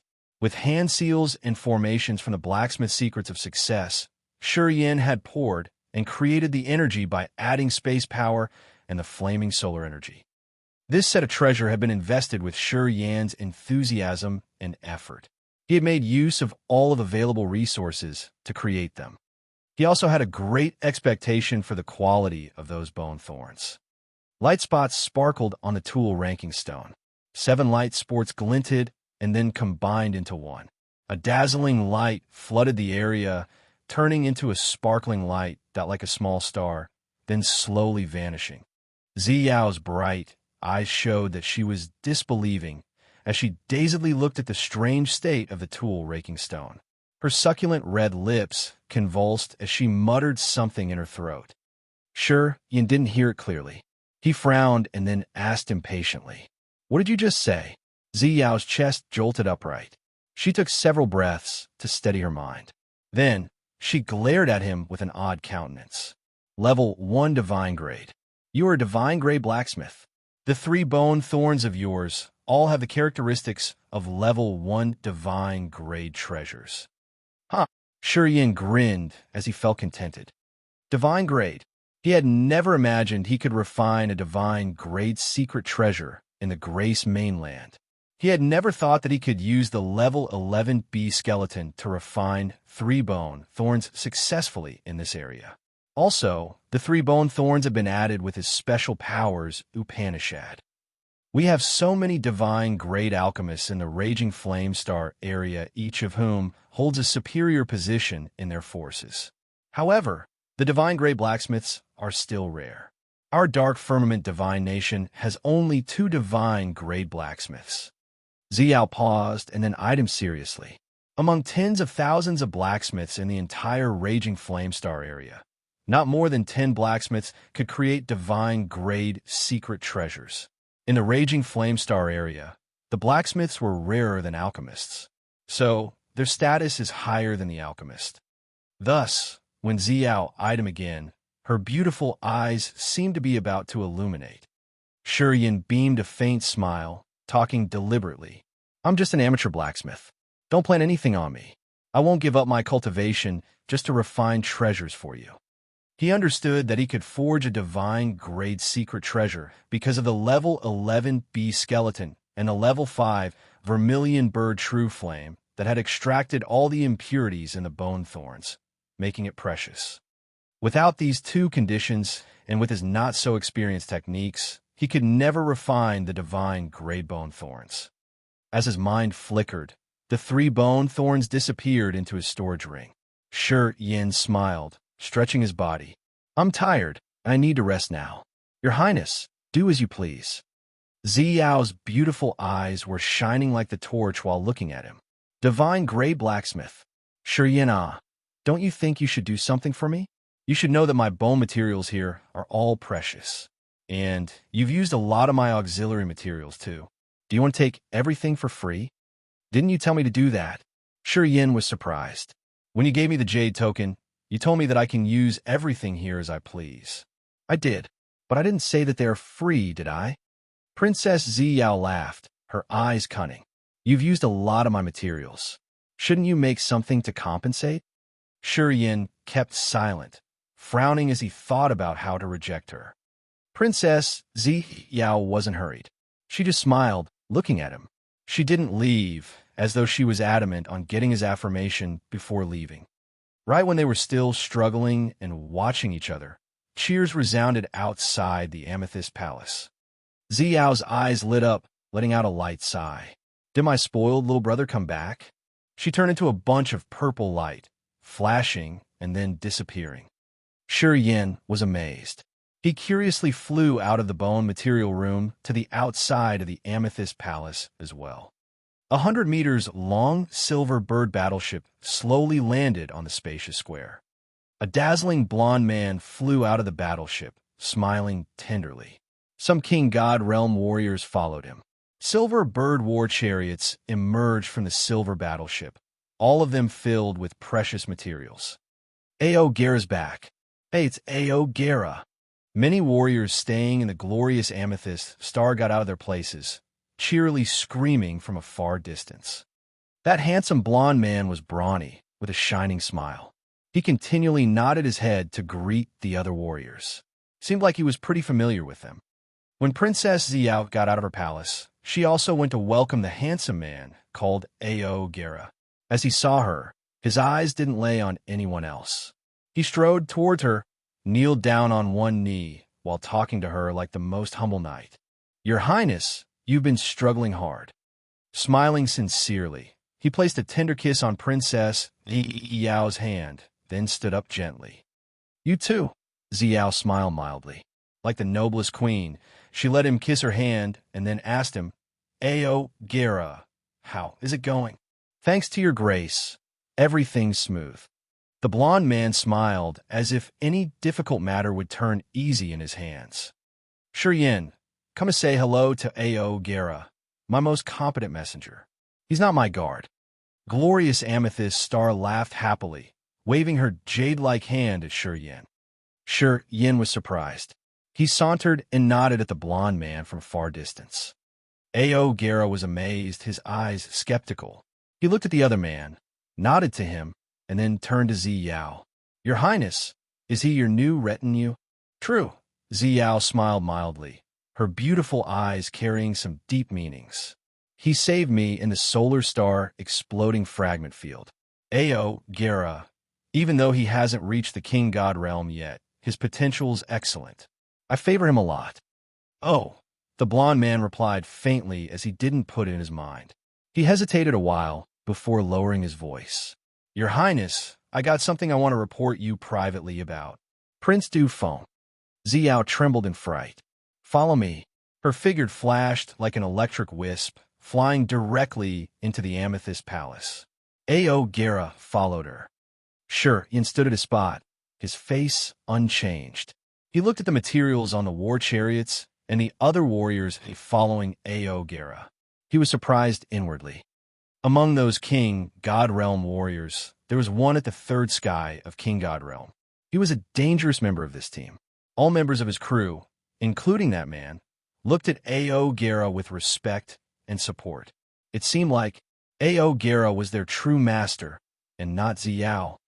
Ao Gera was at the second sky of King God Realm, one rank lower than Ziyao. He was considered one of the retinues of Ziyao. In other words, his status was like Shiryen's. But why could he have his own organization? Shiryen couldn't guess anything, so he discreetly became more cautious.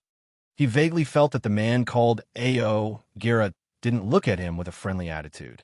It seemed he was trying to conceal his murderous aura. Suddenly, Yin understood that Gera had soon known about him and every operation of his from the time he had arrived in the glorious amethyst star. However, this man was trying to hide things and ignore him. Yin suddenly understood and couldn't help but beam a forced smile, shaking his head begrudgingly. Chapter 758, Heaven Flames Ascension. Chapter 758, Heaven Flames Ascension. Although he was Princess Ziyao's escort, Gera seemed to have a high status and position. He had his own cortege, and he seemed to be the other master of the glorious amethyst star. His subordinates were managing people to transport the materials from the flying bird war chariots. They even shouted at the onlookers to ask them to give a hand. Those who were called didn't resist. Quite the contrary, they looked happy working for the warriors under Gera's commands. They unloaded the materials and transported them to many places. Princess Ziyao and Gera had left the Amethyst Palace to talk about issues related to Dufeng and Berg. Yin observed for a while, then beamed a forced smile as he got it eventually. Yin didn't return to the Amethyst Palace, leaving this place alone.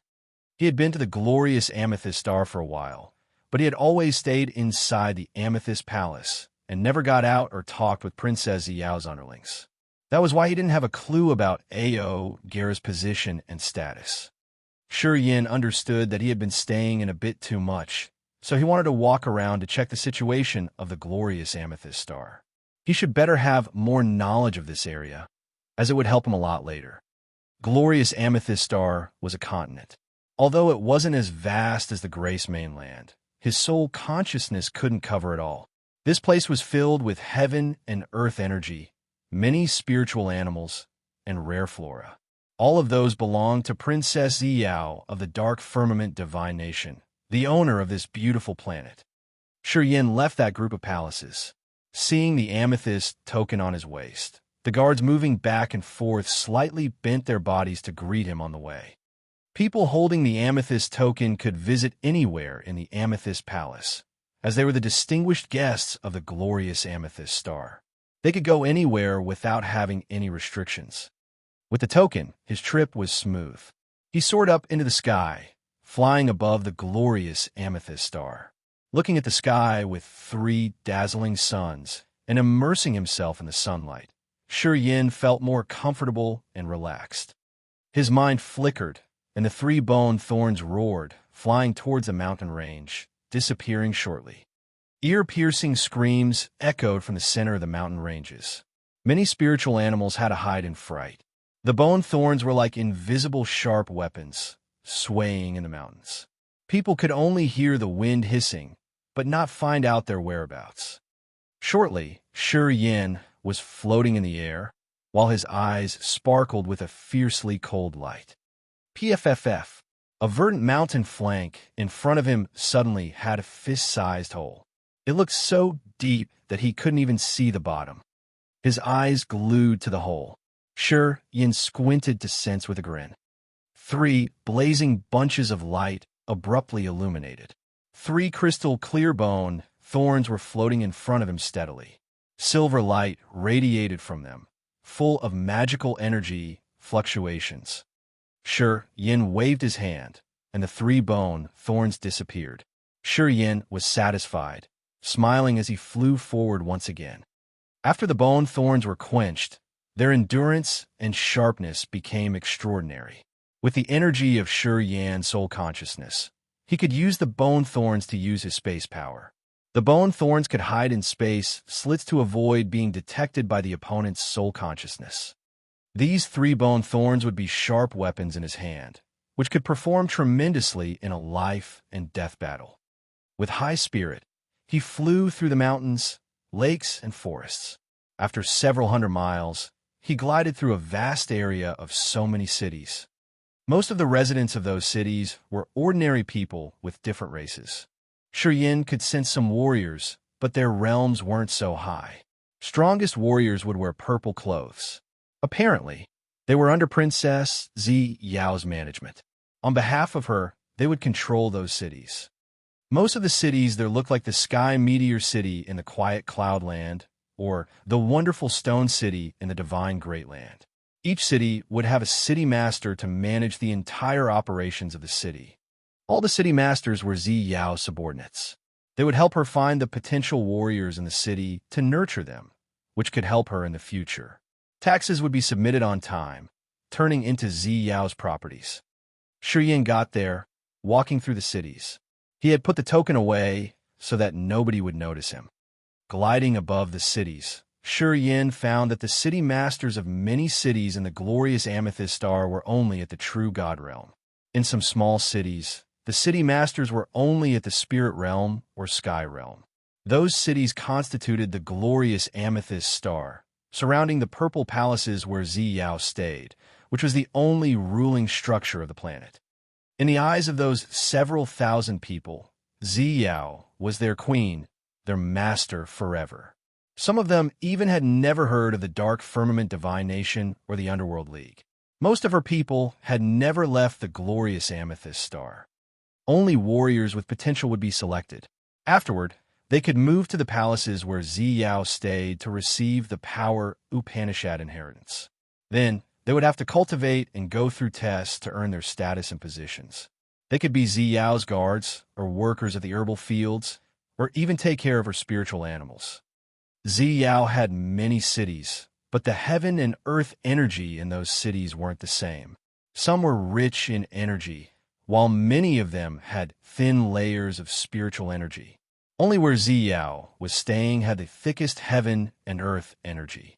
After several days of staying in the glorious amethyst star, he had some understanding about this life star. Shi Yin evaluated to plan where he should establish a city for his family and friends from the Grace Mainland, so that they could stay and live happily. Different from the Grace Mainland, members of different clans could live together in harmony here. They wouldn't be hostile toward the others due to racism, which could lead to a bloody battle where either of them had to die. Zi Yao had chosen the best subordinates. She didn't care about races, just their realms and competences, and how much they could support her. After several days of taking a tour around the glorious amethyst star, Shi Yin had a deeper understanding of this life star. Through a true God Realm City Master, he got to know Ao Gera's identity. Ao Gera at the second sky of King God Realm was the son of Ao La Dai, the blood sister of Ao Gu Duo, one of the 5 feudal vassals. Ao La Dai got married to a leader of a small force near the border of Ao Gu Duo's territory. To take over that force, Ao Gu Duo made his sister marry that leader, which was solely to merge that force into his territory. Ao Gera had shown his extraordinary innate talents when he was pretty young. He was excellent in cultivation, so Ao La Dai and her husband had always indulged him. One of the 5 great feudal vassals of the Dark Firmament Divine Nation, Ao Gu Duo, didn't get married. He didn't have any children, so he had treated this talented nephew as if he were his blood son. He had favored him so much that he had taught Ao Gera the meanings of martial path himself for a period of time. Ao Gera was a prominent young man in the Dark Firmament Divine Nation. After he had seen Zi Yao the first time, it seemed he had fallen under her spell. He decided to follow Zi Yao and pledge to protect her welfare and honor. When Ao Gu Duo and Ao La Dai found out about his decision, they had tried everything to oppose it. However, the young man was persistent. He had given up everything and moved to the glorious amethyst star alone, becoming Zi Yao's escort. Due to his special status, Zi Yao was proud and happy to have him as a retinue. She had always treated him well, considering him her friend. She even let him take care of many big cities on her planet. After Ao Gera followed Zi Yao, his realm had never been stagnant, but always advanced, which had cheered his uncle Ao Gu Duo a lot. Later on, he forgave the young man for his deed and sent the experts under his command to be Ao Gera's cortege. That was why Ao Gera was a special character of Zi Yao's cortege. His origin wasn't bad, and he also had a firm backup in his own organization. Due to his admiration for Zi Yao, he was willing to humble himself and become her escort. After Shi Yin knew of Ao Gera's identity, he was amazed sighing with emotion for this man's deeds. He had an outstanding background, but he had given it up for Ziyao. He had harassed himself being her guard. If this man didn't have a deep affection for her, he should have been a cunning, wicked man. No matter what kind of character this young man was, Yin staying close to Ziyao in the Amethyst Palace would rouse his envy. That was why Ao Gira didn't give him a comfortable feeling when he looked at him. Yin understood that if he were him, he would have been enraged too. Shaking his head begrudgingly, Yin forced a smile while looking at the purple palaces and sighing. He pondered for a while, then returned to the place. A feeble flame arose in his sea of consciousness as a wonderful thought crossed his mind. Although he didn't change his speed, his focus was now on his sea of consciousness. On the heaven flame soul altar, the earth flame, the Een spirit ghost flame, and the corpse vanishing flame were sending out energy fluctuations. Their flames were flickering on the soul altar, as though they were about to wake up. Yan's eyes lit up. When they were in the solar star exploding fragment field, the earth flame was the first one who went dormant. While fighting against the vermilion bird true flame, the Een spirit ghost flame, and the corpse vanishing flame had absorbed a lot of the strange energy in that forbidden land. Afterward, these two flame quieted down as well. Today, it had been half a year since then, and these three heaven flames were about to wake up. He was a little bit excited. Yin pulled himself together and observed the situation. Not long after that, the earth flame boomed, releasing so many flames. It circled the soul altar and then stopped, sending him its thought. I've reached level 4. Yin was astounded. That fast? The volcano crystal nucleus and the sun original essence are the best precious items for me to ascend. Having them, of course, I can leap up swiftly, the earth flame answered him cheerily. And me? The deep thought of the corpse vanishing flame slowly arose. I've reached level 3. The corpse chi there was abundant. I'm lucky to have broken through another level. Haha, I've reached level 5. I should have reached level 5 earlier, though. The Een spirit ghost flame was thrilled. This flame was the same as the vermilion bird true flame. They were both at level 5, the highest ranked heaven flames among this group. The 9 Serenity's soul-devouring flame used to be at level 4. However, since it had been confined for so many years, it was degraded back to level 3. Contrary to it, the earth flame, the flame that gained intellect the last, had leaped from level 2 to level 4 thanks to its miraculous encounter. After that event, this flame had benefited the most. Feeling the joy of the heaven flames in his soul altar, Yin also smiled while slowly flying toward the purple palaces, heading to the Amethyst Palace. Hi guys! GOS will go premium this April 11th. I hope that you guys can keep supporting me. Smiley. My new website Sigma Novel. Com just launched 4 new novels a few days ago. I hope that you guys can support my website also. By the way, if GOS can make it way back to top 20, I'll release 5 extra chapters. Top 15 to 8 extra chapters. Top 10 to 7 extra chapters each week in 2 weeks. Chapter 759, The Purgatory Token. Chapter 759, The Purgatory Token. The Amethyst Palace was the symbol of the supreme power in the glorious amethyst star. It was also Ziyao's palace, where she resolved her business and cultivated. However, it was different today. 2 lines of guards were standing on both sides of the stairs in front of the Amethyst Palace. Behind them sat a third sky of King God Realm warrior near the entrance. That warrior was Ao Gira's subordinate, who had just come back with him. Yin had seen him before. Yin frowned, and then put on his usual countenance, walking towards the Amethyst Palace. Suddenly, 2 lines of guards standing solemnly on the steps stopped him with unfriendly faces while one of them shouted, "Stop!" These 2 lines of guards had 14 warriors in total. Each line had 7 guards holding long silver spears, sparkling sharply. 14 pairs of eyes shot towards Yin with caution. Their spears shivered slightly, sending an extraordinary energy fluctuation. All of them were at the True God Realm, with half at the peak of True God Realm. Their auras were much more intimidating than his. Shi Yin changed his visage, then snorted and took out the jade token he was wearing on his belt. The princess gave me this jade token. She said that I could enter the Amethyst Palace freely. I've been away for several days, and this Amethyst Palace has had a new master now. As the guard saw the token, his face became strange. He didn't answer, but turned around, looking at the warriors standing behind them. The old man still closed his eyes as he slowly rose his indifferent voice. The princess has set off to Dark Firmament Star to find the king and ask for justice. Before she left, she had advised that when she's absent, Ao Gera will be in charge of the Amethyst Palace. Currently, Ao Gera's cultivating inside the Amethyst Palace. He doesn't want anybody to disturb him. He has advised that we can't let anybody enter the Amethyst Palace before he wakes up.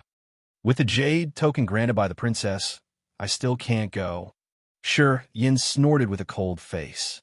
Isn't it true that the princess' words are the rules in the glorious Amethyst Star? Bull! The old man shouted. A sharp aura shot out from his body instantly, seeming like a sharp sword. His closed eyes slowly opened, gazing at Shi Yin furiously. Of course, Princess Zi Yao's the master of the glorious Amethyst Star. It will never change. However, the princess isn't here. She has told us that in her absence, Ao Gera shall be in charge. Today, Ao Gera is cultivating inside the Amethyst Palace, and no one is allowed to disturb him. It doesn't matter that you have the token or not. You're not allowed to get in. Otherwise, don't blame me. When this man was talking, his voice was amplified. Many warriors on the square could hear his voice, so they came close to observe. Many warriors from the other palaces walked out with frowning face. They came to check what was happening there. Not long afterward, the beefy Demon Clan's warrior whom Shi Yin had seen before walked out from a palace, still bearing his chest. He appeared and harumphed while walking towards Shi Yin shortly. He shouted mockingly at that man. Yuan, although our master isn't here, I think it's not your job to control everything. Then, what is a major domo like me to do? The old man put on a serious countenance. I protect the Amethyst Palace for Ao Gera. It's to prevent some low-realm people from being crushed into powder by his god domain while he's cultivating. Then, the old man closed his eyes again, as if he didn't want to talk much to the Demon Clan's brawny man.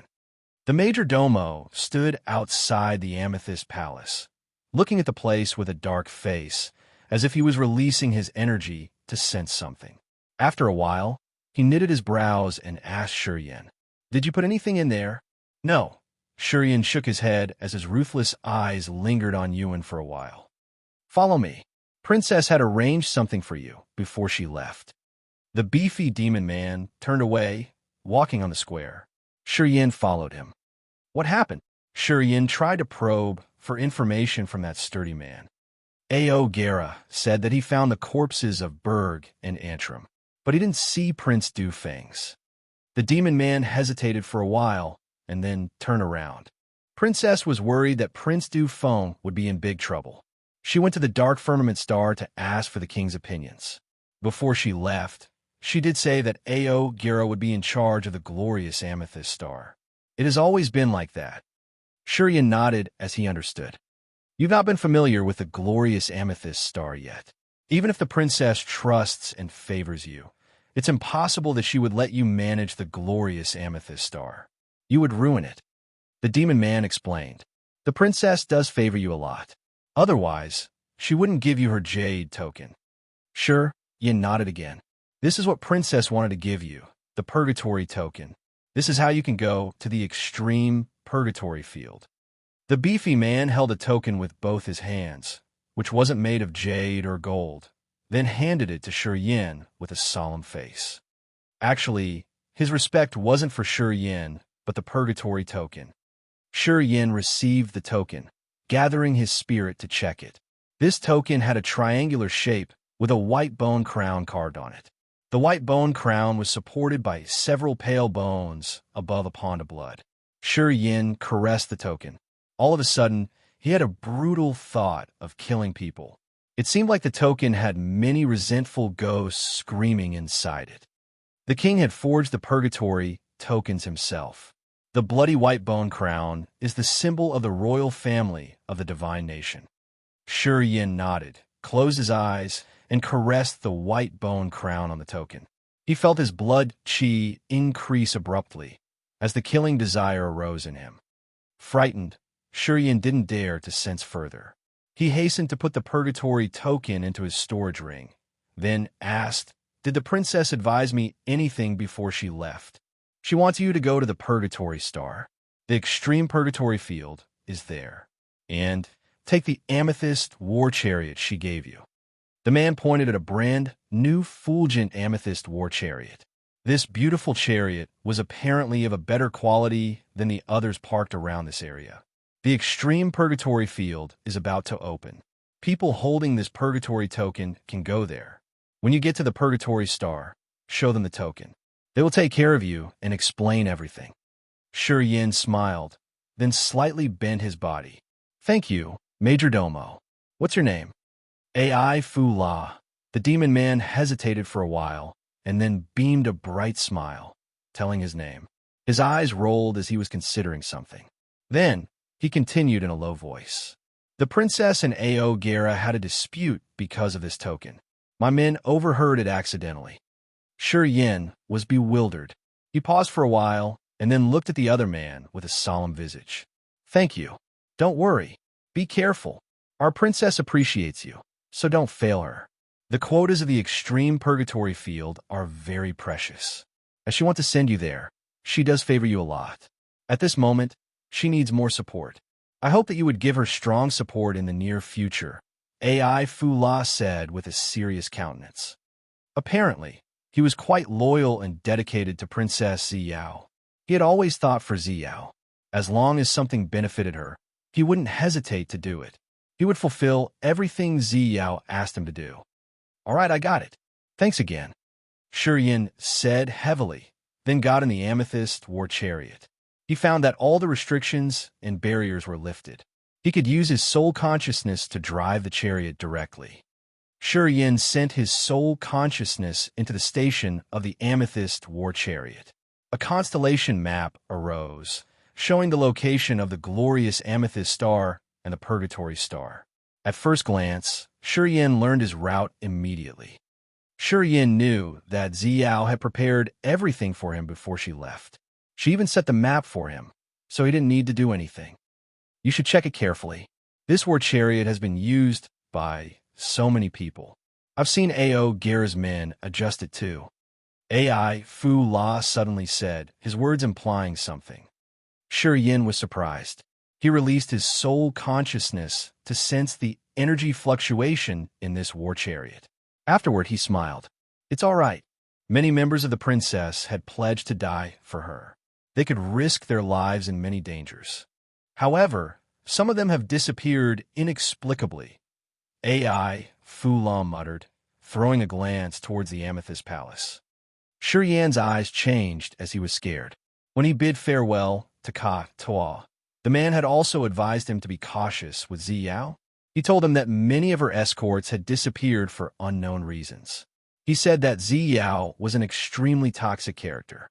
Connected to what Ai Fu La had just told him, Shi Yan suddenly understood something as a flash of thought crossed his mind. You should be careful. Ai Fu La didn't talk more. He nodded and waved his hand, then left. After his figure disappeared, Shi Yan used his soul consciousness to drive the Amethyst war chariot, turning into purple lightning and soaring into space. The Amethyst war chariot was made of amethyst, which was a special crystal that could be added with divine crystal energy. Each war chariot had been installed with divine crystals to supplement the energy. The war chariot flew up and accelerated towards the sky. As he was looking outside from the chariot, Shi Yan suddenly felt something. Standing in the war chariot, Shi Yan looked at the Amethyst Palace, especially at a central floor of the Amethyst Palace, where a tall, open platform was installed. The blonde Ao Gera's small figure was sitting neatly. A wisp of energy fluctuated from his soul altar. He suddenly lifted his head, glaring at Shi Yan's war chariot. Shi Yan's eyes and his locked each other from a distance of around 10,000 meters. Swoosh! It felt like a flame blooming in the void, bringing up a sharp, hostile aura. Shurian beamed a faint smile, his face brutal and cold. A.O. Guerra sat firmly and slowly closed his eyes, his aura quiet and archaic. Hi guys! GOS will go premium this April 11th. I hope that you guys can keep supporting me. Smiley. My new website, Sigma Novel. Com just launched 4 new novels a few days ago. I hope that you guys can support my website also. By the way, if GOS can make its way back to top 20, I'll release 5 extra chapters. Top 15 to 8 extra chapters. Top 10 to 7 extra chapters each week in 2 weeks. Chapter 760, Convergence of the Moon's Brilliance. Chapter 760, Convergence of the Moon's Brilliance. The amethyst war chariot flew in the sky like purple lightning, tearing the cloud sea to enter the cold and dark outer space. He had stayed in the glorious amethyst star for nearly a month. Since Zi Yao had left, he had to go into outer space the second time. Sitting indifferently in the war chariot, Shi Yin watched the vast starry sea.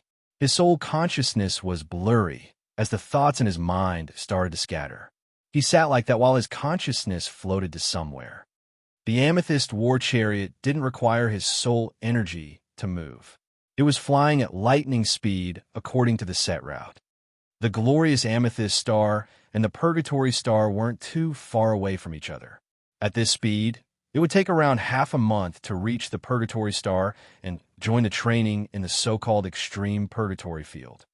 Flying in the middle of the endless starry universe, he suddenly felt lonely. His tough mentality couldn't help but get softer. The raging flame star area was endlessly vast.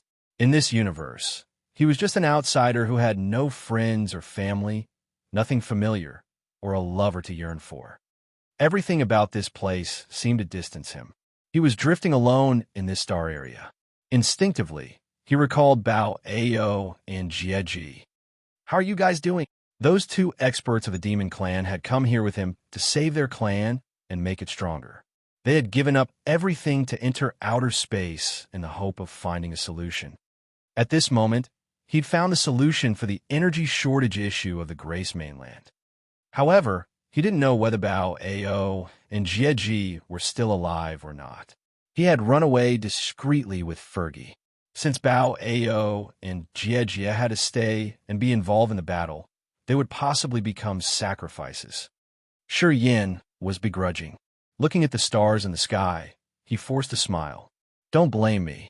Even if I stayed, I would be of no help.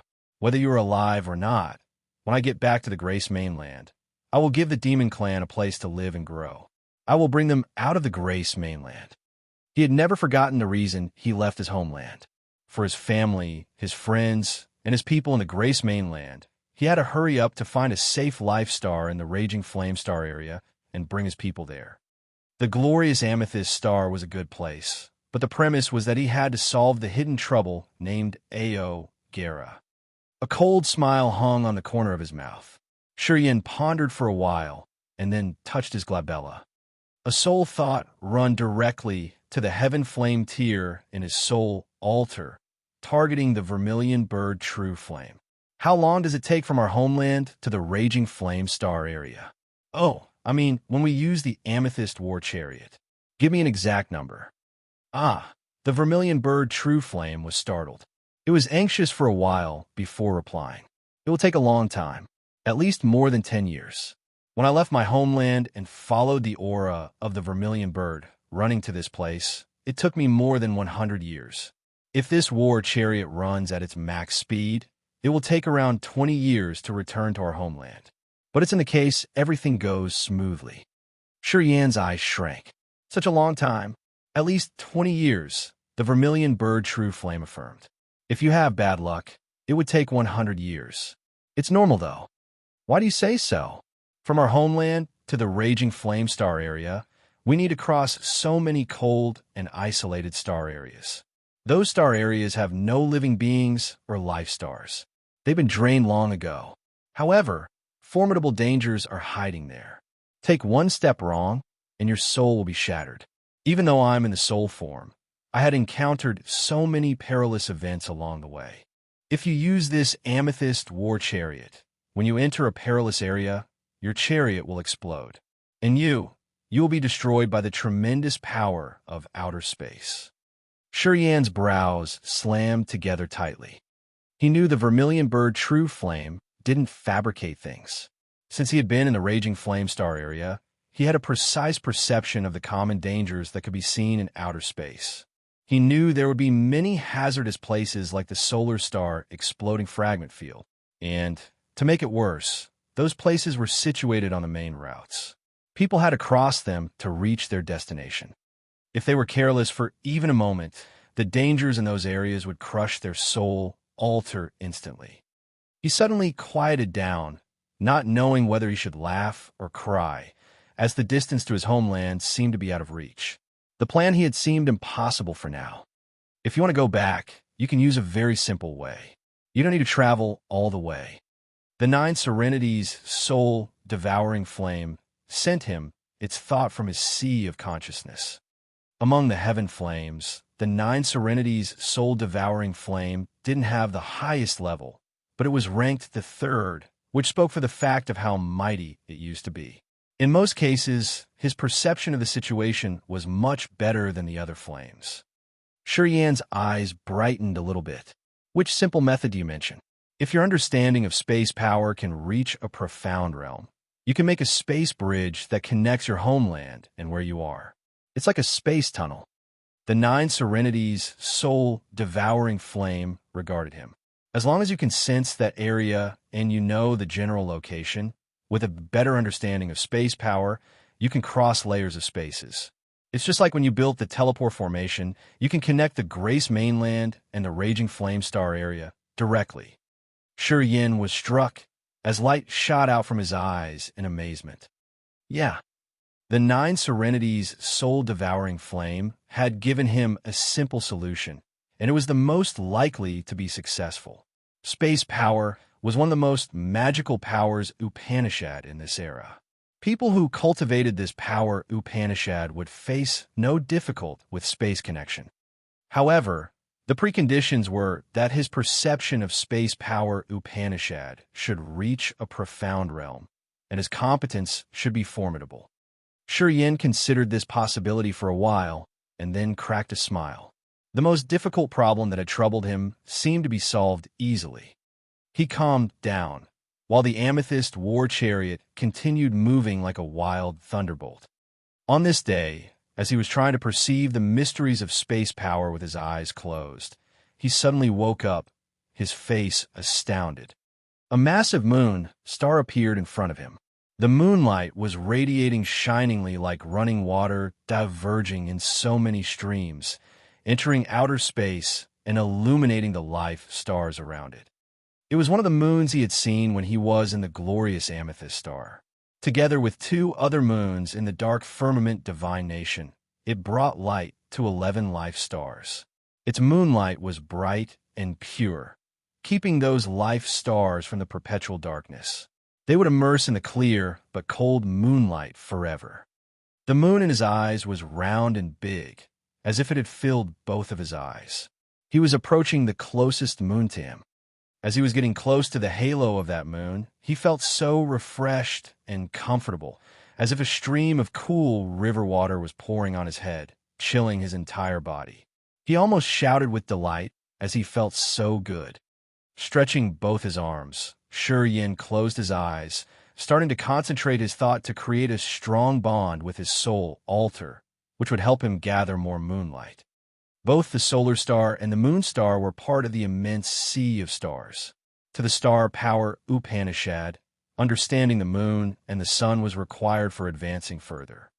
In the solar star exploding fragment field, he had used the sun original essence to gain his own knowledge of how the solar star was formed and evolved.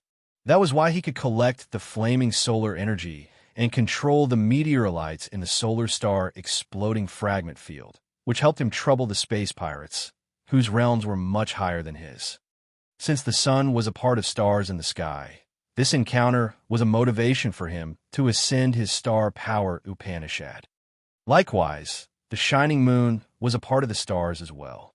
The perception of the formation and development of the moon, along with the varieties of the moon power, were a part of the knowledge of the star power Upanishad. Shuryen stayed still on the amethyst war chariot. His soul altar slightly trembled as the seal of star power Upanishad was stimulated. Shuryen closed his eyes, relaxing his whole body to immerse in the water-like moonlight. He calmed his mind to learn and feel the clear but cold moonlight. He could realize how the energy was changing on that moon. In his heart, his sea of consciousness, and his soul altar, an image of the moon appeared like its reflection in water. It floated while releasing the faint moon energy. His aura became deep and seemingly everlasting. There was also a feeble beam of moonlight in his aura. Gradually, the moonlight creeping on his body seemed to turn into real water, magically seeping into his body through his pores. An immense white halo appeared on his body, looking inexplicable and magnificent. In this isolated outer space under the shining moon, an amethyst war chariot hovered still like a massive purple crystal. A man with stretched arms stood in the war chariot, as if he wanted to hug the shining moon. His face was passionate, as if he were possessed. Only the faint moon aura was seeping out of his body little by little. Time seemed to stop at this moment. Under the bright moon, it looked a little bit strange. More than 10 1,000-meters-long battleships made of bizarre white bones lined up in a spear formation, flying slowly by the moon. Warriors with tremendous power guarded on each battleship.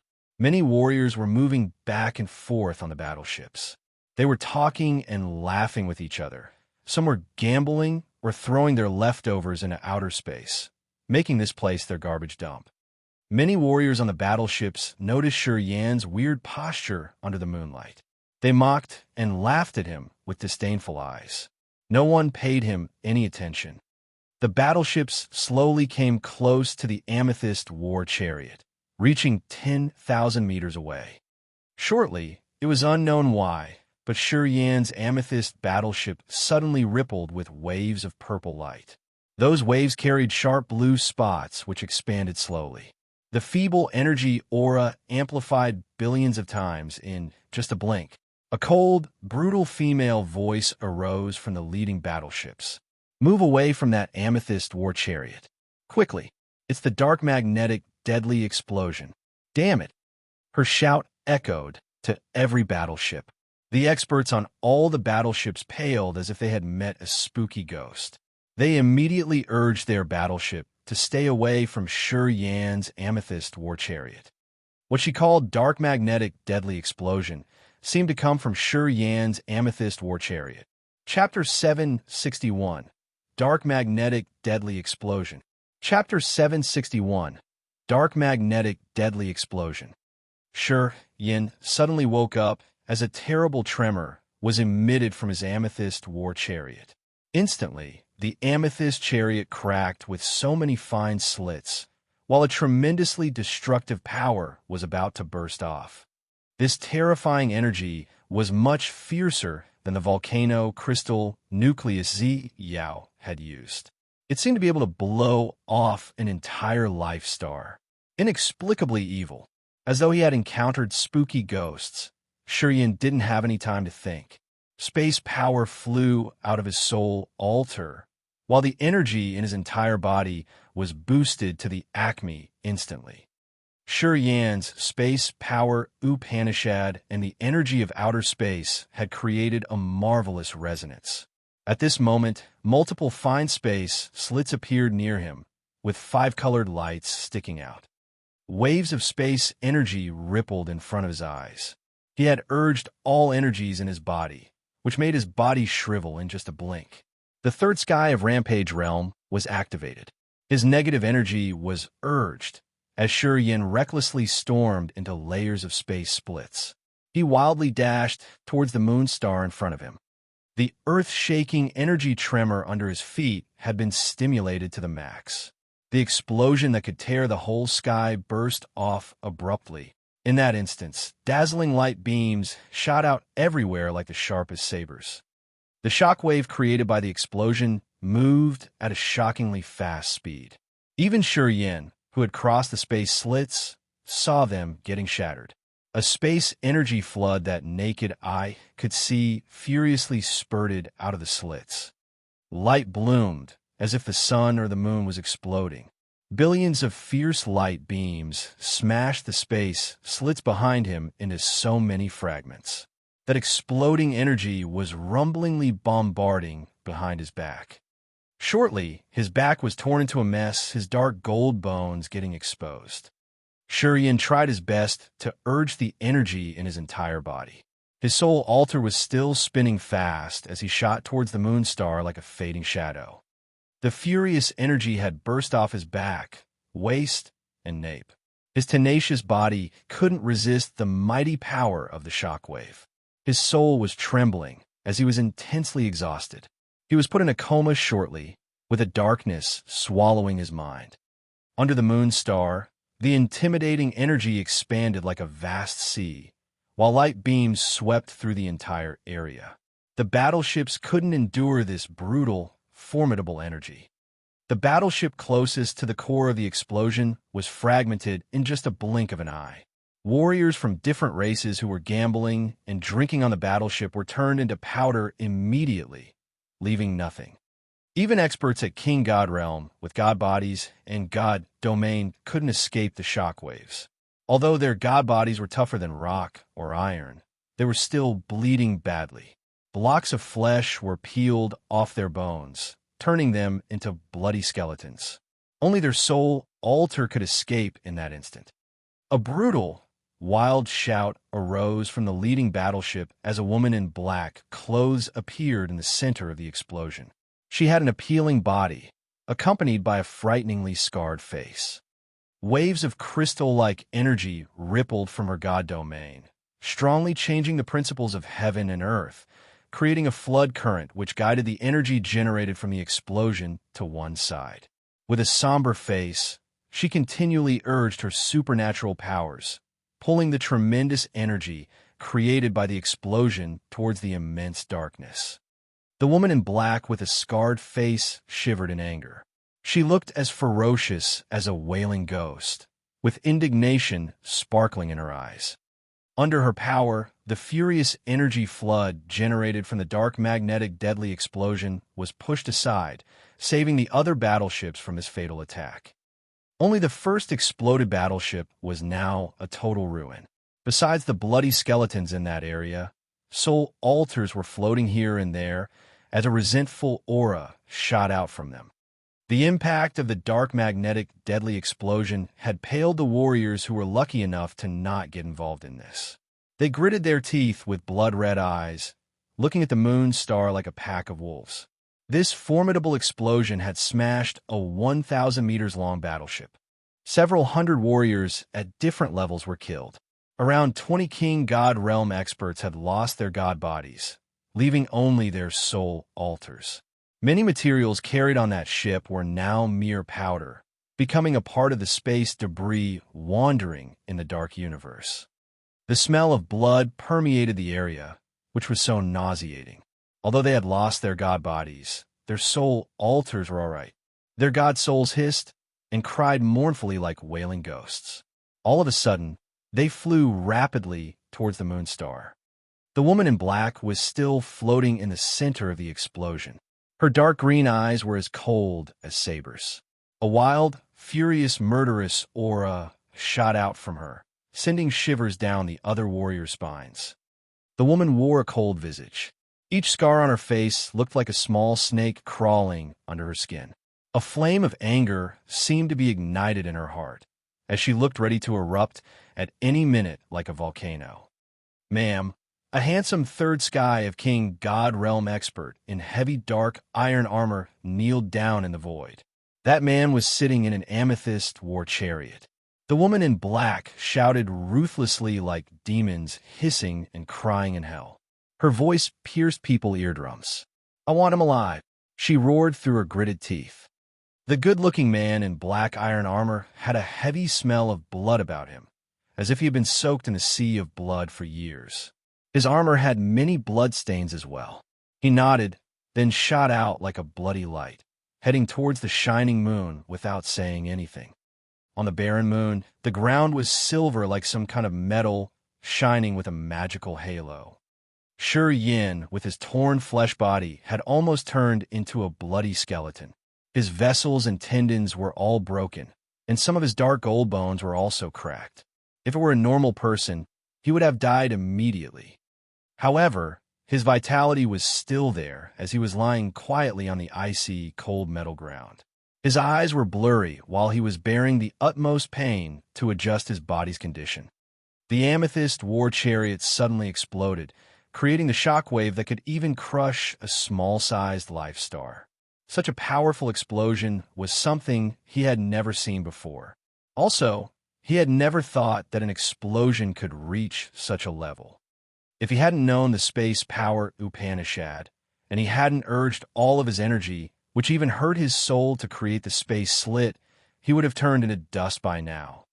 However, even if he had escaped rapidly, his body was almost crushed under the shockwave of that explosion. His soul altar was also damaged badly. At this moment, his consciousness was blurred, and he couldn't even rebuild his thoughts. While he was still muddling and couldn't respond, he had fallen into that furious energy impact. Shadows of ghosts roaring in the soul altar crossed the sea of cold moonlight, appearing in his view. Those ghost shadows were the god souls of the warriors who had lost their god bodies. They were riding their soul altars as if they were riding horses, appearing one by one in his view. The god souls of the warriors acted as if someone had killed their parents. They were extremely resentful as they showed themselves one by one. The soul altar spun as they were about to urge the god domain to bombard him. Shi Yin was frightened. A hunky man wearing heavy black iron armor suddenly intervened, shouting, "Our boss wants him alive." A stream of dark energy was fired from his arms. Just like a gloomy long river descending from the sky, it covered Shi Yin's bloody body entirely. Under that gloomy energy's effect, Shi Yin was lifted without any room to wiggle. Even his immortal martial spirit stopped healing his flesh and bones. Soon he was brought to that man. The god souls sat neatly on their soul altars, looking at him just like a pack of hungry wolves. They hated that they could gnaw at his bones, crush him, and swallow him wholly. Under the binding of that dark river, Shi Yin couldn't move at all. He was forcefully dragged out of the moonstar and brought to the affected area of the previous explosion. Although his body's functions were all damaged, Shi Yin could see fragments of the battleship, along with pieces of bones and blood floating around. He could even smell the thick scent of blood. Flows of energy that naked eyes couldn't see quietly surged and seeped into his body quietly. Those were the beams of essence chi of the warriors who got crushed to death in that explosion. His mysterious martial spirit was taking them and using a method that no one could detect. The energy was absorbed into his body, filling his acupuncture points with negative energy. The brutal, desperate, and resentful auras in this area had become so sharp and clear that they were able to affect people's mind. As he floated in the dark river, his acupuncture points automatically attracted the remnants of the energy, which made him understand their feelings before they died. They were scared and desperate. They missed this world when they were about to die, and they were extremely indignant. Shi Yin squeezed a forced smile inwardly. He looked at his body, which was bleeding badly. At this moment, he couldn't say anything. "Not died yet, good. Very good." A savage female voice echoed not too far from him. In the next moment, the woman in black appeared in his view. This woman grabbed something in the void, and a flow of mysterious energy intruded Shi Yin's head. His soul altar didn't listen to him anymore. It trembled and flew out of his head, floating alone above his mutilated body. He had so many wounds that went deep to the bones. Broken bones were stuck into his internal organs, while his tendons and vessels were cut. After his god soul skimmed over his body, the damages he had were reflected clearly in his soul. Shi Yin couldn't help but beam a wry smile. His god soul sent him a distressed feeling. He gradually calmed down when his soul altar was still moving. At the first glance itself, his god soul was shaken on seeing the woman's appearance. He thought he had seen a wailing ghost from hell, making him feel uncomfortable. The woman in black forcefully dragged his soul altar out of his head, her eyes focused on it. Suddenly, she exhaled in surprise for a second. Then, she shouted abruptly, "All of you get out of here, now!" Many resentful warriors wanted to storm over. As they hadn't had time to check Yan's soul altar, her shout made their soul tremble. They all hastened to flee away. There was no one near her and Yan. No experts dared to come close. This woman was clearly the commander of those battleships. The dark green eyes of the woman in black sparkled with a strange light while they were gazing at Yan's soul altar, astounded. Chapter 762, Scarlet Mark. Chapter 762, Scarlet Mark. Yan's soul altar was apparently different from the others. His soul altar also had 3 tiers. However, the second tier was divided into 3 sections. Star, space, and death and life power Upanishads were circulating in one section, while the other section held several heaven flames, which had formed a real shape. The last section was a dark place that looked like a black hole. No aura or energy fluctuation was detected there, giving people an inexplicably mysterious feeling. Yan's god soul was floating above the soul altar. At this moment, his god soul had turned into a hollow figure of himself. A miniature version of him, around 10 times smaller, was sitting neatly like a gloomy shadow on the soul altar of Powers Upanishad, heaven flames, and something mysterious. The shadow of his god soul was as faint as a ghost. A magical mark appeared in its glabella. It was a scarlet mark created by 5 clusters of blood clouds. This mark used to appear right at his glabella. When he had condensed the mysterious section of the soul altar, that blood cloud mark, the inner world 5 devils, and the soul gathering pearl had fused into one, as the mark disappeared from his glabella. Together, they created the mysterious section in his soul altar. Turned out that the mark had never disappeared, but imprinted in his god soul as the prominent mark on his god soul's forehead. 5 clusters of blood clouds arrayed in a pentagon, which looked like an evil, peculiar sea of blood portrayed deep in his god soul. What the woman in black was gazing at was the scarlet mark on Yan's god soul. Her dark green eyes showed a complicated emotion as she was immersing in some perplexing memories. Yan didn't dare to act rashly. He could feel an energy aura from this woman which made his soul feel empty. He believed that if she wanted to kill him, it would be like a piece of cake. Yan didn't know of the mark's existence on the forehead of his god soul or the fact that the woman in black was gazing at that scarlet mark. After a while, the mysterious woman in black seemed to wake up. She looked at him strangely. "Where are you from?" Yan was surprised. He was baffled for a while before sending his soul thought, "Can I return to my body first? Do you think you can use your body again?" The woman in black curled her lips, her face mocking. "Even if it's the god body of a king god realm warrior, with such damages, it will never be recovered fully. Can you do that?" "Yes," Yan sent his soul thought. His soul consciousness flickered. Yan found that the force subduing his soul altar had retreated like the low tide. He gained control of his soul altar again. The soul altar floated and turned into a bunch of lights, disappearing into his body. Yan opened his eyes, feeling the utmost pain in his body. He lied on his one side in the void, floating and tried to lift his head to look at the woman in black. He squeezed a forced smile. "I didn't want to hurt you guys." Nodding her head, the woman in black regarded him indifferently. "I can see that. You know nothing. The other wanted to make you a sacrificial pawn. That person didn't want to spare your life." Yan's eyes were cold, as rage was rolling in his heart. He could confirm that the one who had touched this amethyst war chariot could estimate precisely that he would stop by the moon star. Also, that one knew the woman in black would pass by this area. That stealthy person had installed something terrible in his war chariot and triggered it. That person's purpose was to kill him and damage that woman's battleships at the same time. This was absolutely a big, wild scheme. Someone was having so many plans to set him up, and that woman in black. First, if it happened as what the other had planned, the woman in black was still calm. If the dark magnetic deadly explosion had completely burst off, you would have died. Nothing could have been left remaining. Some of my battleships would be crushed, and I would have some big trouble. Since you've come using the Amethyst War Chariot, the chariot of Princess Ziyao, I would pour this debt on Ziyao, making her pay a big price for it. Shi Yin nodded, but his neck was torn painfully. Yeah, someone wants to trigger the grudge between you and Princess Ziyao, making you and her stand on the opposite sides, which would make you take revenge on her. Who is that? The woman in black mumbled, then asked all of a sudden. Who are you? Where are you from? How do you relate to Ziyao? Why did you come here? The woman in black seemed to be concerned about Shi Yan's identity more.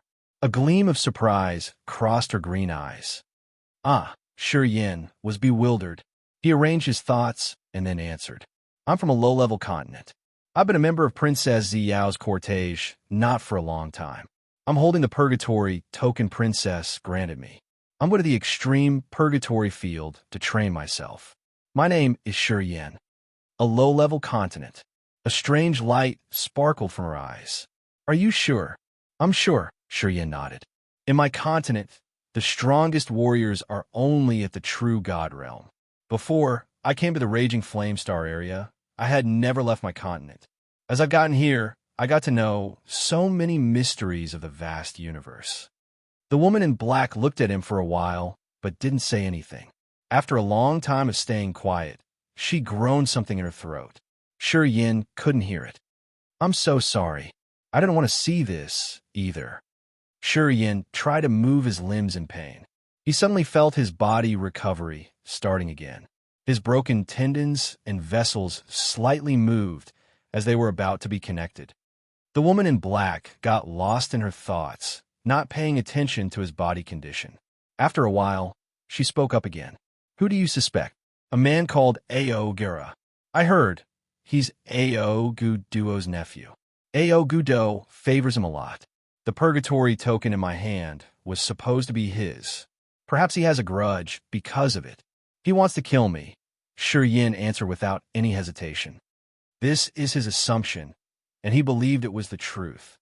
He asked himself who he had provoked in the glorious Amethyst Star. He didn't feel wicked intentions from anybody else but Ao Gura. Ao Gura, Ao Guduo's nephew. The woman in black mumbled. Her dark green eyes sparkled as she harumphed coldly. This kid doesn't treasure his life. Shi Yin was scared. He could feel the brutal, murderous intentions of this woman. Her murderous thought seemed to be as real as a fire that could burn everything. He suddenly realized that Ao Gura had caused a big trouble. You must have had a marvelous encounter, right? The woman in black pondered for a while and then asked suddenly. Your god soul has a scarlet mark on the glabella. Where did you get that magical mark? Her eyes became evilly sharp, as if Shi Yin had to give her a proper answer, or she would kill him brutally. She would never give him the second chance. Shi Yin was baffled. After a while, he condensed a beam of soul consciousness and found the mark, which had disappeared before, on his glabella. However, this strange mark faded and was about to disappear after the soul altar returned to the sea of consciousness. I got intercontinent. Because of my special cultivating method, I didn't know I had it. Until now, I don't even know what it is. I don't know what it can do and what it represents. Pausing for a while, he looked at the woman in black without blinking. He vaguely realized that the reason why this woman hadn't killed him yet could be because of the mark. He should try to ask for more information. The woman in black didn't answer. She still gazed at him, as if she wanted to detect whether he was lying to her or not. Sure, Yin didn't dare to look around. He contemplated while looking at her, but he didn't say anything. After a while, the woman snorted. You're lucky today. Afterward, she didn't pay attention to Shi Yin anymore, flying away suddenly. When she approached her subordinates, she shouted, He's going to the extreme purgatory field. You take him with us. Put him in prison. The buff man at the third sky of King God realm, in heavy dark armor, slightly changed his visage. Ma'am, he almost destroyed us all. The woman in black frowned.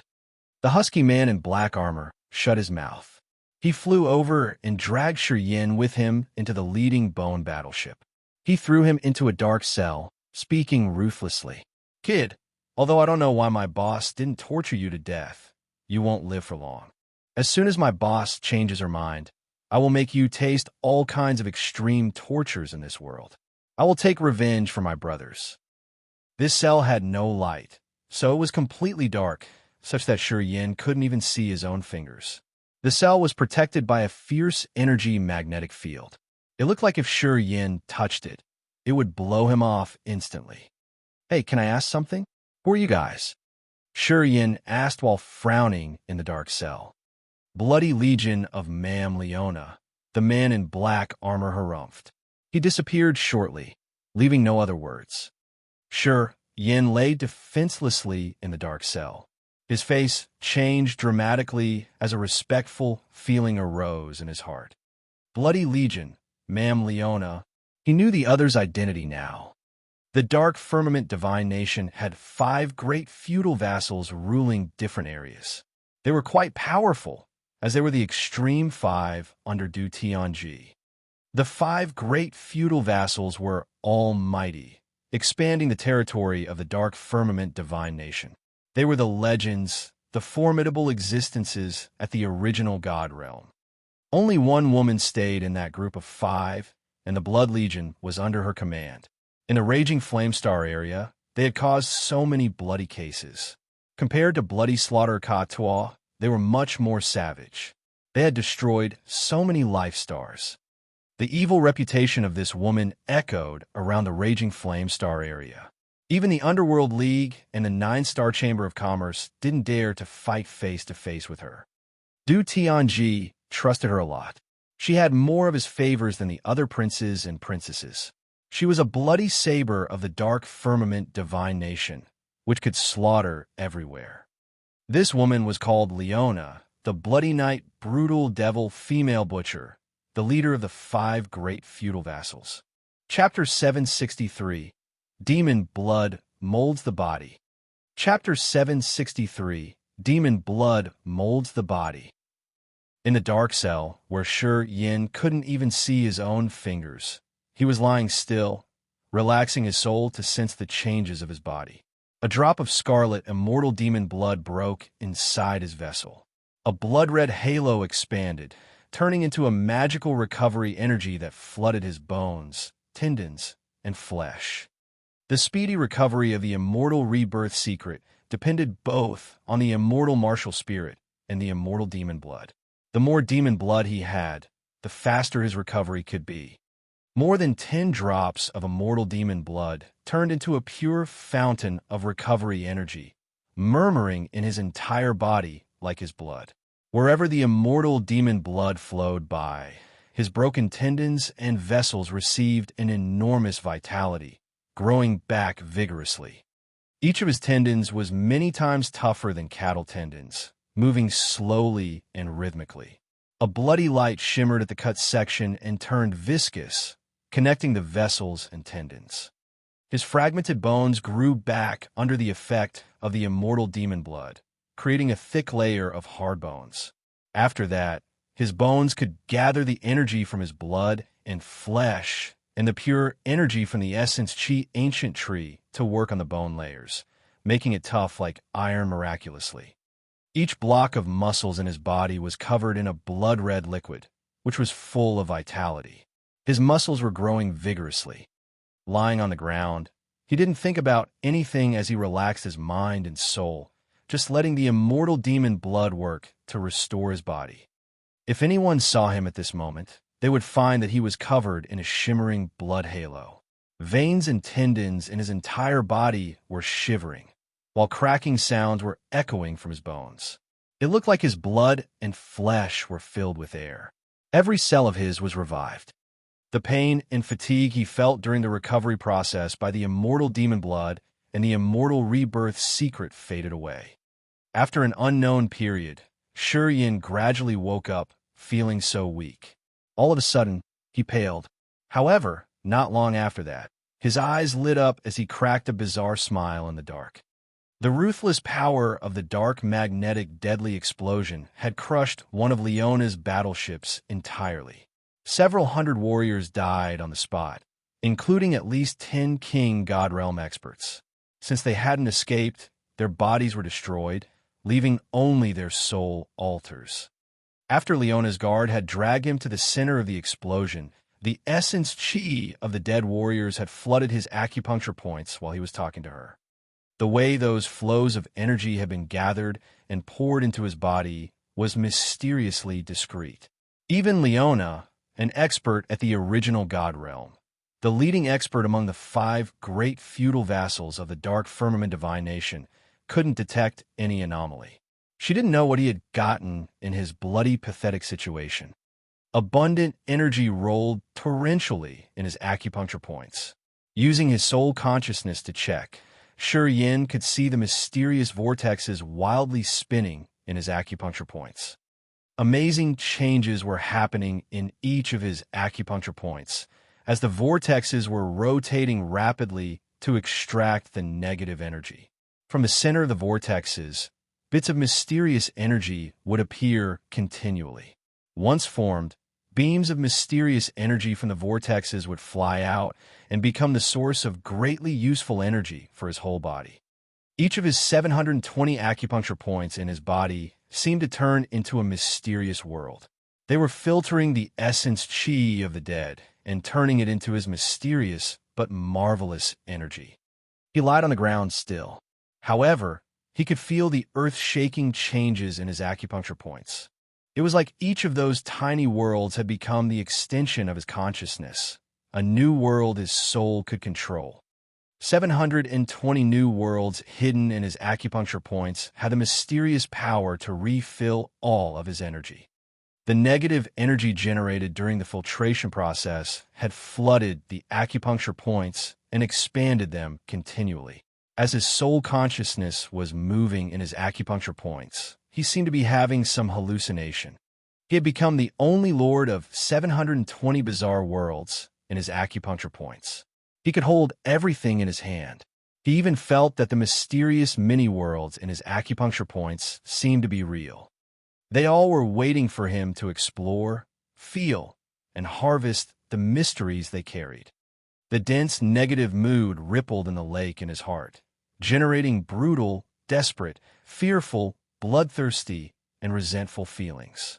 The negative moods were like a dark abyss that could drag his soul into it, pushing him into insanity.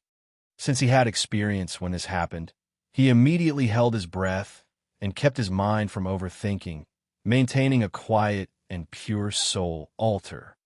The icy cold air of the ice-cold flame changed in his thought. It quietly expanded, turning into a bright silver cold air that enveloped his god soul. The extremely cold aura stormed into his god soul. His consciousness that was trembling due to the negative mood calmed down gradually. All of the vicious thoughts seemed to be frozen, preventing him from entering bedevilment. His sea of consciousness seethed as it was supplemented. Flows of soul consciousness got longer and purer thanks to the heaven flame.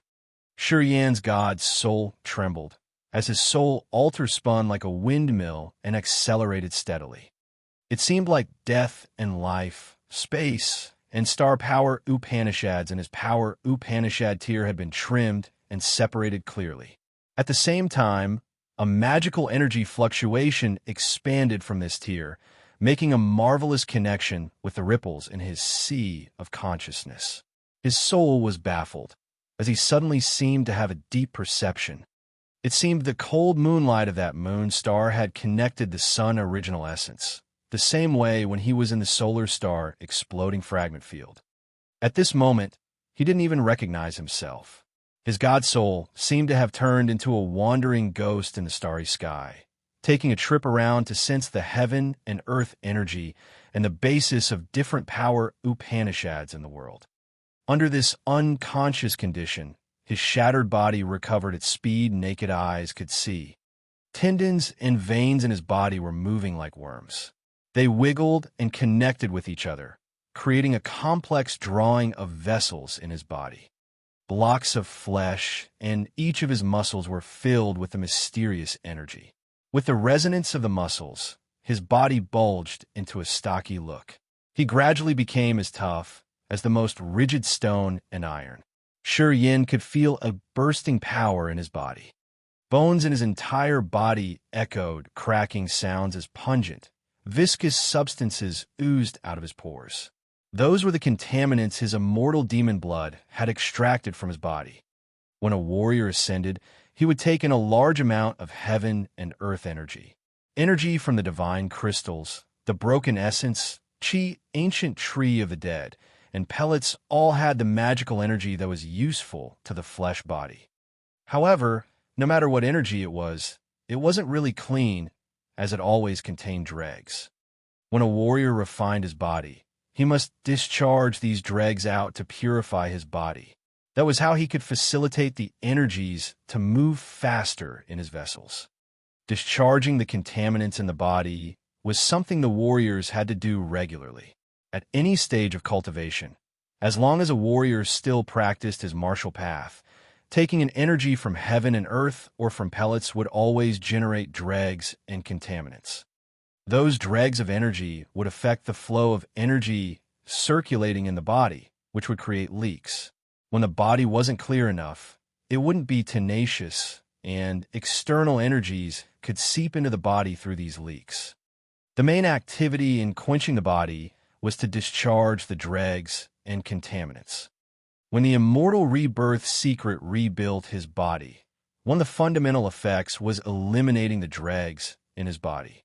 However, after each time of cleaning the body, new dregs would be generated when the warrior broke through the new realm or took in more energy. Hence, it would affect the circulation of energy in the body. Thus, after so many times of quenching the body, a warrior could make his body tougher and more tenacious. At the same time, discharging the dregs was also necessary. Those stinky, viscous substances were the dregs of the body, a challenge to make his body more flexible and firmer. While he hadn't recognized it, the immortal demon blood and the immortal rebirth secret had worked together to wash his entire body. They reduced the leaks, which prevented the external energies from seeping through his body. Inside the dark cell, Yin lied quietly. His soul felt empty as he was falling in a magical condition of learning power Upanishads. His body had recovered and was in a marvelous quenching process. What had benefited both his soul and body was the mysterious energy overflowing from his acupuncture points. The mysterious energy filling his entire body had not only helped him recover his body, but also refined his blood and flesh like refining secret treasures. As his soul was resisting the negative moods, it became tranquil, using the Upanishad perception to avoid falling into bedevilment. However, his soul hadn't been benefited much compared to the previous time. After fighting with Ian's spirit of the Dark Clan, a new section that looked like the black hole in his soul altar had flown out and swallowed that man's soul altar, which made his soul altar sublimate. That flow of energy had similar effects as his mysterious martial spirit. The only difference between them was that the mysterious martial spirit absorbed the energy of the dead, which was the body's energy, while the black hole-like soul altar section aimed at the soul, devouring them to create the energy which sublimated his soul altar. Although they were two different methods, they both brought him great benefits, especially to sublimate his soul altar, providing a major help to the power Upanishads and heaven flames. At the same time, his god soul also received the pure energy. Staying in this completely dark cell, Yin wasn't disturbed, and nobody knew what he was doing. At this moment, he was temporarily forgotten. Even Yin's mind was empty. He hadn't recognized the changes happening in his body. At this moment, a shadow that blended with the darkness appeared next to him in the cell. A pair of dark green eyes gazed at him silently. She didn't say anything, just stood as if she were a part of the dark, the soul of darkness. Chapter 764. The Dawn of Blood Changing. Chapter 764. The Dawn of Blood Changing. A series of fierce explosions reverberated. The battleship trembled as if it had halted somewhere. Then another rumbling explosion resounded. Shi Yin woke up all of a sudden in his dark cell, his eyes shining like bright stars. His body had recovered fully. No wound could be found on his bones, tendons, and flesh. Furthermore, his body had reached another level of tenaciousness. In the dark cell, he couldn't see his body, so he could only use the soul consciousness to sense. Closing his eyes, Shi Yin observed quietly, a grin forming on his face gradually. His grin then cracked into a loud, insane laughter, echoing in the cell. He felt that this body-quenching process had brought him unimaginable advantages. Thoughts flickered in his mind. His body was as tough as iron or great stone, that nothing could crush. He didn't know what the god body was like, but he thought that even if it were the god body of a king god realm expert, their unbreakable body would be only similar to his. However, what made him laugh insanely weren't only the changes in his body. There was also his essence, chi, ancient tree, and the new immortal demon blood he had just condensed. Experiencing the unexpected dark magnetic deadly explosion, he had been hurt severely. However, with the aid from his mysterious martial spirit, not only had Shi Yin recovered fully, but he had also gained big. His essence, chi, ancient tree, was full. Each crystal branch was filled with pure energy, shining like jades. Each detail of the branches was made of pure essence chi, carrying the surging, torrential energy. He wasn't sure about his realm, but in this condition, he was sure that his essence chi had reached the peak of true God realm. In other words, his essence chi had reached a new height, which was enough to help him break through the new realm. And he had the immortal demon blood. Rebuilding the body had cost him 10 drops of immortal demon blood. He used to think that it was his loss this time. However, using his soul consciousness to check, he found that the immortal demon blood drops he now had were 50. 50 drops of immortal demon blood. He had never seen this situation before. It seemed the essence chi from the dead had helped him tremendously. After it had filled his essence chi ancient tree, it helped him condense more immortal demon blood. In the Grace mainland, killing hundreds of sky realm or spirit realm warriors could only help him generate several drops of immortal demon blood. The essence chi emitted after the true God realm and king God realm warriors died was much more than the previous 2 realms. As a result, Shi Yin couldn't press down his excitement. When Bao Ao and Jieji told him that he could use the immortal demon blood to replace his own blood, Shi Yin thought it would be impossible. Today, he suddenly had an idea that since the Raging Flamestar area had so many true God realm and king God realm warriors, his blood-changing activity wouldn't be much of a problem. Using the immortal demon blood to replace his blood, he would reach a new height. As it was what Bao Ao and Jieji had shared with him, he believed the other 2 didn't just babble. As he was the man who bore the demon blood, he was clearer about its mysterious and mighty feature than the other 2. If he could fill his body with immortal demon blood one day, Shi Yin believed that he would have a tremendous transformation. Slowly sitting up, his eyes brightened. Shi Yin hesitated for a while, then shot out a drop of scarlet immortal demon blood from his fingertip. A thought popped up in his mind. He sent his soul energy into that drop of immortal demon blood and urged it with his secret technique. A face of a man appeared in his god soul. It was Shi Yin. The immortal demon blood ignited. A magical energy fluctuation shot out from it, tore through space, and flew rapidly in outer space at an unimaginable speed. It seemed he had formed a connection with Shi Yin. However, this connection was vague, as if it had encountered many layers of hindrance. Not long after that, a drop of his immortal demon blood was burned completely, leaving no energy remaining. Shi Yin couldn't create the complete connection with Shi Yin or since his great-grandfather in the Grace mainland. Shi Yin wasn't distressed. However, his eyes lit up as he laughed dryly. Of course, A drop of immortal demon blood couldn't cross the endless space through several star areas to reach the Grace mainland. What if it weren't just a drop of immortal demon blood? If he used more than 10 drops of immortal demon blood, would he be able to locate Shi Jin's location, his situation, or even create a soul connection with him? He grinned, confirming this assumption himself. Shi Jin thought that the 9 Serenity's soul-devouring flame suggestion was absolutely possible. Once his space power Upanishad reached a new realm, when he used the immortal demon blood to connect one of his relatives in the Grace mainland and verify their location, he could use his great power to create the space passage, which could bring his family and friends in the Grace mainland to the raging flame star area. This would overturn the problem that had troubled the Grace mainland for so many years. Shortage of energy. The raging flame star area had so many life stars, and any of them could help the warriors continue their cultivation. They could use the enormous natural energy to create their god bodies and break through to the king god realm. Also, they had different kinds of pellets and the source of power Upanishad inheritance. All of these could be the best chances for his relatives on the Grace mainland to enter a new height, becoming his solid support in the raging flame star area. Perhaps, one day, they could be strong enough to be the rival of the 3 mighty forces in the raging flame star area. Right when he was still laughing weirdly, a shout came from outside. "Get out!" A slit of light appeared in the dark where people couldn't see their own fingers as the door was opened. Shi Jin was bewildered for a while. He halted his stupid laughter and walked out, appearing in the vision of one of Leona's subordinates.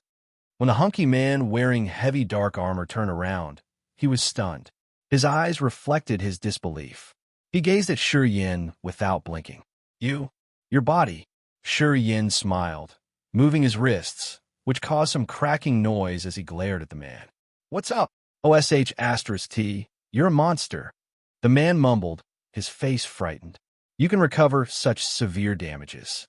Even a king god realm warrior, if he got damaged like that, he would choose to leave the body, finding a host somewhere, or just be reborn. How could you recover?" Of course, Shi Jin understood his uniqueness. He just smiled. "I just had some good fortune. I also had divine medicines to treat the wounds. It's normal that I could recover." "Divine medicines?" The man was astounded. His eyes flared up for a while, then he nodded begrudgingly. "Oh, it's a medicine like that indeed. It can recover the god body to the normal state. However, you are only at the true god realm. It's not normal, is it?" Shi Jin just smiled and didn't talk more. The beefy man scrutinized him for a while, but couldn't find any possible reason. He then didn't talk more and just snorted. "Madam wants to see you. I'm waiting for her order to kill you. I'll do it myself." "She won't." Shi Jin's face was indifferent without a gleam of fear. "If Madam Leona wanted to kill me, I couldn't have lived until this moment. You will be disappointed. I won't die, but instead will live vigorously." Shi Jin didn't know why he always felt that he and that female butcher shared something originally. It should be related to the scarlet mark in his god soul. Anyway, that butcher didn't explain anything, and Shi Jin couldn't ask her for more information, although he was kind of skeptical. The hunky man led him out of the prison. While walking, Shi Jin couldn't help but look at the dark doors on the 2 sides of the passage. Each of those big doors was carved with complex patterns and drawings, including flames, clouds, or water. Those patterns seemed to have some functions, just like barriers or restrictions to seal the world behind the door. He couldn't sense what was behind those dark doors. Relating to his situation, Shi Jin vaguely thought that each door of them was used to imprison someone. He pondered for a while and asked, "What is in there? What's in there?" The brawny man grinned fiendishly. "Prisoners of the Empire, space pirates, bandits, thieves, and insane serial killers, etc. They will be the grinding burrs of the extreme purgatory field. If you can join the extreme purgatory field, they will become your opponents." "What do you mean?" Shi Jin was surprised, asking for more. "Are they related to the extreme purgatory field? You hold the F*King purgatory token, but you don't know what the extreme purgatory field is." The beefy man's eyes were odd. "Are you even from the Raging Flame Star area?" "Too ignorant, kid." Shurian beamed a dry smile, but he didn't explain. The man had walked to the end of the passage. He waved, not wanting to discuss more. We've arrived at the Purgatory Star. If Madam lets you live, you will join the extreme Purgatory field. Then, you'll know what benefits you can receive. While talking, the man walked out. Shurian followed him closely. A dark light flashed as he appeared on the main deck of the bone battleship.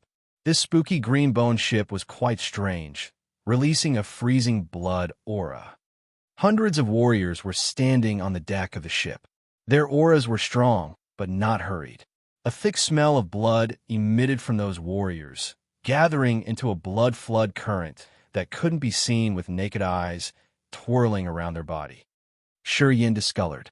He had a feeling that he was swimming in the blood sea of hell. He felt so uncomfortable. Members of the Bloody Legion under Leona's commands were all insane butchers with bloodlust as their natural feature. They wandered around the raging flame star area, causing bloody instances that startled people on countless life stars. No one could count how many people they had killed till now. Those warriors had a bloodthirsty aura. Since they had killed so many people, their bloody murderous aura was so thick that it could affect the warriors' souls directly. Standing on the deck of the battleship, Shurian's soul was uneasy. He believed that someone with a weak mind would have his knees softened in this place. His realm would decrease dramatically, which would prevent him from generating the fighting will. Standing in front of those warriors was a figure in black. She stood still, looking into the far distance, as though she was waiting for something. "Madam's waiting for you." The man pointed forward. His back was upright as he stood like tough rock. His eyes looked at that woman in black with the hottest admiration and respect. In his eyes, that woman in black was his goddess. Shurian frowned, passing by each warrior that looked like block of bloody rock, his eyes raking here and there.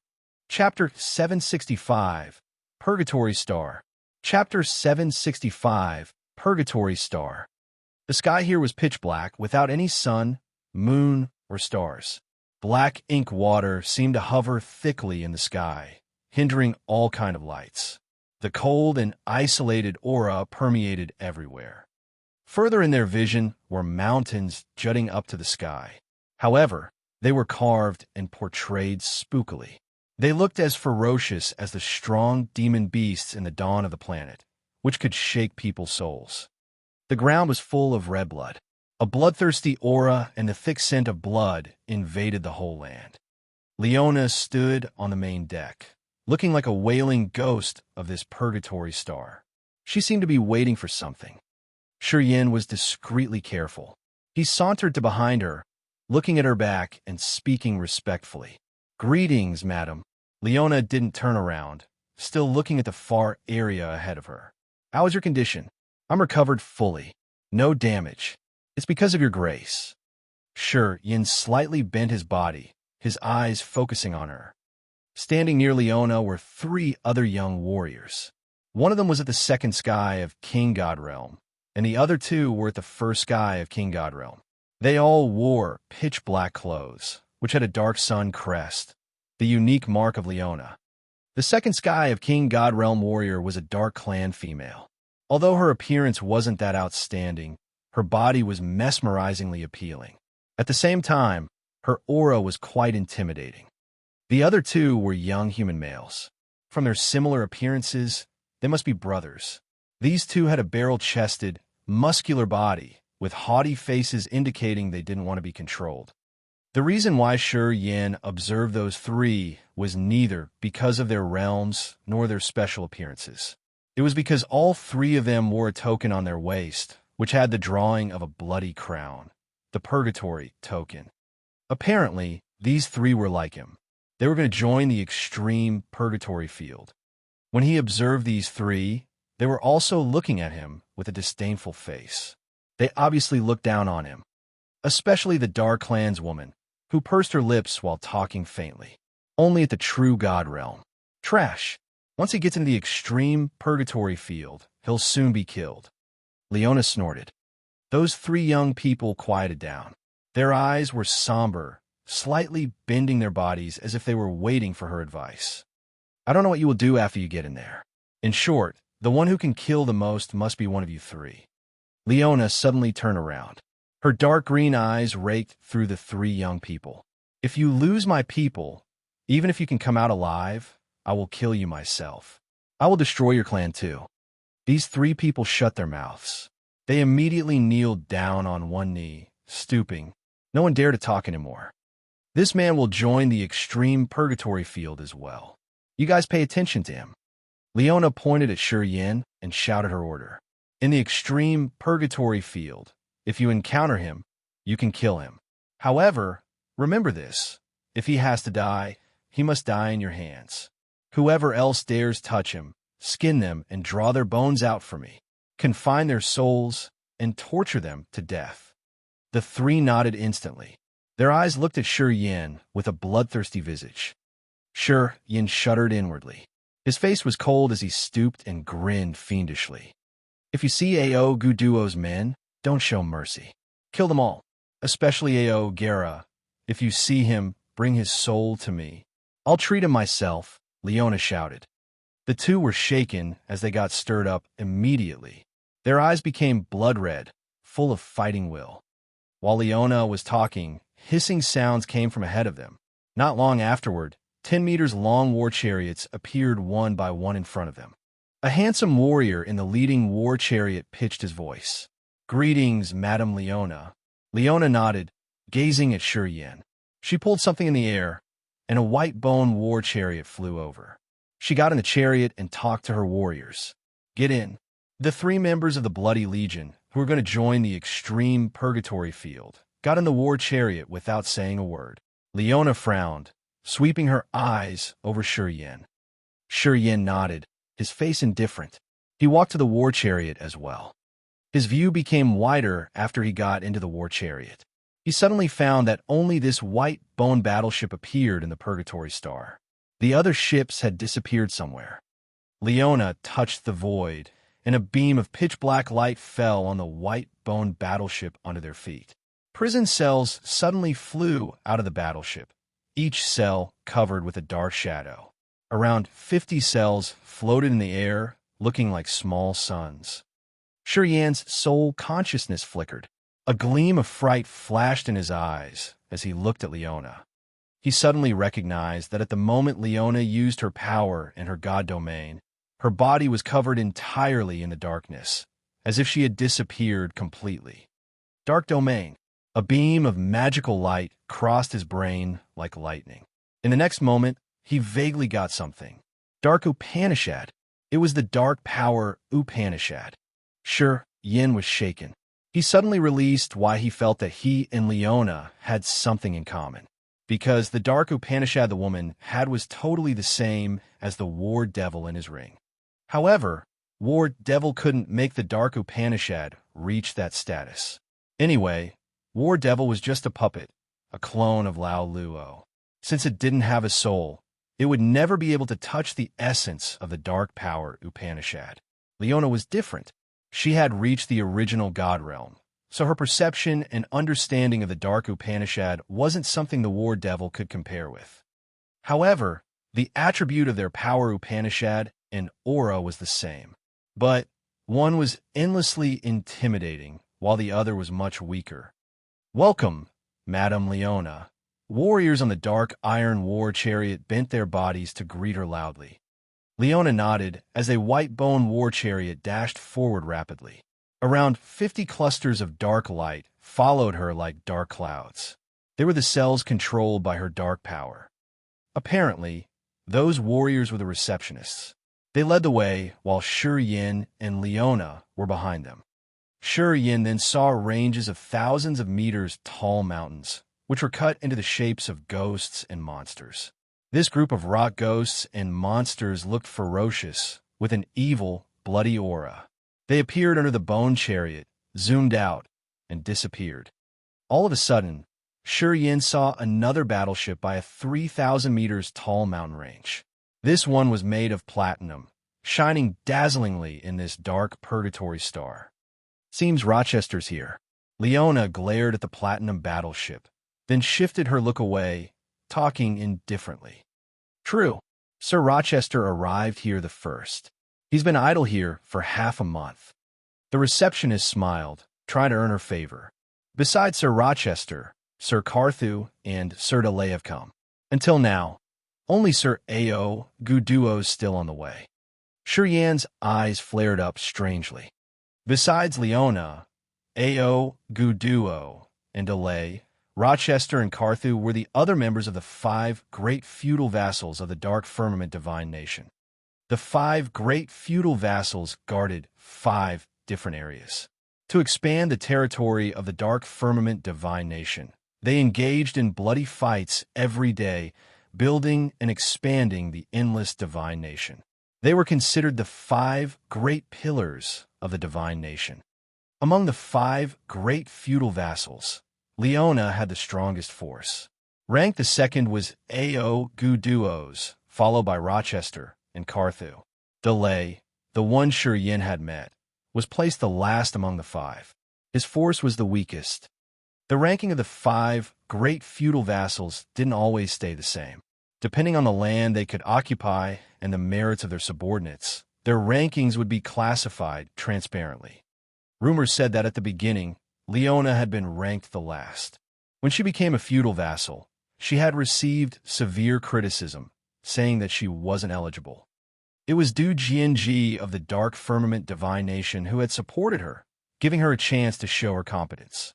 Finally, she stood firmly on the last position among the feudal vassals. She didn't let Du Tianji down, making all who had criticized her shut their mouths. Shortly, after 100 years, she had used bloody, brutal deeds to contribute to the Dark Firmament Divine Nation. She had expanded the Dark Firmament Divine Nation's territory. From the last position among the feudal vassals, she now topped them all. She became the never-ending legend of the Divine Nation. Today, she had used her attainment to gain fame. In the Divine Nation, no one dared to criticize or look down on her. Whenever they mentioned her, they would do it with admiration, respect, and fear. Shortly, a 10,000 meters tall mountain range situated on an area over hundreds of miles wide appeared. It looked like a savage beast crouched on the ground. The rough cliffs were as sharp as thick fangs. The aura bursting out of this area was intimidating and tyrannical. At first glance, it could shake people's hearts. Simple palaces built of blood-like rocks were present on the highest summit of this mountain range. The mountain was hollowed out with many pitch-black caves. Resentful, evil grunts, roars, and cries came out of those caves. After Leona came here, the dark domain on her body moved slightly. Floating cells behind her rolled into those caves like black rubber balls. Many warriors were waiting at the entrance of the caves to receive the prisoners from those cells. She didn't pay attention to those caves, just standing on the white bone war chariot while looking at the spacious square on the highest mountain. Some warriors were waiting there. Sir Yin followed her line of sight. As soon as he looked at the square, he spotted Delay and Demeng. Besides them, there stood some other young people. Each of them had humongous auras, wearing the purgatory token on their waists. Apparently, they were going to join the extreme training course in the extreme purgatory field. Ha, Madame Leona, finally you're here. I've been waiting for you for so long. An extraordinarily handsome middle-aged man in luxurious clothes stepped out of the group, laughing happily. He looked somewhat similar to Du Feng. Leona didn't move. She just nodded, driving the white bone war chariot towards the square. That middle-aged man sighed. His eyes raked through 4 people standing behind Leona, asking skeptically, "Hey, it's not correct. Your bloody legion has only 3 quotas. Why do you have 1 extra?" This middle-aged man seemed to be one of the managers of the extreme purgatory field. He understood the rules well, so he was astounded. "He isn't from my bloody legion," Leona snorted, pointing at Sir Yin. "He's Princess Zi Yao's subordinate. I met him on the way here, so I just gave him a lift." Zi Yao's subordinate? The old man became more astounded. Didn't they choose A.O. Guerra from their internal meeting? How come they changed the participant all of a sudden? Weird.